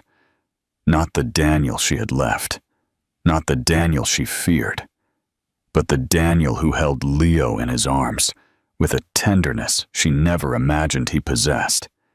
The Daniel who wasn't impatient when the baby cried. The Daniel who made coffee for her every morning without saying anything, simply leaving the cup on the counter before he left. The Daniel who understood when she needed silence. And, little by little, Clara felt the armor she had built begin to crack. Time passed. And then, something happened. The first time he touched her again was unintentional. Clara was on the sofa, holding Leo, when Daniel sat next to her. He gently ran his hand through the baby's hair, and his arm brushed hers. An insignificant touch, but Clara felt it. She felt the warmth of his skin, the familiarity of that gesture. She felt the years return in a second. She felt her heart race, and when she looked up, Daniel was already watching her. They remained like that for a moment. Silence. A mutual understanding. And then Clara looked away, because she wasn't ready yet. But she knew, in that instant, that it was only a matter of time. The problem was that time didn't wait for them. That night, it was raining heavily. Daniel was about to leave when Clara, who was watching the storm from the window, finally made a decision. Stay. The word was said so softly that, for a second, Daniel thought he had imagined it. But then she turned to look at him, and in her eyes, there was something new, something definitive. He didn't ask if he could, and she didn't need to answer. Because when he approached, Clara raised her face to receive him. The kiss was slow, different from all the ones they had shared before. There was no rush. There was no need. It was a choice. And, when he separated his lips from hers, Clara finally realized. They weren't coming back because they needed each other. They were coming back because they loved each other. This time, their love wasn't a power game. It was a partnership. And finally, it was enough. If you're enjoying this story, don't forget to like it, subscribe to the channel, and share it with your friends. Your support helps us keep our content fresh and exciting for you. Thanks for joining us and being part of this journey.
The screeching of tires on wet asphalt pierced the morning air as a sleek, midnight blue Aston Martin swerved to avoid a delivery truck that had suddenly pulled out from a side street. Inside the luxury vehicle, Alexander Xander Blackwood, 34-year-old, tech mogul and recently crowned Manhattan's most eligible bachelor by Finance Monthly, gripped the steering wheel, his heart hammering against his ribcage. "That was too close," he muttered, adjusting his titanium watch worth more than most people's annual salary. Rain pounded against the windshield as he pulled into the first available parking spot. Xander needed caffeine, desperately. 3 consecutive, all-nighters finalizing the acquisition of his biggest competitor had left him running on fumes. His eyes landed on a modest establishment across the street, Sunrise Diner. Inside the diner, 27-year-old Mia Rodriguez was having the morning shift from hell. The coffee machine had broken down, they were short-staffed, and her manager had just called to say he wouldn't be coming in because his kids were sick.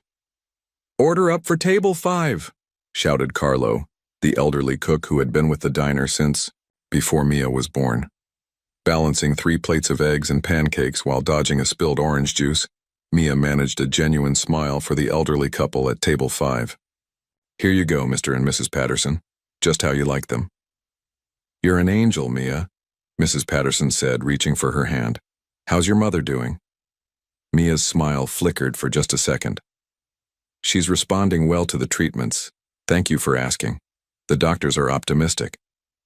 What she didn't mention was the mounting medical bills that kept her awake at night, or the second notice of foreclosure on her childhood home that had arrived yesterday, or that her younger sister's college tuition was due next week. The bell above the door jingled, and Mia turned to see a tall figure shaking raindrops from what was clearly an outrageously expensive coat. Something about him seemed vaguely familiar. "Seat yourself anywhere," she called out, rushing to grab more coffee pots. Xander chose a corner booth with a view of the street. He hadn't been in a place like this since college, before his algorithm had revolutionized artificial intelligence and catapulted him into the stratosphere of wealth. Something about the simplicity appealed to him. No assistants, no shareholders, no board members demanding explanations for his unorthodox business decisions. "Coffee?" Mia appeared beside his table, coffee pot in hand, dark curls escaping from her messy bun. Xander looked up, and for the first time in years, found himself genuinely speechless. It wasn't just that she was beautiful, though she undeniably was. It was the weariness behind her smile that resonated with something deep inside him. "Yes, please, black." His voice came out rougher than intended. As she poured, Xander noticed her hands, clearly not manicured like those of the women who typically surrounded him, but strong and capable. When the sleeve of her uniform rode up slightly, he caught sight of an intricate tattoo, a compass rose. "Nice tattoo," he said, desperate to say something. "Are you a traveler?" Mia looked surprised at the personal question from a customer in a $3,000 suit. "Aspiring to be," she replied with a wry smile. "Haven't made it further than New Jersey yet, but I've got plans." Their eyes met, and time seemed to pause in that peculiar way it sometimes does when two souls recognize something kindred in each other. The moment shattered when a crash came from the kitchen, followed by Carlo's colorful Italian cursing. "I'd better," Mia gestured toward the kitchen. "Of course," Xander nodded. As she hurried away, he found himself watching her, the way she stopped to check on each table. Her efficient movements, the genuine warmth in her interactions with customers who clearly knew her well. His phone buzzed incessantly, his assistant, his lawyers, the press wanting statements about the acquisition. For the first time in recent memory, Xander Blackwood let his phone continue buzzing. Instead, he sipped his coffee and observed the morning ballet of the Sunrise Diner, with Mia at its center. What he couldn't have known was that across the diner, Mia was trying not to stare at the handsome stranger whose face she had just recognized from countless business magazines, or that the universe had just set in motion a series of events that would change both their lives forever. 3 days later, Mia was rushing through the monthly bills at her tiny kitchen table, calculator in one hand, and a cold cup of tea in the other.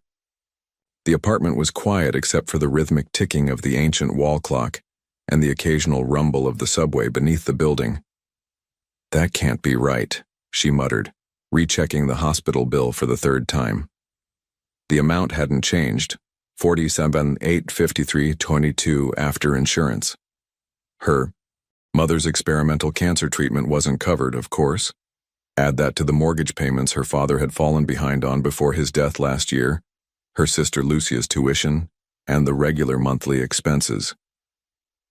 Mia pushed her hair back with both hands and took a deep breath. She'd figure it out.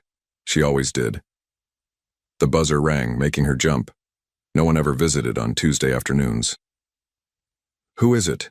she asked into the intercom.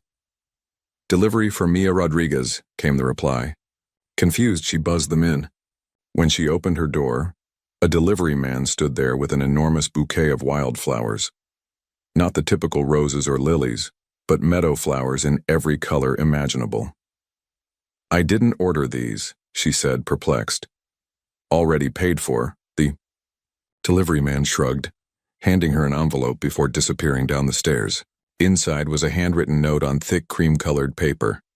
"The coffee was excellent. I wonder if the chef would share his pancake recipe. Breakfast again tomorrow? X."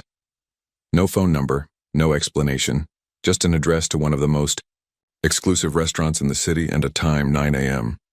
"X," Mia whispered, then it clicked.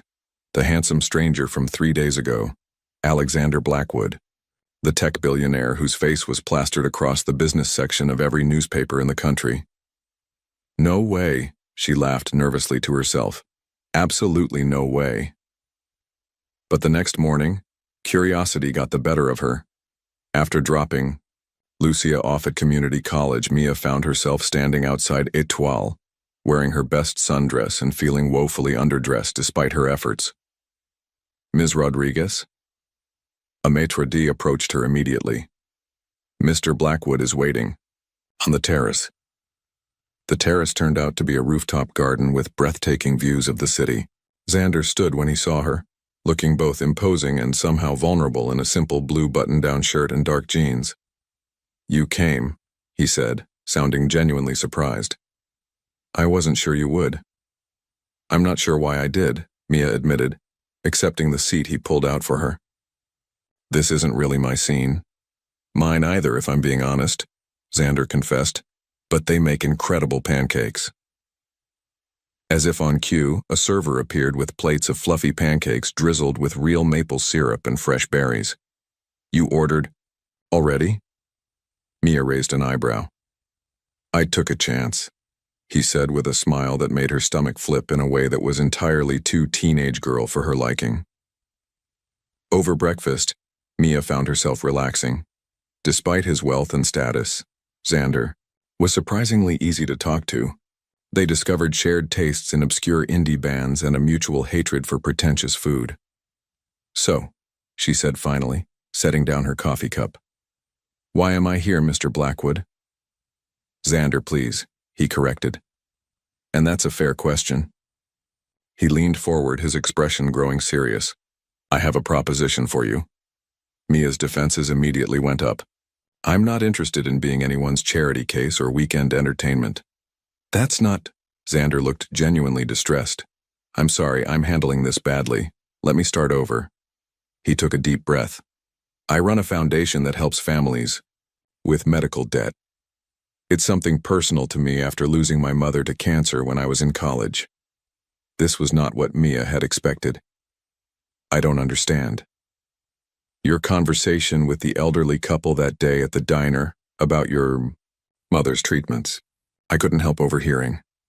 Xander looked apologetic. "My foundation could help with those bills, no strings attached." Mia felt a flash of anger mixed with embarrassment. "You've been investigating me?" "No. Well, yes, but not in a creepy way." Xander stumbled over his words. "That sounds terrible. What I mean is, the foundation has a process. We verify need before offering assistance." "So I'm just another case file?" Mia stood up, grabbing her purse. "No." Xander stood too, looking panicked. "This isn't coming out right at all. The truth is, I haven't been able to stop thinking about you since that day at the diner. The foundation is real. The help is real. But I also selfishly wanted to see you again. Mia hesitated, conflicted. This man could solve her family's financial problems with what amounted to pocket change for him. But accepting help had never been easy for her. I don't need your pity, she said quietly. It's not pity, Xander replied, his voice equally soft. It's admiration. You work harder than anyone I've ever met.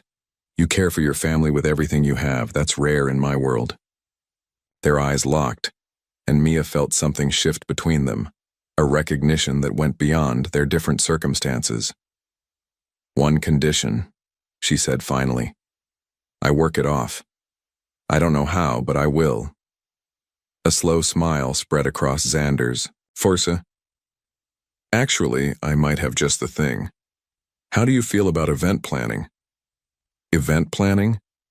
Mia blinked, confused by the change in direction. I'm hosting a charity gala for the foundation in 3 weeks, Xander explained, his enthusiasm growing. My assistant just quit, and I'm drowning in details. You clearly know how to handle chaos and multiple demands. I'm a waitress, not an event planner, Mia pointed out. You're efficient, personable, and clearly good at managing difficult people, Xander countered. I've seen you handle 4 tables while dealing with a grumpy cook and maintaining a smile. That's more impressive than any resume. Mia couldn't help but laugh at his earnestness. You're serious? Completely, Xander nodded. It's a paid position with benefits. The foundation covers your mother's medical expenses regardless of whether you take the job. Those are separate things. As the morning sun bathed the terrace in golden light, Mia found herself at a crossroads. She could walk away from this bizarre encounter and continue struggling alone, or she could take a chance on the unexpected opportunity this enigmatic billionaire was offering. When do I start? She heard herself ask. The relief and joy on Xander's face was worth the leap of faith. Neither of them realized that across the restaurant, a woman in dark sunglasses was taking pictures of them on her phone, a woman whose venomous expression promised trouble ahead. 2 weeks into her new job, Mia still couldn't believe her life had taken such a dramatic turn. Her mother had been transferred to a top oncology center, her sister's tuition was paid in full, and the foreclosure notices had stopped arriving. But the most unexpected change was her growing closeness with Xander. No, absolutely not, Mia said firmly, standing in the middle of Xander's penthouse office. We are not serving caviar popsicles at a fundraiser for medical debt relief. Do you want to look completely tone-deaf? Xander's executive team exchanged nervous glances. No one spoke to Alexander Blackwood that way, except Mia apparently. To everyone's surprise, Xander burst out laughing. You're right. It was a terrible suggestion. He turned to his team. Mia has final say on all event details. Are we clear? The gala was only a week away, and against all odds, preparations were coming together beautifully. Mia had transformed Xander's vague concept into a coherent, meaningful event that would genuinely connect with donors while highlighting the foundation's mission. You need to go home, Xander said later that evening, finding Mia still at her desk at 9 o'clock. You've been here for 14 hours, says the man who probably sleeps 3 hours a night, Mia retorted without looking up from her laptop. That's different. I'm a hopeless workaholic with no personal life. And what exactly do you think I am? Mia finally looked up, a hint of a smile playing at her lips. Their eyes met, and that now familiar current passed between them, a mixture of challenge, respect, and something deeper neither was ready to name. Come on, Xander said suddenly, closing her laptop. I want to show you something. I have at least 20 emails to answer, Mia protested. They'll still be there tomorrow. Trust me on this. Curiosity won out, and soon they were in Xander's private elevator heading to the roof. When the doors opened, Mia gasped. The rooftop had been transformed into a miniature drive-in movie theater, complete with a large screen, one comfortable-looking car-seat sofa, and a projector. What is this? She asked, enchanted despite herself. You mentioned you loved old movies but never had time to see them anymore, Xander said, suddenly looking a bit uncertain. I thought maybe you built a private cinema because I mentioned liking old movies? Mia was incredulous. When you say it like that, it sounds excessive. Xander ran a hand through his hair, looking embarrassed. It's just, when was the last time you did something just for fun? Mia couldn't actually remember. I had them set up Roman Holiday, Xander continued. You said it was your mom's favorite and you'd never seen it. The gesture was so unexpectedly thoughtful that Mia felt a lump form in her throat. No one had ever paid such close attention to the small details she shared. There's popcorn, he added hopefully, pointing to an old-fashioned popcorn machine. You're not at all what people say about you, Mia said softly. Xander's expression turned guarded. What do people say? That you're ruthless, cold, calculating. Mia stepped closer to him. But that's not the man who remembers his assistant's coffee order and asks about her dog, or who notices when the janitor's daughter graduates and sends flowers, or who builds a rooftop cinema for a girl who likes old movies. Maybe I'm only that way with you, Xander admitted, his voice low. The air between them charged with possibility. For a moment, Mia thought he might kiss her, and more surprisingly, she realized she wanted him to. Instead, Xander's phone rang shrilly. He grimaced, checking the screen. I have to take this. It's Tokyo, I'm sorry. Go. Mia smiled understandingly. I'll watch the beginning.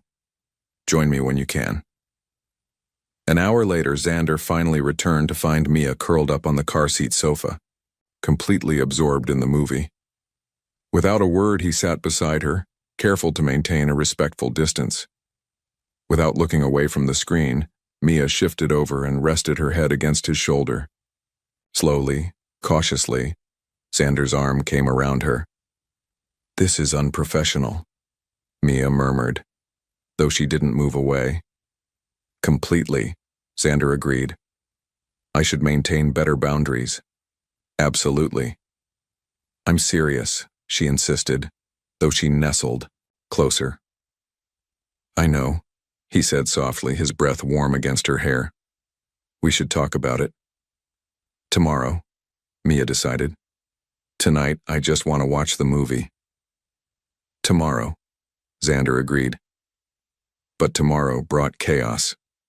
Mia arrived at the office to find Xander in a heated argument with a striking blonde woman whose face seemed vaguely familiar. You can't just replace me with some diner waitress, the woman was shouting as Mia walked in. Victoria, that's enough. Xander's voice was ice cold, a tone Mia had never heard from him. You quit, remember? I can't work for someone with no heart. Your exact words. Victoria, the former assistant, Mia realized, spotted her and narrowed her perfectly made-up eyes.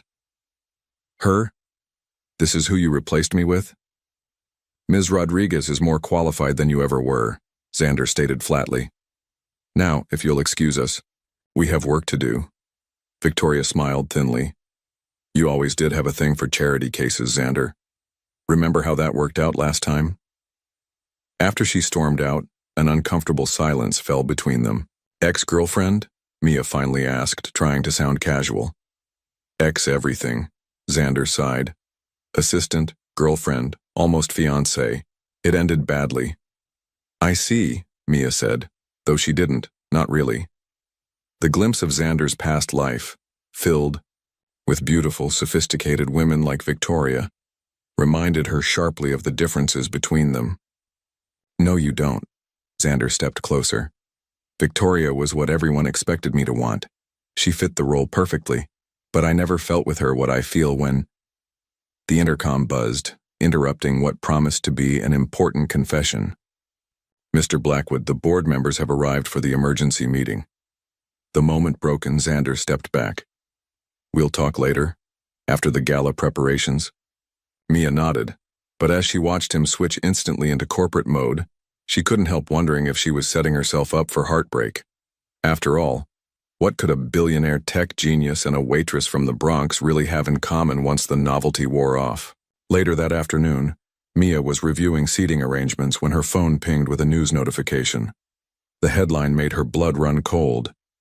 Tech Titans charity case. Blackwood's new romance raises eyebrows.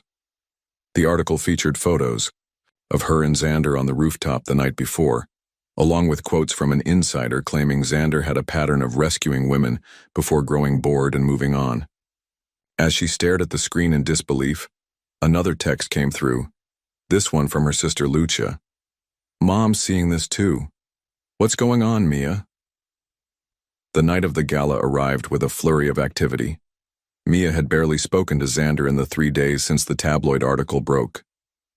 She'd thrown herself into finalizing the event details, determined to fulfill her professional obligations despite the personal turmoil. Her mother had been surprisingly understanding. "People will always talk, Mija," she'd said during Mia's brief visit to the hospital. "The question is, does he make you happy?" Mia hadn't answered. How could she when she wasn't sure herself? Now, standing at the entrance of the grand ballroom in a midnight blue gown, Xander had insisted on having designed for her. "It's a work expense. You're representing the foundation." Mia greeted donors with practiced charm while keeping one eye on the door. Xander was late, unusual for someone who valued punctuality as much as he did. When he finally appeared, Mia nearly dropped her tablet. He looked exhausted, with dark circles under his eyes, but devastatingly handsome in his tuxedo. Their eyes met across the room, and for a moment everything else faded. Then Victoria appeared at his side, perfect in a red designer gown, her arm possessively linked through his. Mia felt the floor shift beneath her. Of course, the tabloid stories had threatened the foundation's reputation. Xander was just doing damage control by reverting to his expected lifestyle. The brief fantasy Mia had allowed herself, that maybe, just maybe, their worlds could combine, crumbled. "Ms. Rodriguez?" A server approached her. "Mr. Blackwood asked to see you in the East Terrace. Immediately." Steeling herself, Mia made her way through the crowd. She would be professional.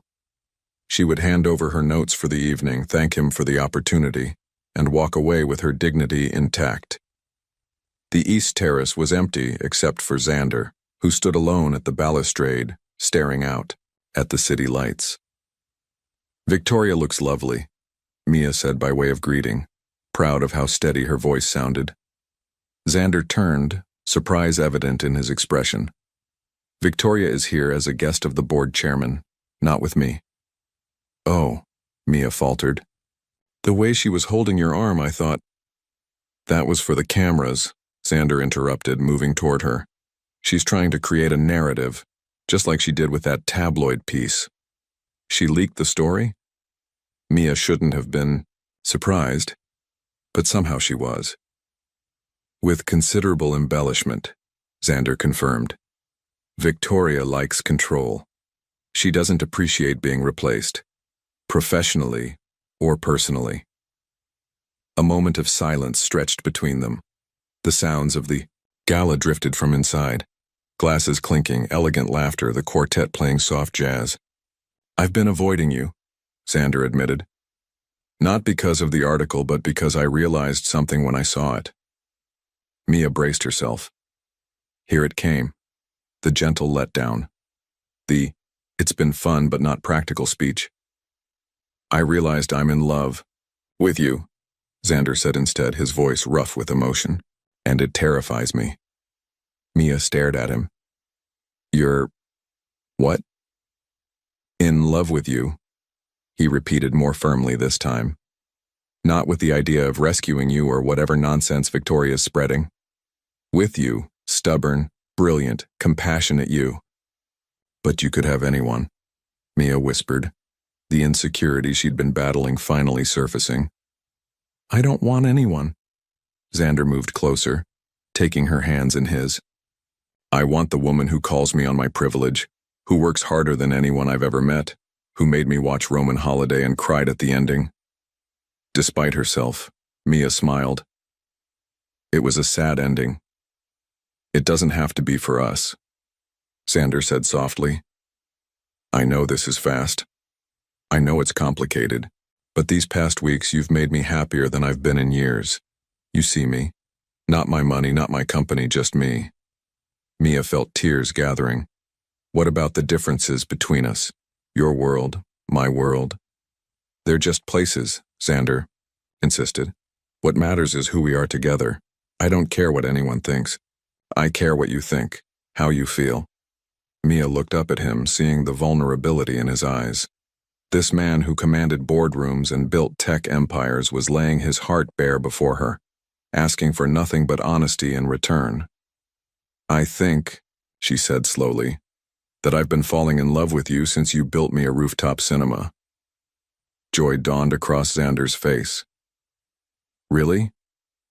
Really, Mia confirmed, stepping closer.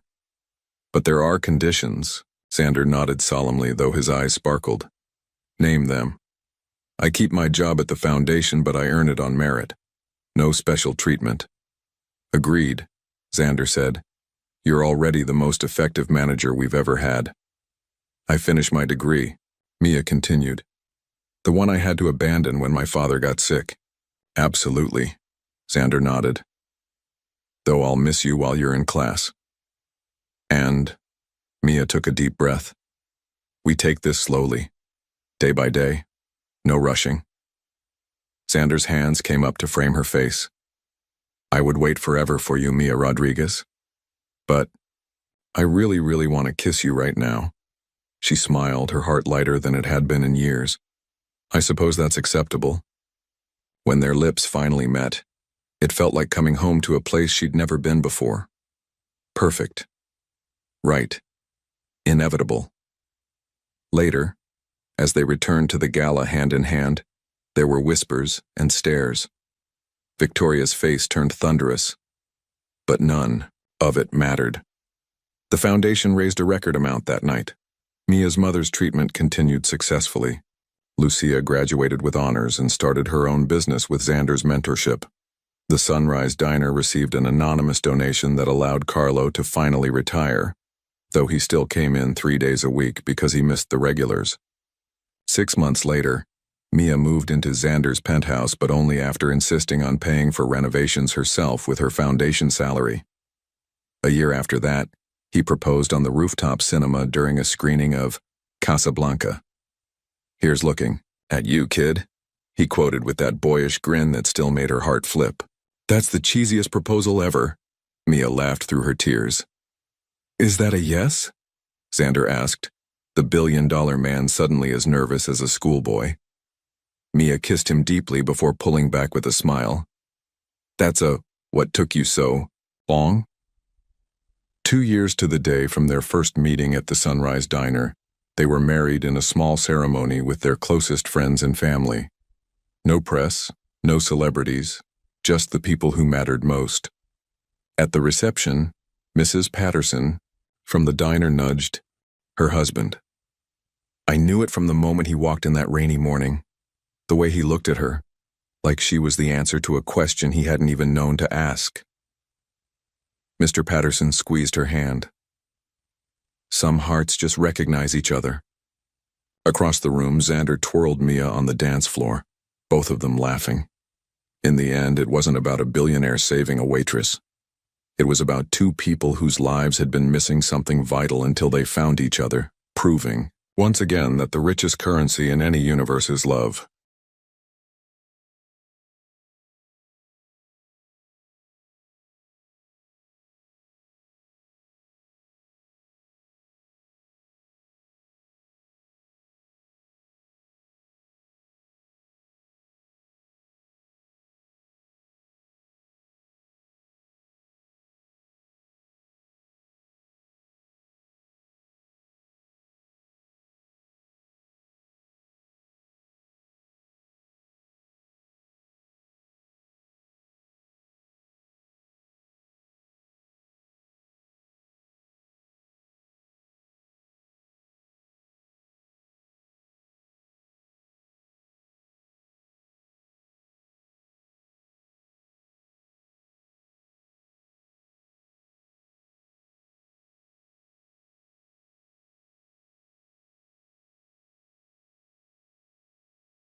The squeal of tires against wet asphalt pierced the morning air as Eliza Sinclair dove out of the way, landing hard on the rain-soaked sidewalk. Her portfolio exploded on impact, sending sketches and designs fluttering across the street like nervous butterflies. The sleek black Aston Martin screeched to a halt mere inches from where she had been standing. "Are you blind?" Eliza shouted, her heart pounding against her ribs as she scrambled to salvage her work. The rain was already turning her carefully crafted designs into watercolor abstractions. The driver's door swung open, and a tall figure emerged, seemingly unbothered by the downpour that instantly darkened his impeccably tailored suit. Sebastian Thorne. His face was unmistakable, plastered across business magazines and tabloids alike, stood before her with a perplexed expression, as if it were she who had inconvenienced him. "You ran a red light," she snapped, gathering soggy papers with trembling hands. Sebastian glanced at the traffic signal, then back at her. "I'm fairly certain I didn't, and I'm certain I wasn't attempting suicide by luxury vehicle this morning." The ghost of a smile crossed his face. "You have quite the mouth for someone who just threw themselves in front of a $500,000 car." "Bill me," Eliza muttered, stuffing the last of her ruined portfolio into her bag. "I might just do that," he replied, his eyes lingering on her in a way that made her skin prickle. "What's your name?" "Not interested," she said, turning to walk away. "Wait." His voice carried the unmistakable authority of someone used to being obeyed. To her own annoyance, Eliza stopped. "Your portfolio. Let me replace it." "These are original designs, they can't be replaced." Sebastian produced a business card from his pocket, somehow still crisp despite the rain. "Call this number. My assistant will arrange a meeting." "Why would I want to meet with you?" Eliza asked, but took the card anyway. "Because I'm Sebastian Thorne and I never offer second chances." He slid back into his car with the fluid grace of a predator. "Also, you're bleeding." Eliza looked down at her scraped palm, rainwater mixing with blood in pale pink rivulets. When she looked up again, the Aston Martin was already disappearing around the corner. The hospital room was too quiet, save for the rhythmic beeping of monitors that had become the soundtrack to Eliza's life these past months. Her mother, once vibrant and full of life, now seemed to sink into the sterile white sheets. "How was your interview?" Margaret Sinclair asked, her voice thin but her eyes still sharp. Eliza forced a smile. "Rescheduled. There was a transportation issue. You can't keep missing opportunities because of me, sweetheart." "Mom, please, not this again." A nurse entered, her expression grim as she handed Eliza a thick envelope. "This just came from billing." Eliza's stomach dropped as she scanned the contents. The experimental treatment her mother needed had been denied by insurance. Again. The figure at the bottom of the page made her dizzy. $1.7 million. "Everything okay?" her mother asked. "Perfect," Eliza lied, tucking the paperwork away. "Just some paperwork to fill out." Later in the hospital cafeteria, Eliza emptied her wallet onto the table. $43 and a collection of coins. Her phone buzzed with a text from her landlord. "Rent overdue, final notice." She laughed bitterly, reaching for her coffee. Her fingers brushed against something in her jacket pocket. Sebastian Thorne's business card, slightly warped from the rain but still legible. "Desperate times," she whispered to herself, punching the number into her phone. The response was almost immediate. A meeting was set for tomorrow at Thorne Tower. Eliza had no idea why a billionaire would want to meet with her, but at this point, she had nothing left to lose. When she arrived at the imposing glass skyscraper the next morning, Sebastian was waiting in his penthouse office, framed by floor-to-ceiling windows that showcased the city like it was his personal playground. "Miss Sinclair?" he said, not looking up from his desk. "I was beginning to think you wouldn't call. You almost killed me. I figured the least you could do was buy me a coffee." Sebastian finally looked at her, amusement flickering in his steel-gray eyes. "Coffee? Is that what you think this is about?" Eliza shifted uncomfortably. "Why am I here, Mr. Thorne? I had you investigated," he said casually as if commenting on the weather. Talented designer, struggling financially, mother with stage 4 lymphoma, requiring experimental treatment not covered by insurance. He tapped a file on his desk. Mounting hospital bills, eviction notice. Eliza felt the blood drain from her face. That's private. Privacy is a luxury, Miss Sinclair, one you can't afford. Sebastian stood, circling his desk to lean against it, uncomfortably, close to her. "I have a proposition for you. I'm not interested in becoming your charity case." "Good, because I'm not in the charity business." His eyes locked with hers. "I'm proposing a contract, marriage, to be specific." The world seemed to tilt beneath Eliza's feet. "Excuse me?" "1 year of marriage. In return, I'll cover your mother's medical expenses, all of them, and set you up with your own design studio afterward." "Why would you?" "I don't understand." Sebastian's expression hardened. "My reasons are my own, but rest assured this arrangement would be beneficial for both of us." "This is insane," Eliza whispered. "You don't even know me." "I know enough." He handed her a thick document. "The contract. Read it. You have until tomorrow to decide." As Eliza left the tower, contract clutched in her shaking hands. One thought echoed in her mind. What kind of man offers marriage as a business transaction? And what kind of woman would be desperate enough to accept? She already knew the answer to the second question. Eliza sat cross-legged on her worn couch, the 30-page marriage contract spread before her like a battlefield map. Dawn was breaking outside her tiny apartment window, casting a pale golden light across the pages she'd been studying all night.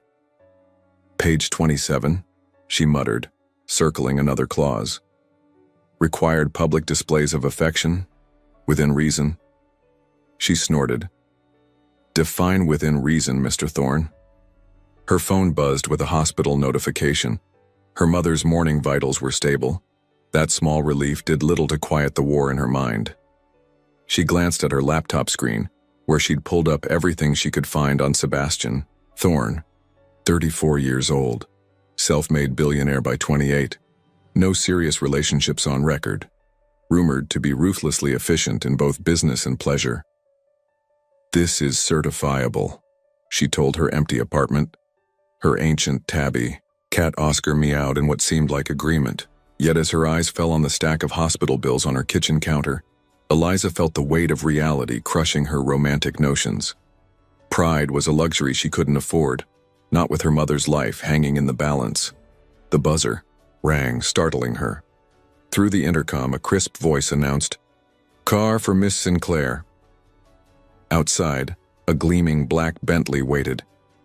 The driver opened the door without speaking, revealing Sebastian lounging in the back seat, engrossed in his phone. "Most people wait for an answer before sending a car," Eliza said, sliding in beside him. Sebastian didn't look up. "Most people aren't negotiating marriage with me. I haven't agreed to anything. Yet you're here." He finally met her gaze, a challenge in his eyes. "The contract questions?" Eliza pulled out her annotated copy. Several, actually, starting with why. "I told you—" "No, you didn't," she interrupted. "You said your reasons were your own. That's not good enough if you expect me to legally bind myself to you for a year." Something flickered across Sebastian's face. Respect, perhaps, though. It vanished so quickly Eliza couldn't be sure. "My grandfather's will," he said after a long pause. "To receive my full inheritance, I must be married by my 35th birthday. That's in 3 months." Eliza stared at him. "That's archaic. Old money, old values. My grandfather was convinced I'd die alone, married only to my work."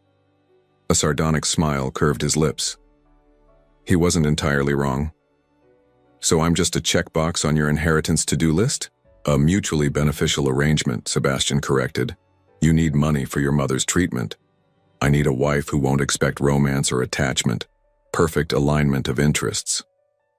Eliza bristled at his clinical assessment, even as she recognized the truth in it. The public affection clause? For appearances. My family and business associates must believe this is genuine. And the mandatory residence at your penthouse? Again, appearances. He studied her with unnerving intensity. You've read the contract thoroughly.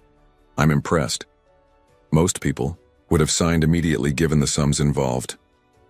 I'm not most people. Clearly. Something that might have been a genuine smile tugged at his mouth. Any other concerns? Eliza took a deep breath. The fidelity clause.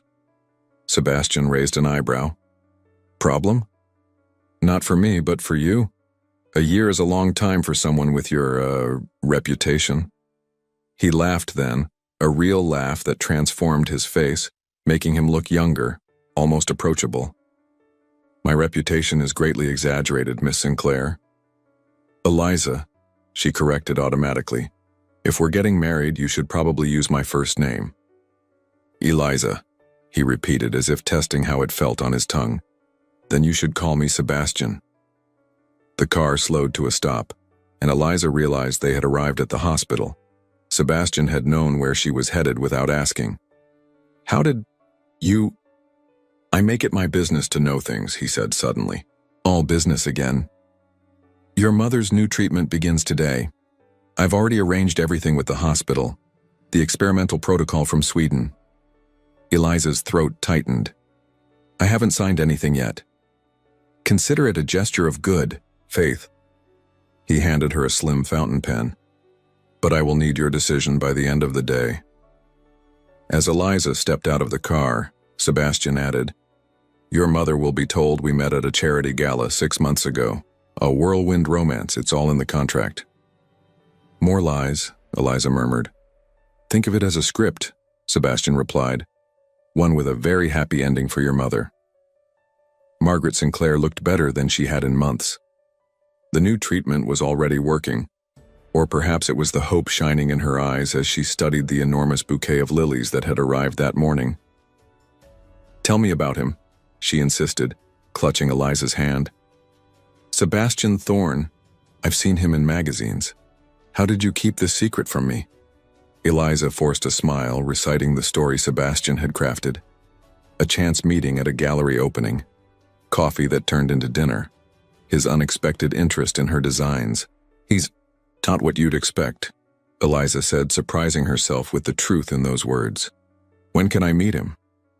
As if summoned by the question, Sebastian appeared in the doorway, looking less like a corporate shark and more like a man visiting his future mother-in-law, casually elegant in a sweater that probably cost more than Eliza's rent. Mrs. Sinclair, he said warmly, crossing to take her hand. I've been looking forward to meeting you. Eliza watched in astonishment as Sebastian charmed her mother, discussing her favorite books and music with seemingly genuine interest. He sat for over an hour, never checking his phone once, asking questions about Margaret's life as an art teacher with real curiosity. When a nurse came to administer Margaret's treatment, Sebastian excused himself, promising to return soon. I see why you fell for him, Margaret whispered after he left. The way he looks at you when you're not watching, like you're a puzzle he can't quite solve. Eliza's heart stuttered. He looks at me? All the time, darling.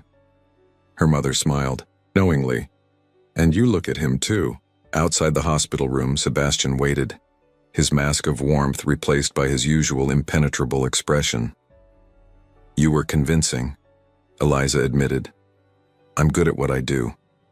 He checked his watch. Your decision? The image of her mother's hopeful face flashed in Eliza's mind, the improved color in her cheeks, the Swedish treatment that might save her life. One condition, Eliza said. My mother never knows this isn't real, even after the year is up. We'll say it didn't work out, but she never learns it was a transaction. Sebastian studied her face. Agreed. Eliza took the contract from her bag and, with a deep breath, signed her name on the final page. Congratulations, Miss Sinclair, Sebastian said, taking the contract. We're getting married on Saturday. This Saturday? Eliza gasped. That's in 3 days. Time is money, he replied with a shrug. And speaking of money, your mother's medical bills have been cleared. My assistant will contact you about moving arrangements. As Sebastian walked away, Eliza called after him. Is that it? We're engaged and you're just leaving? He turned, something unreadable flickering in his eyes. What were you expecting? A kiss to seal the deal? The challenge in his voice made Eliza's cheeks burn. Of course not. Good. Because this isn't a love story, Eliza. His voice was cold, but something in his expression didn't quite match his words. It's a business arrangement. The sooner you remember that, the better for both of us. As Sebastian disappeared down the corridor, Eliza pressed her hand against her racing heart. What had she gotten herself into? And why, despite his warnings, did something deep inside her whisper that this might become a very different story than either of them had planned? The wedding was nothing like Eliza had imagined as a little girl. No white dress passed down through generations, no childhood friends as bridesmaids, no father to walk her down the aisle. Instead, she wore a designer gown Sebastian's stylist had selected, an elegant sheath of ivory silk that probably cost more than her college education. The ceremony took place in Sebastian's penthouse, with only her mother, a handful of Sebastian's business associates, and a justice of the peace in attendance. Yet somehow, when Sebastian slipped the platinum band onto her finger and murmured, "With this ring I thee wed," Eliza felt an unexpected flutter in her chest that had nothing to do with their arrangement. The reception that followed was small, but extravagant. Margaret Sinclair, looking stronger than she had in months, beamed at Eliza from across the room. "You look happy," came Sebastian's voice from behind her, startling Eliza from her thoughts. "My mother's getting better," Eliza replied, turning to face her new husband. "Thanks to you?" Something unreadable flickered across Sebastian's face. "Don't thank me, it's a transaction." "Right," Eliza said, her smile faltering. "Just business." "Mrs. Thorne," called one of Sebastian's colleagues, raising a champagne flute. "How does it feel to have tamed New York's most notorious bachelor?" Before Eliza could respond, Sebastian's arm slid around her waist, pulling her against him. "I'd say I'm the one who got captured," he said smoothly, his fingers tracing small circles on her hip. "Eliza sees right through me. It's terrifying." The gathered guests laughed appreciatively, completely taken in by the performance. "You're good at this," Eliza whispered, when they were alone again. "Section 12, paragraph 3 of our contract," Sebastian replied. "Public displays of affection shall appear genuine and spontaneous." "Of course, the contract." Eliza pulled away slightly. "I'm going to check on my mother." Later that night, after the guests had departed and Margaret had been settled in the guest suite down the hall, Eliza stood awkwardly in the master bedroom, surveying the king-sized bed. "I'll take the couch," Sebastian said from the doorway, already loosening his tie. "There's a perfectly good guest room," Eliza pointed out, "which your mother is occupying." He shrugged out of his jacket. "The couch is fine." "This is ridiculous. The bed is the size of my entire apartment. We can share it." Sebastian raised an eyebrow. Section 15, paragraph 2. No physical intimacy shall be required or expected. "I'm not propositioning you," Eliza said, feeling her cheeks warm. "Just being practical. Besides, my mother might come in. What kind of newlyweds sleep separately?" Sebastian considered this. "Fine, but stay on your side." Hours later, Eliza lay awake, acutely aware of Sebastian's presence on the other side of the bed. His breathing had evened out, suggesting he was asleep, but something told her he was just as awake as she was. "Why me?" she asked suddenly into the darkness. "You could have hired anyone for this. Someone with social connections, someone from your world." For so long there was silence that Eliza thought he might really be asleep after all. Then his voice came, low and thoughtful. "You were genuine. When we met, you didn't know who I was, or you didn't care. Do you know how rare that is in my life?" A pause. Also, I nearly killed you with my car. Seemed only fair to make you my wife. Eliza couldn't help but laugh. That's terrible logic. I'm known for my business acumen, not my romantic gestures. Clearly. She rolled onto her side, facing him in the darkness. Good night, Sebastian. Good night, Mrs. Thorne. 6 months into their marriage, something had shifted. What had begun as a cold business arrangement had developed into something else. Not love, Eliza told herself firmly, but not nothing either. Sebastian had surprised her in countless small ways. The way he remembered how she took her coffee, how he'd converted one of the penthouse's spare rooms into a design studio for her, filled with equipment she'd only dreamed of owning. The way he actually listened when she spoke about her creative process, asking questions that showed genuine interest. Most surprising was how he'd taken to visiting her mother with her, bringing books Margaret mentioned wanting to read, engaging her in fierce debates about art and literature. When Margaret had a setback in her treatment, it was Sebastian who held Eliza through the night as she cried, his usual armor of sarcasm nowhere to be found. You know, Margaret said one afternoon as they sat in her new apartment, another of Sebastian's business decisions, moving her from her cramped walk-up to a doorman building with an elevator. I wasn't sure about him at first. Too polished, too perfect. Sebastian's far from perfect, Eliza replied automatically. That's my point, darling. He isn't perfect, but he's perfect for you. Margaret smiled knowingly. The way you two orbit each other, always aware of where the other is in the room. That can't be faked. Eliza swallowed hard.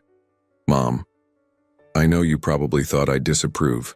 The whirlwind romance, the age difference, his wealth. But love doesn't follow rules, sweetheart.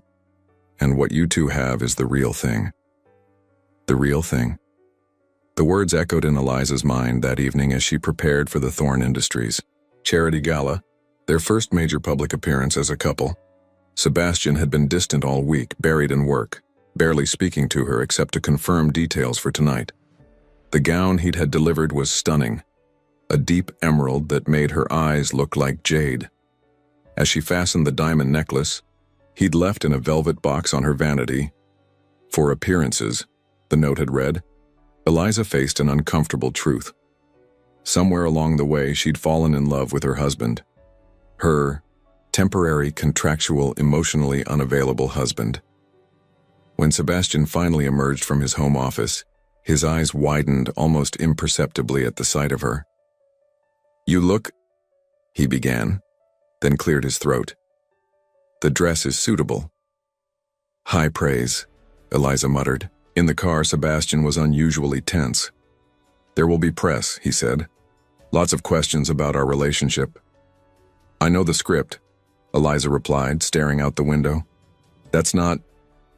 Sebastian ran a hand through his hair, a rare gesture of uncertainty. There's something I need to tell you. But before he could continue, they arrived at the venue, immediately surrounded by photographers and reporters shouting questions. Sebastian, over here. How's married life treating New York's most eligible bachelor? Sebastian's arm went around Eliza's waist, his public persona slipping into place seamlessly. Being married to Eliza is the best decision I never planned to make, he said, his practiced charm on full display. The gala was a blur of introductions and small talk. Eliza played her part perfectly, laughing at the right moments, touching Sebastian's arm affectionately, sharing the story of their whirlwind romance with practiced ease. It was during a quiet moment when Sebastian had been pulled away by a business associate that Eliza overheard a conversation that froze her blood. Grandfather's will was just a cover story, a woman in a glittering gold dress was saying. The real reason is the Takahashi merger. They wouldn't do business with him unless he settled down. Too many scandals with their female executives. The marriage is just for show until the deal closes next month. Poor girl probably has no idea, her companion replied, though the settlement must be worth it. Eliza felt as if all the air had been sucked from the room, a lie within a lie. Not for his inheritance, but for a business deal, and it was nearly complete. She was searching for the exit when Sebastian found her, his expression concerned. "Eliza, what's wrong?" "The Takahashi merger," she said flatly. "That's the real reason, isn't it? Not your grandfather's will." The color drained from Sebastian's face. "I can explain. Don't bother. I'm going home." She turned to leave, but Sebastian caught her arm. "Not here," he said, his voice low. "Please." Back at the penthouse, Eliza paced the living room, still in her emerald gown. "Were you ever going to tell me? Or just serve me divorce papers once the deal closed?" "That's not..." Sebastian loosened his tie in frustration. "Yes, the merger was the initial reason, but things changed."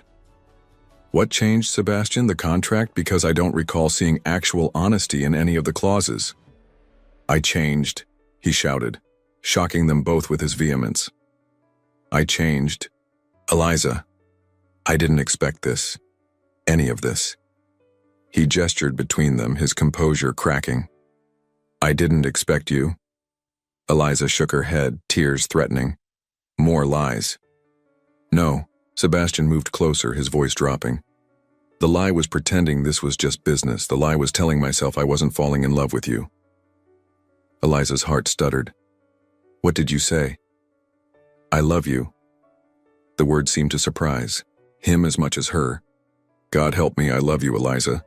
I think I have since you yelled at me in the rain. But the contract, tear it up. Burn it." He took her hands in his. "The merger closed last week. I didn't tell you because I was afraid you'd leave, that you were just fulfilling your obligation." Eliza stared at him, searching his face for any sign of deception. "How do I know this isn't just another performance?" Sebastian released her hands and stepped back. "You're right. You don't." He walked to his office and returned with a document, their marriage contract. "Here, you're free. Your mother's treatment is paid in full. The design studio is yours. The apartment too, if you want it." He placed the contract in her hands. "You owe me nothing, Eliza, but I owe you the truth. I love you. If you want to stay, stay because of that, not because of any contract." Eliza looked down at the document that had brought them together, then back at the man who had unexpectedly captured her heart. With deliberate slowness, she tore the contract in half, then in quarters, letting the pieces fall to the floor between them. "Section 37, paragraph 1, she said softly. Sebastian looked confused. "There is no section 37. "Exactly." Eliza stepped over the torn contract and into his arms. "We're writing our own terms now." His arms encircled her, tentative at first, then pulling her tightly against him. "And what would those be, Mrs. Thorne?"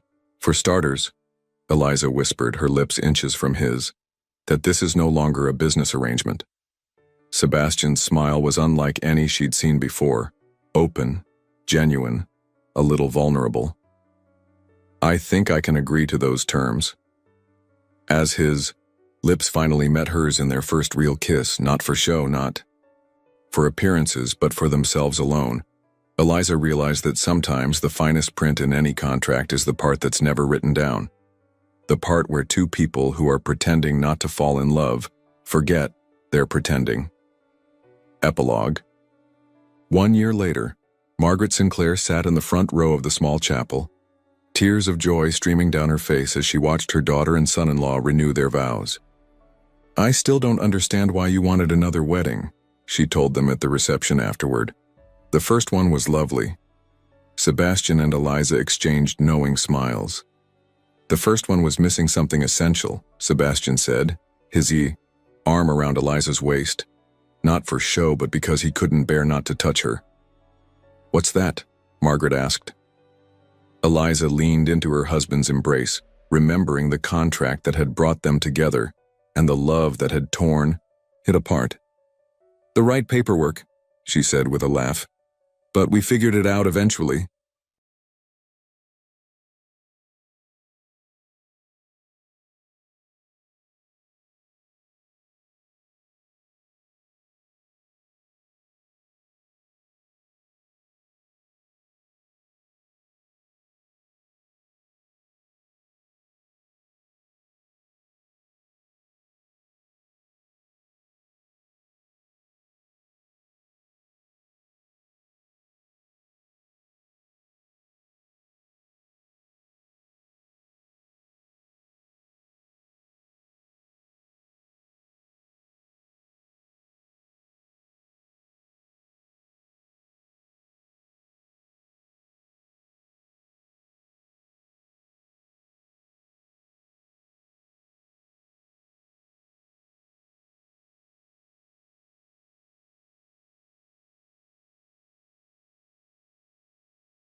The morning air crackled with electricity as Vivian Hayes hurried down Fifth Avenue, her worn messenger bag bouncing against her hip. She was already 15 minutes late for her barista shift, and Mrs. Gonzalez had warned her that one more tardy would mean termination. With student loans piling up and rent due in 3 days, losing this job wasn't an option. Come on, she muttered, dodging tourists who seemed determined to walk as slowly as humanly possible. The light at the intersection turned red just as she reached it. Damn it! Vivian checked her watch. 17 minutes late now. Ignoring the flashing "Don't Walk" sign, she darted into the street. The screeching of tires was her only warning before her body collided with cold metal.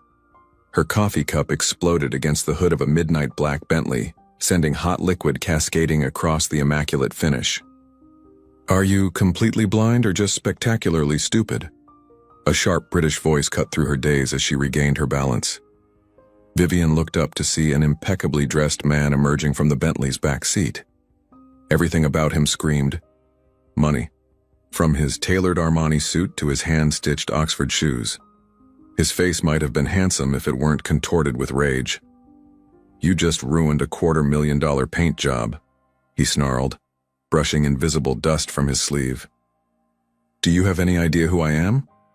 The small crowd that had gathered began whispering. Vivian caught fragments. Maxwell Blackwood, and richest man in Manhattan. I don't care if you're the King of England, Vivian retorted, trying to salvage what was left of her pride. You nearly hit me. Maxwell's eyes narrowed dangerously. Actually, you ran in front of my car against the light like some deranged squirrel. He pulled out his phone. What's your name? My lawyers will be in touch about damages. Vivian laughed, a sharp, bitter sound. Damages? I'm working 3 jobs to make rent, and you want to sue me over car polish? Go ahead. You can't get blood from a stone. Something in Maxwell's expression shifted. Surprised, perhaps, that someone would speak to him this way, he studied her more carefully, taking in her mismatched thrift store clothes and defiant green eyes. 3 jobs, you say? His tone shifted to something more calculating, yet still so carelessly late that you'd risk your life to save a few minutes? Some of us have actual problems, Vivian shot back, already backing away. Not all of us can throw money at every inconvenience. A ghost of a smile played at Maxwell's lips. Oh, but money solves most problems rather efficiently. He snapped his fingers and his driver appeared with a business card. Maxwell Blackwood, CEO of Blackwood Enterprises. Perhaps we can find a more creative solution to your situation. I don't need your charity, Vivian said, but took the card reflexively. Charity? Hardly. Maxwell's eyes glinted like polished steel. I have a proposition that might solve both our problems. Come to my office tomorrow at 9 a.m. sharp. He returned to his car, then paused. And Ms. Hayes. Vivian Hayes. Ms. Hayes, do try not to be late this time. I abhor tardiness. As the Bentley pulled away, Vivian glanced at the elegant card in her hand, then at her watch. 23 minutes late now. Her job was almost certainly gone. What kind of proposition could a billionaire have for someone like her? And why? Did the look in his eyes make her pulse quicken with both warning and something she wasn't ready to name? Vivian slipped the card into her pocket. She'd probably throw it away. Probably. But somehow she knew she wouldn't. The Blackwood Enterprises headquarters pierced the Manhattan skyline like a gleaming silver dagger. Vivian stood at its base, neck craned upward, clutching a paper cup of lukewarm coffee. Her reflection in the mirrored glass looked small and out of place. This is insane, she muttered to herself. After losing her barista job yesterday, as predicted, curiosity had gotten the better of her. That and desperation. The security guard eyed her suspiciously as she approached the desk. I have an appointment with Maxwell Blackwood, she said, amazed at how steady her voice sounded. Name? The guard didn't bother looking up from his computer. Vivian Hayes. His fingers paused on the keyboard. ID, please. After verifying her identity, he handed her a visitor's badge. Express elevator, top floor. The elevator ascended with stomach-lurching speed. Vivian used the 60-second ride to rehearse what she'd say. She wasn't interested in whatever bizarre offer he had planned, but if he felt guilty about nearly running her over, a simple check to cover her lost wages would suffice. The elevator, doors opened to reveal a stark minimalist reception area with panoramic views of the city. A sleek blonde woman approached. "Ms. Hayes, Mr. Blackwood is expecting you. I'm Jessica, his executive assistant." Jessica led her through a labyrinth of white corridors to a set of imposing black doors. "He appreciates punctuality," she whispered, checking her watch with a nod of approval. 8:57, good. Maxwell Blackwood stood with his back to the door, gazing out at his kingdom below. He turned when Vivian entered, his cool gray eyes appraising her as if she were a commodity on the trading floor. "Ms. Hayes, you came." He gestured to a chair. "Coffee?" "I've had enough, thanks," Vivian said, remaining standing. "What's this about, Mr. Blackwood?" "Please, call me Max." He smiled, a practiced expression that didn't reach his eyes. "No, one calls me Maxwell except my mother and the board of directors when they're displeased." "Fine, Max, what do you want?" He circled his desk, leaning against it casually. "Direct, I like that. So many people waste my time with pleasantries when we both know it's all about the deal." "I'm not here to make a deal," Vivian said. "I just want to know why you invited me here." "I have a problem, Ms. Hayes, and I think you might be the solution." He picked up a tablet, swiping through what appeared to be photographs. "My grandmother's 90th birthday is approaching. The family matriarch, controller of 30% of Blackwood shares, and the only person whose opinion actually matters to me." He turned the tablet to show her an elegant elderly woman with Maxwell's same steel gray eyes. "She's been concerned about my public image. The tabloids call me Manhattan's most heartless bachelor. Not entirely undeserved." He shrugged. "Grandmother has decided I need to show a softer side before she'll sign off on my newest acquisition." Vivian's eyes narrowed.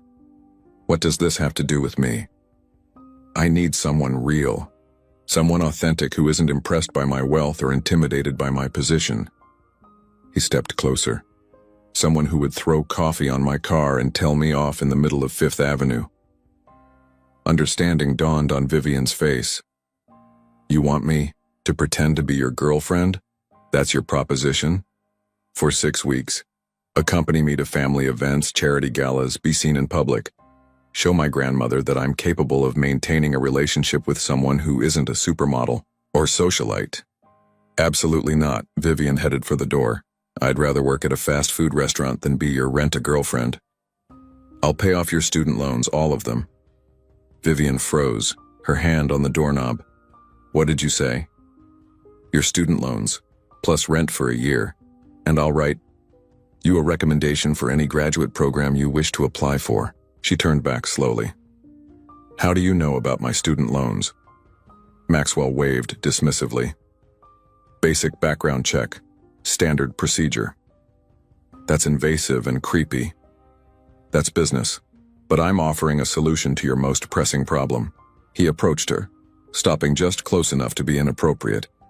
"Think of it as a business arrangement. 6 weeks of your time in exchange for financial freedom." Vivian's mind raced. Her loans totaled nearly $87,000.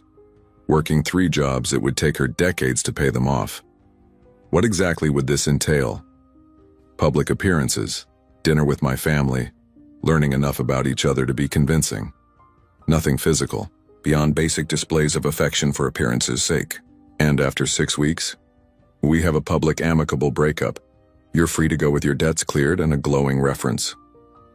Vivian studied him. "Why me? You could hire an actress. Grandmother would spot a professional a mile away. She has an uncanny ability to detect dishonesty." He allowed himself a genuine half-smile. "But you, Vivian Hayes, are refreshingly, almost brutally honest. It's what caught my attention yesterday." "So you're hiring me because I was rude to you?" "I'm hiring you because you weren't afraid of me. Do you know how rare that is in my world?" Vivian took a deep breath. I need time to think about this. Of course. He returned to his desk. You have until 5 p.m. today.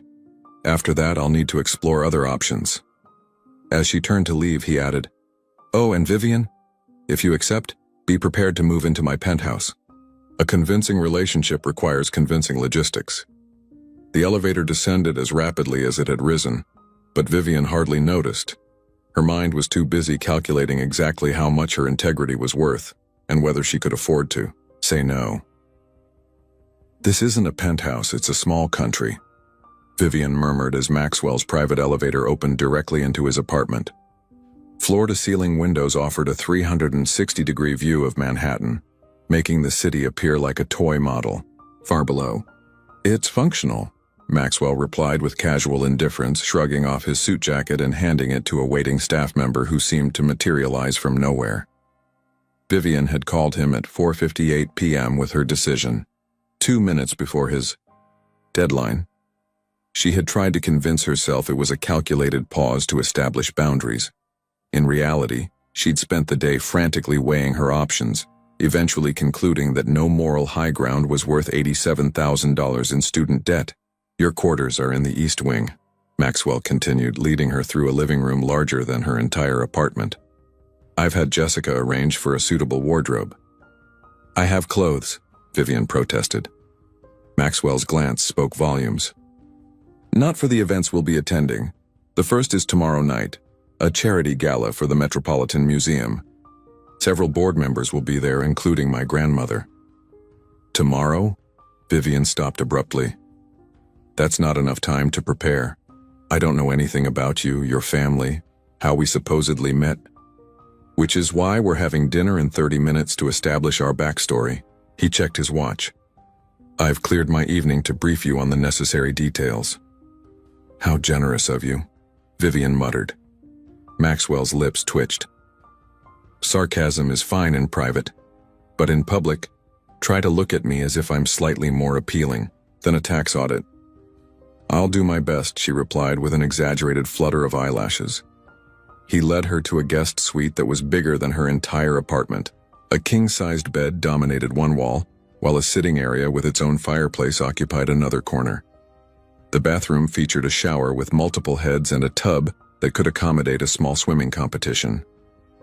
This will do, I suppose, Vivian said, attempting to maintain her composure. There's a dossier on the desk with information about me, my family, and our fictional relationship. Review it before dinner. He turned to leave, then paused. The contract is there too. My lawyers prepared it this morning. Standard non-disclosure agreement, terms of payment, duration of our arrangement. You're very efficient. I didn't build Blackwood Enterprises by wasting time. His expression softened fractionally. There's also information about my grandmother, Eleanor Blackwood. She's important to me. For the first time, Vivian glimpsed something beyond the cool, calculated businessman. You really care about her opinion. She raised me after my parents died, he said, the admission seeming to surprise even him. Car accident. I was 8. Vivian's sarcastic retort died on her lips.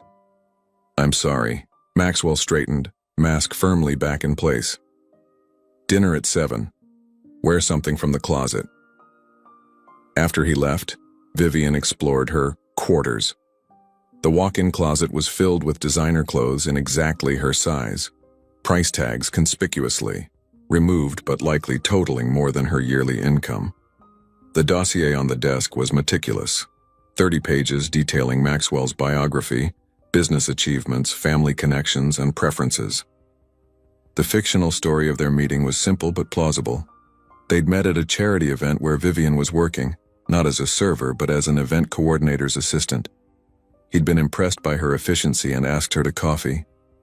The relationship had progressed naturally over 2 months. Learn this like it's the most important final exam of your life, she told herself, settling in to memorize the details. At dinner, seated at opposite ends of a table that could accommodate 20, Maxwell quizzed her relentlessly. Favorite food? Rare steak, roasted vegetables, You dislike seafood and have an unexpected weakness for apple pie, Vivian answered. Allergies? None for you. I'm allergic to shellfish. That part's actually true. Family? Parents deceased? Raised by Eleanor, who splits her time between the Manhattan townhouse and the Hamptons estate. One younger sister, Charlotte, who runs the Blackwood Foundation. First date? Little Italian place in the village called Marcello's. You ordered the special without looking at the menu, and I was impressed when you spoke to the owner in fluent Italian. Maxwell nodded, appearing satisfied. You're a quick study. I've always had a good memory, useful when you're working multiple jobs and taking night classes. Something flickered in his eyes. Curiosity, perhaps. What were you studying? Environmental law. I want to specialize in corporate accountability. He laughed, a genuine sound that transformed his face. So you aspire to sue people like me? People exactly like you, she confirmed with a small smile. Well, at least our conversations will be interesting. He raised his wine glass. To convincing deceptions. As they clinked glasses, Vivian noticed a flash of vulnerability beneath his confident exterior. For just a moment, Maxwell Blackwood looked like a man who'd built walls so high he'd forgotten there was a world outside them. Why does your grandmother think you need a relationship? Vivian asked suddenly. What does proving you can date someone like me have to do with business acquisitions? Maxwell set down his glass carefully. Blackwood started as a family company. My grandfather built it from nothing, but it was Eleanor who transformed it into what it is today. She believes business is about relationships, not just transactions. That empathy is as important as strategy. And she doesn't think you have empathy? His expression hardened. I have a different approach. Efficiency over sentiment. Results over relationships. That explains the Manhattan's Most Heartless Bachelor title. The tabloids exaggerate. I'm not heartless, just focused. Vivian studied him, this man who approached romance like a business merger. Has there ever been anyone real, someone you actually cared about? For a moment, Maxwell looked genuinely startled by the question. Then his expression closed off again. We should review tomorrow's event, he said, changing the subject. The guest list includes several key investors. As he spoke about business strategies and networking opportunities, Vivian wondered what it would take to crack the polished exterior of Maxwell Blackwood, and whether she actually wanted to see what lay beneath. The Metropolitan Museum of Art glowed like a jewel box against the night sky. A red carpet stretched from the street to the grand entrance, lined with photographers and reporters eagerly documenting the arrival of New York's elite. Vivian peered through the tinted window of Maxwell's limousine, her stomach tightening with anxiety. Remember, Maxwell said, adjusting his bow tie, you belong here just as much as anyone else. That's a lovely sentiment, Vivian replied, smoothing the silk of her emerald gown, a Valentino creation that had arrived that morning with a handwritten note from Jessica. But we both know it's not true. Maxwell studied her with unexpected intensity. Actually, it is. This world of privilege and excess? It's largely performance. Half the people here are desperately trying to convince the other half that they belong. A hint of a smile touched his lips. The difference is, you and I know we're acting. Before she could respond, the car door opened. Maxwell stepped out first, then extended his hand. The moment Vivian emerged, camera flashes exploded around them. Mr. Blackwood, over here. Maxwell, who's your date? Look this way, please. Maxwell's arm slid around her waist, his touch firm but not possessive. He leaned close, his breath warm against her ear. Smile like I've just whispered something charming, he murmured. Tilt your head slightly toward mine. Vivian complied, hyper-aware of his proximity. For someone so emotionally distant, Maxwell Blackwood was surprisingly good at physical intimacy, at least the performed kind. Excellent, he approved as they moved forward. Now laugh softly, as if remembering something delightful from earlier. Do you always choreograph your dates this precisely? She asked through her smile. Only the important ones. As they reached the reporters, Maxwell transformed.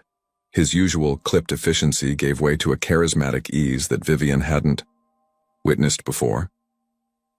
"Maxwell, who's the mystery woman?" called a reporter from the New York Post. "This is Vivian Hayes," he replied, his British accent somehow more pronounced in public. "We've been seeing each other for a few months now." "Vivian, how did you meet New York's most notorious bachelor?"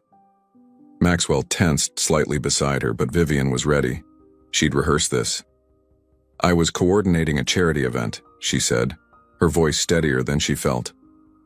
Max kept changing the seating arrangements, driving everyone crazy. She glanced up at him with manufactured affection. "I finally told him if he moved one more place card, I'd seat him in the kitchen with the dishwashers." Maxwell's laugh seemed genuinely surprised.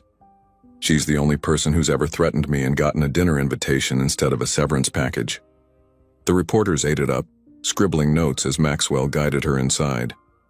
"That was perfect," he said once they were beyond earshot. "The right mix of authenticity and charm. My grandmother will hear about that exchange before we even reach her table." The museum's great hall had been transformed into a fantasy of white orchids and silver candelabras. New York's wealthiest and most influential circulated beneath the soaring ceilings, their jewels catching the light like constellations. "There she is," Maxwell said, nodding toward a striking white-haired woman holding court near a Greek statue. "Eleanor Blackwood, remember? She likes Earl Grey tea with a slice of lemon, not milk. Collects first editions of British mysteries. Graduated top of her class from Wellesley in 1956, when women were still expected to pursue Mrs. degrees instead of BAs. Served on 12 corporate boards before retiring to focus on the family business. Believes philanthropy should be about systemic change, not vanity projects." Vivian took a deep breath. "And she can spot insincerity from a mile away, so I should be myself. Just the version of myself who's fallen for her grandson." Maxwell's eyebrows rose slightly. "I'm impressed. I told you I have a good memory. It's not just memory. You understand what matters to her." Something unreadable flickered in his eyes. "That's rare." As they approached Eleanor Blackwood, Vivian felt Maxwell straighten beside her, like a soldier coming to attention. The subtle change spoke volumes about their relationship. "Grandmother," Maxwell said, bending to kiss her cheek. "You look wonderful." "Save the flattery for your board members, Maxwell," Eleanor replied, though her eyes twinkled. Her accent was pure Upper East Side aristocracy, each word precisely enunciated. "And introduce me to this young woman who's apparently convinced you to emerge from that glass tower of yours. Vivian Hayes. This is my grandmother, Eleanor Blackwood." "Grandmother." "This is Vivian." Eleanor's handshake was firm, her assessment shrewd. "So you're the one who's been occupying my grandson's time. I was beginning to think he'd invented you." "It's an honor to meet you, Mrs. Blackwood," Vivian said. "Your work with educational initiatives for young women is inspiring." Eleanor's eyebrows rose. "You're familiar with my foundation work?" "I benefited from a similar scholarship program for first-generation college students. Without it, I wouldn't have been able to pursue environmental law." "Environmental law?" Eleanor looked delighted. "How fascinating. Maxwell, you didn't mention your Vivian was an attorney." "Still in training," Vivian corrected. "One more semester to go." "In my experience, the most valuable perspectives often come from those still asking questions rather than those convinced they have all the answers." Eleanor gave her grandson a pointed look. "Wouldn't you agree, Maxwell?" "I've found Vivian's question enlightening," he replied diplomatically. Eleanor laughed, a rich, full sound. "I'll bet you have." Maxwell surrounds himself with people who nod and say yes. It must be refreshing for him to hear a different word occasionally. "Grandmother," Maxwell began, but Eleanor waved him off. "Go fetch us some champagne, darling. I want to speak with Vivian privately." After he reluctantly departed, Eleanor's expression sharpened. "Now, tell me how you really met my grandson. And please spare me the sanitized version you've no doubt prepared for the society columns." Vivian hesitated, panic fluttering in her chest. The dossier hadn't prepared her for direct interrogation from Eleanor. "The truth, dear. I've spent 89 years developing an excellent radar for nonsense." Making a split-second decision, Vivian opted for a version closer to reality. "I ran in front of his car on Fifth Avenue. Coffee went everywhere. He was furious. I was late for work. We argued in the middle of the street." To her surprise, Eleanor burst out laughing. "Now that I believe. And what did you think of him in that moment of authentic introduction?" "That he was arrogant, entitled, and probably hadn't heard the word no in at least a decade." Eleanor's eyes sparkled with approval. "And yet here you are. He's more complicated than I initially thought. All the Blackwood men are. His grandfather was the same way. Prickly exterior hiding a depth most people never bothered to discover." Eleanor took Vivian's hand. "Maxwell doesn't let people in easily. Not since his parents died." "He mentioned that," Vivian said softly. "It must have been terrible for him, and for you." Something softened in Eleanor's face. "It was. He went from a talkative, exuberant child to a solemn little man overnight, determined to control everything because the most important thing had been taken from him without warning." Vivian felt a strange ache in her chest. "That explains a lot." "It explains, but it doesn't excuse. I've watched him build walls so high even I can barely see over them anymore." Eleanor's gaze was direct. "Which is why I'm curious about what exactly he sees in you, Ms. Hayes." Vivian swallowed hard. "Perhaps the same thing I see in him." "And what might that be?" Meeting the older woman's eyes, Vivian answered with unexpected honesty. "Someone fighting to reconcile who they are with who they think they need to be." Eleanor studied her for a long moment, then nodded slowly. "Well done, my dear. Perfect. Answer." Before Vivian could respond, Maxwell returned with 3 champagne flutes. "I see you've survived the Inquisition," he said lightly, though his eyes searched Vivian's face. "Your grandmother was just sharing some stories about you as a child," Vivian improvised. "Something about a frog in the bathtub of the Hamptons house?" Maxwell's expression was priceless, a mixture of horror and confusion. Eleanor smoothly picked up the fabricated thread. "He was determined to create a proper habitat, complete with lily pads from my prize garden," she elaborated. "The housekeeper nearly had a heart attack." Maxwell recovered quickly. "I was an enterprising child. You were a menace," Eleanor corrected fondly. "Now I must circulate. The Harrington Foundation expects me to charm at least $1 million out of this crowd tonight." She squeezed Vivian's hand. "Save me a dance, Maxwell. And bring this delightful creature to Sunday brunch at the townhouse." As Eleanor glided away, Maxwell turned to Vivian with genuine curiosity. "What really happened? You look like you've either passed a crucial test or committed a felony." "Both, possibly," Vivian replied. "Your grandmother asked for the truth about how we met." Maxwell stiffened. "And you told her a version of it. The coffee, the argument, but not the arrangement." Vivian sipped her champagne. She seemed to approve, oddly enough. He relaxed marginally. "Grandmother appreciates authenticity even when it's uncomfortable." His eyes scanned the room. "We should mingle. Several board members are watching us with unseemly interest." The next few hours passed in a blur of introductions and carefully calibrated interactions.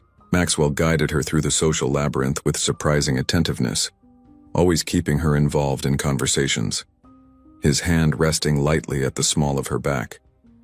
To anyone watching, they appeared to be a couple deeply attuned to each other's needs, she softening his sharp edges, he elevating her with his confidence.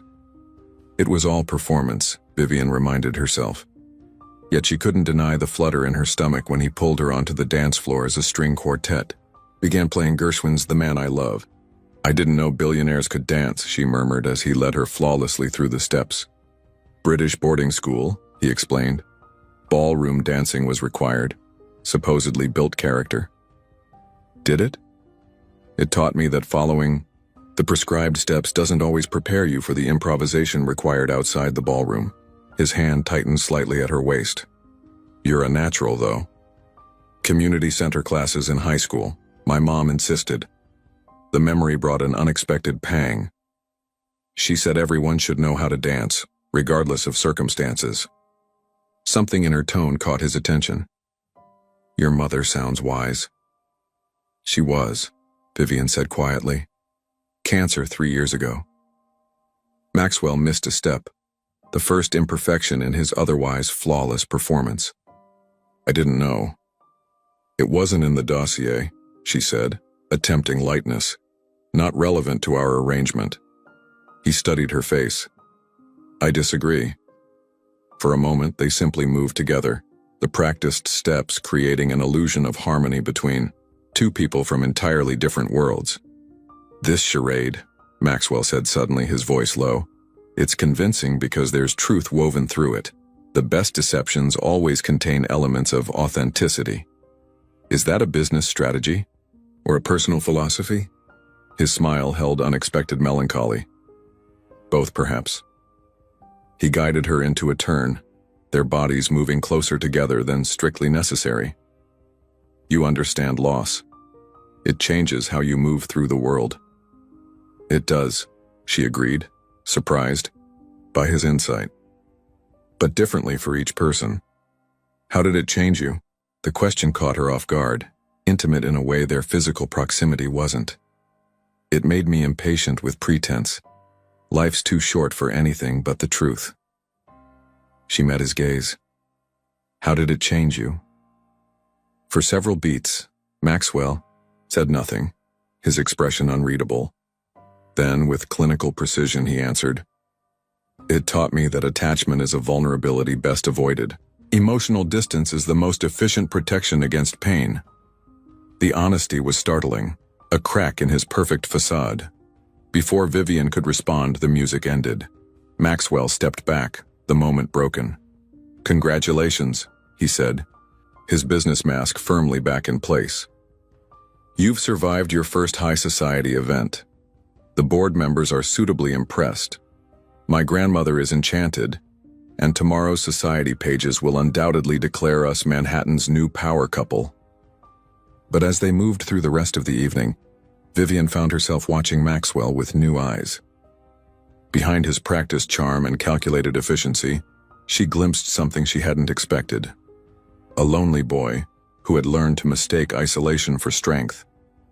And for the first time since their arrangement began, she wondered if 6 weeks would be enough to untangle the complex web they were weaving, and whether either of them would emerge from it unchanged.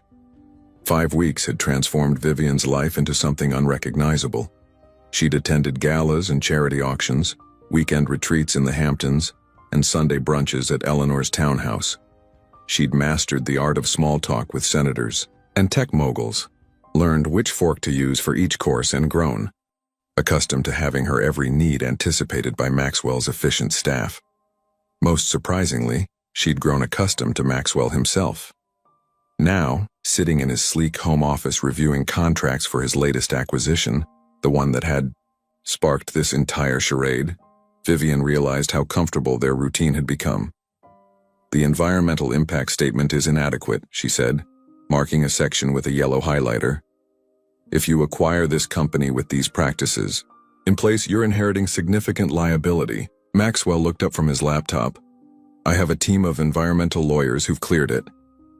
Your team missed this. Vivian pointed to a clause buried in the appendix. Their waste disposal protocols violate 3 EPA regulations that were updated last quarter.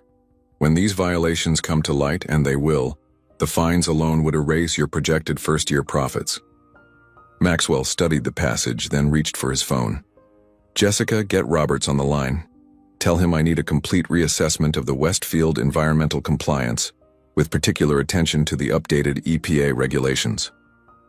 He hung up and gave Vivian an appreciative nod. Good catch. Just doing my part to protect the Blackwood Empire? She replied with a hint of irony. Is that what we're calling it now? His lips curved in what Vivian had come to recognize as a genuine smile, rare in the beginning, increasingly frequent as the weeks passed.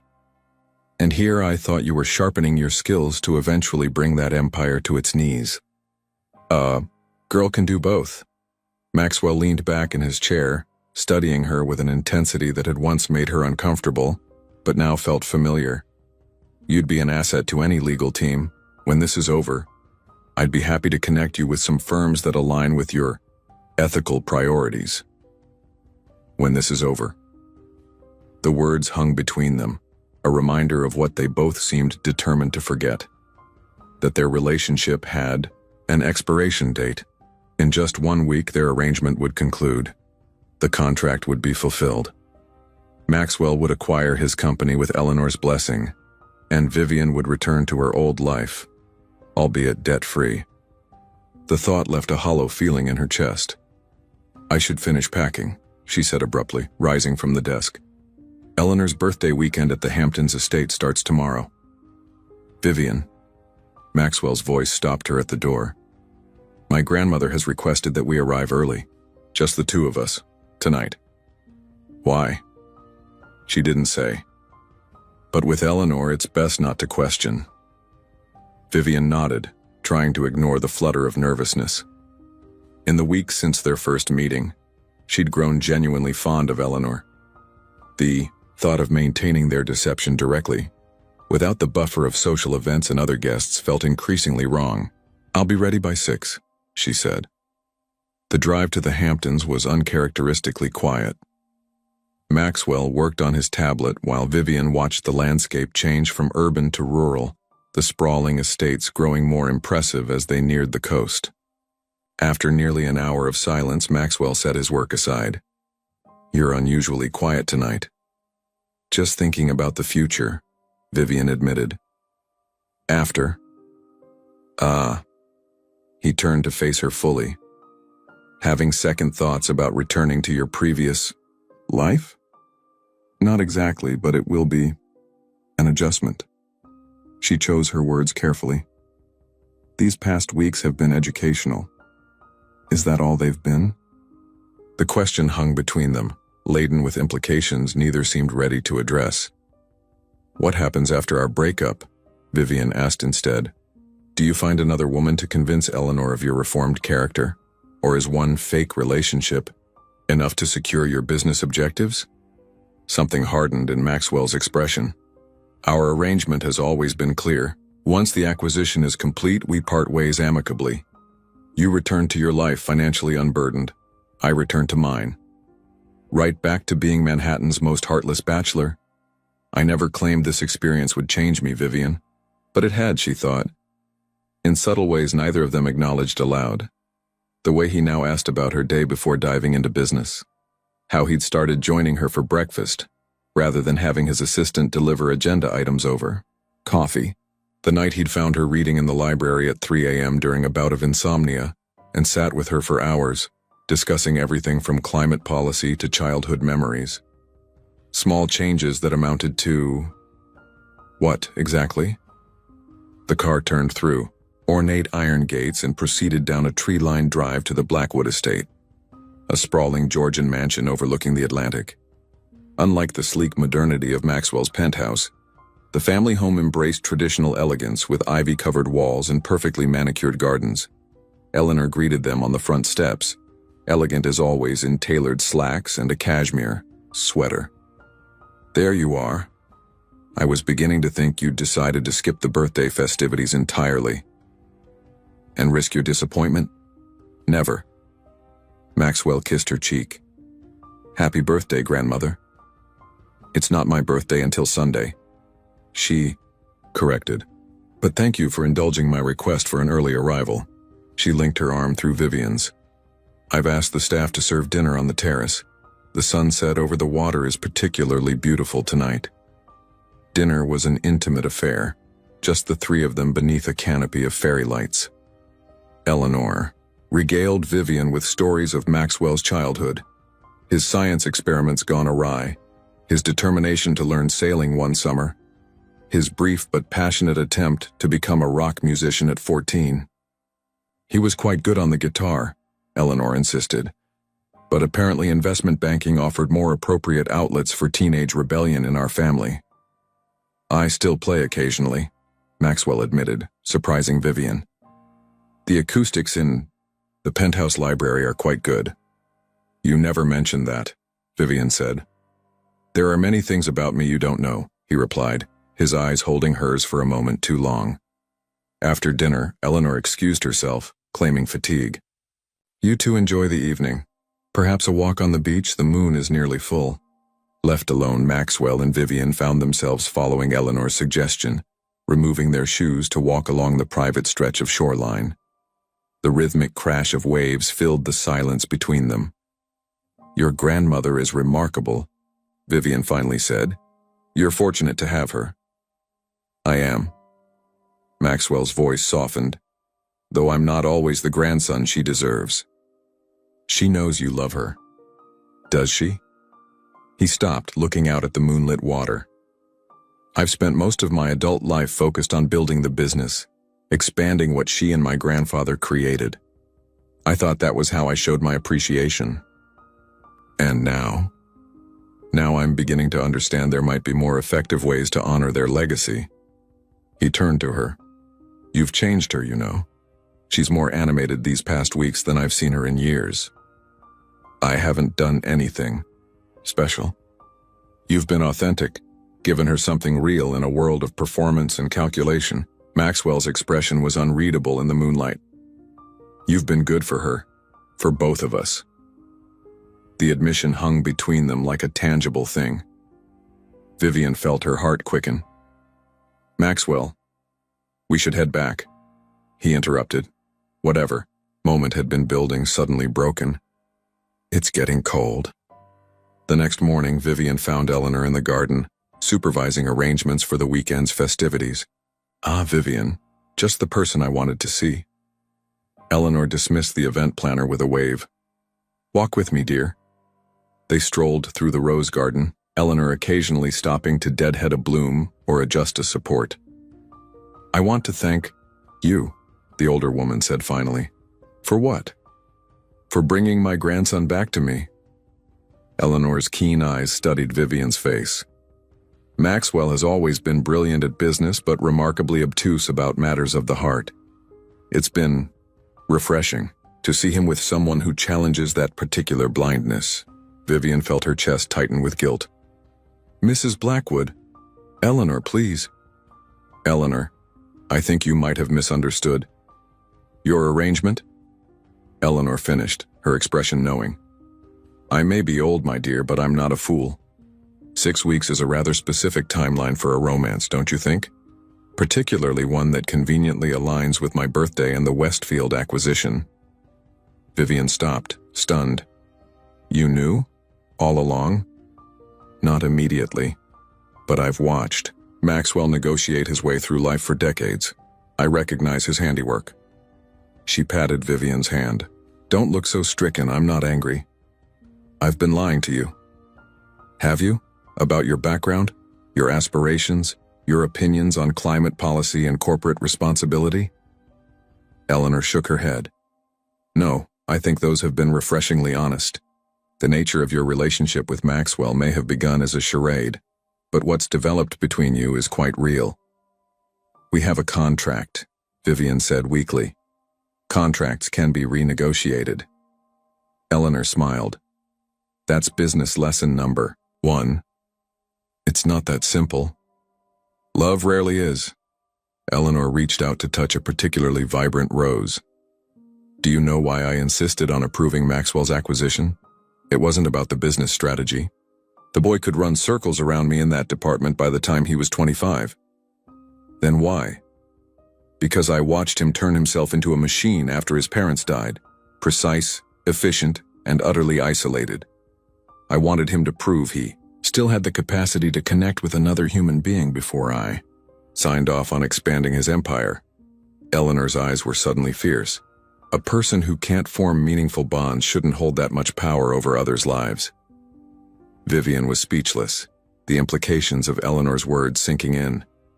The arrangement may have begun as his idea, Eleanor continued, but something unexpected has happened, hasn't it?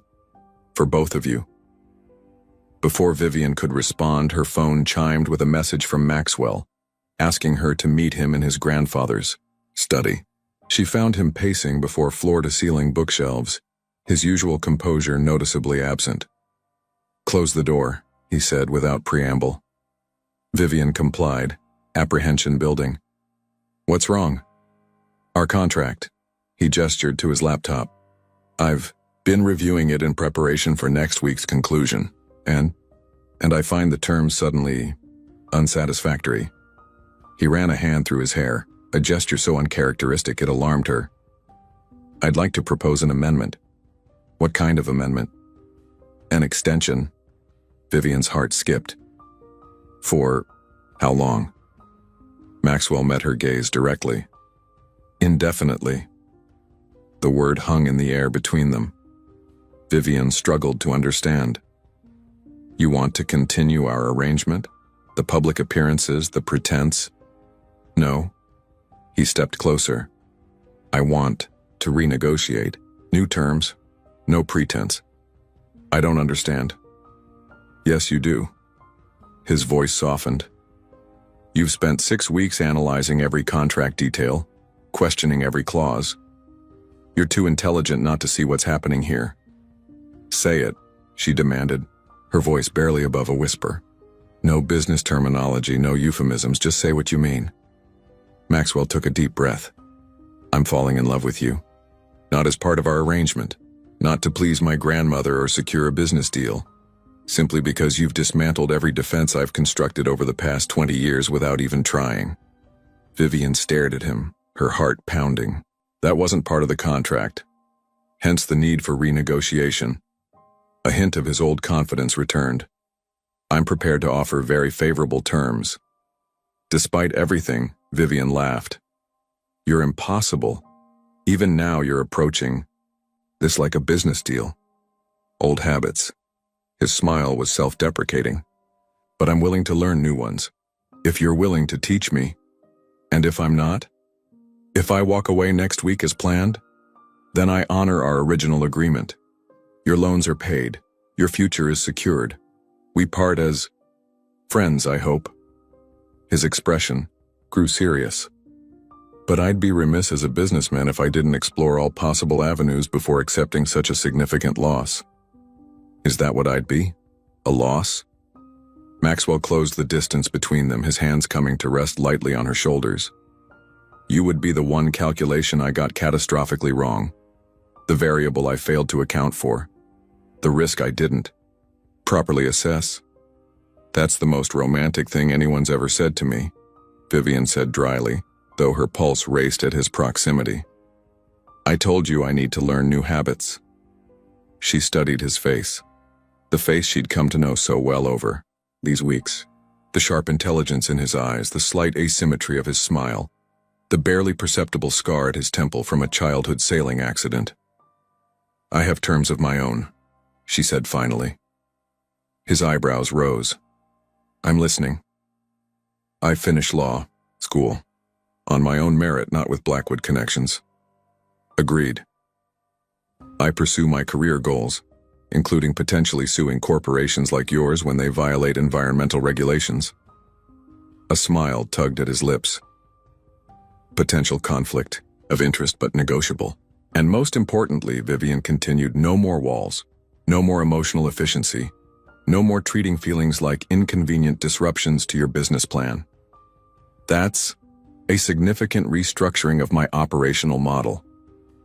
His voice was light, but his eyes were serious. "Deal breaker," she said firmly. Maxwell considered her for a long moment. "Counter-proposal. I commit to gradual but consistent progress on emotional availability, with quarterly reviews and measurable benchmarks." Vivian laughed despite herself. "You're incorrigible." "I prefer adaptable." His hands moved from her shoulders to frame her face. "Final offer, Ms. Hayes. I promise to try every day to be worthy of whatever this is between us. No contracts, no arrangements, just us, finding our way together." "That," Vivian said softly, "sounds like terms I could accept." When he kissed her, there was no audience to perform for, no deception to maintain. Just the simple, startling truth of two people who had found each other in the most unlikely of circumstances. Later that evening, as guests began arriving for the weekend celebration, Eleanor found them on the terrace, hands intertwined as they watched the sunset.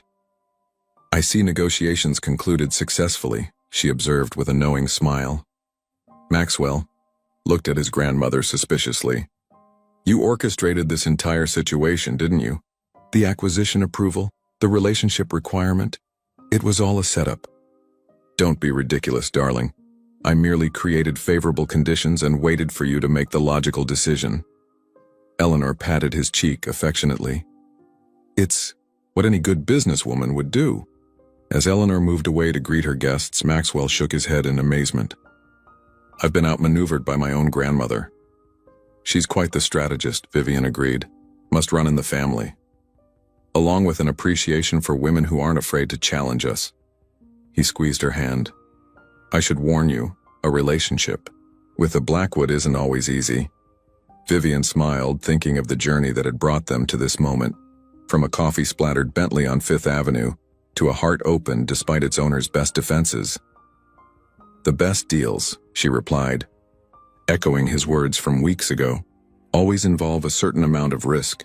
As Maxwell led her toward the gathering, Vivian reflected that some arrangements, even those that begin as calculated business transactions, have a way of transforming into something far more valuable than either party could have predicted. Something that, unlike the fortunes and empires built by the Blackwood family over generations, couldn't be measured, controlled, or contained in neat contractual clauses, something for which, fortunately, there was no price. Epilogue.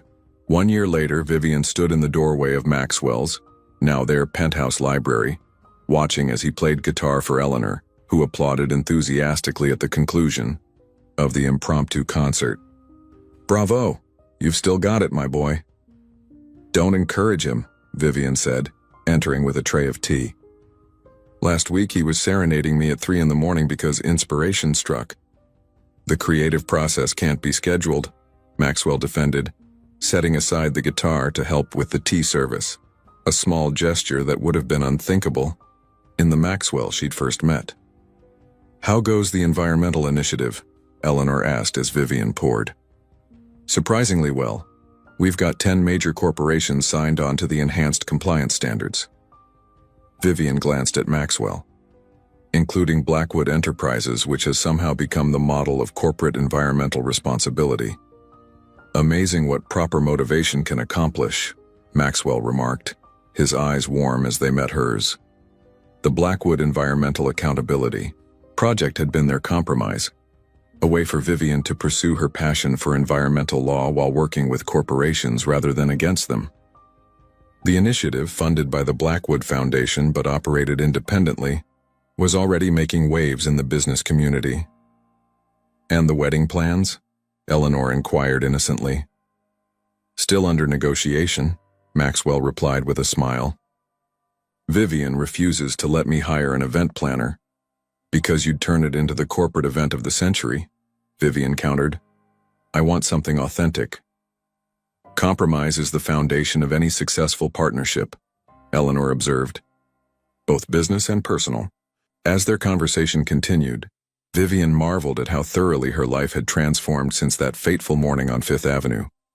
She'd completed law school, launched a groundbreaking environmental initiative, and fallen in love with a man who had once been the embodiment of everything she opposed. Maxwell, too, had changed.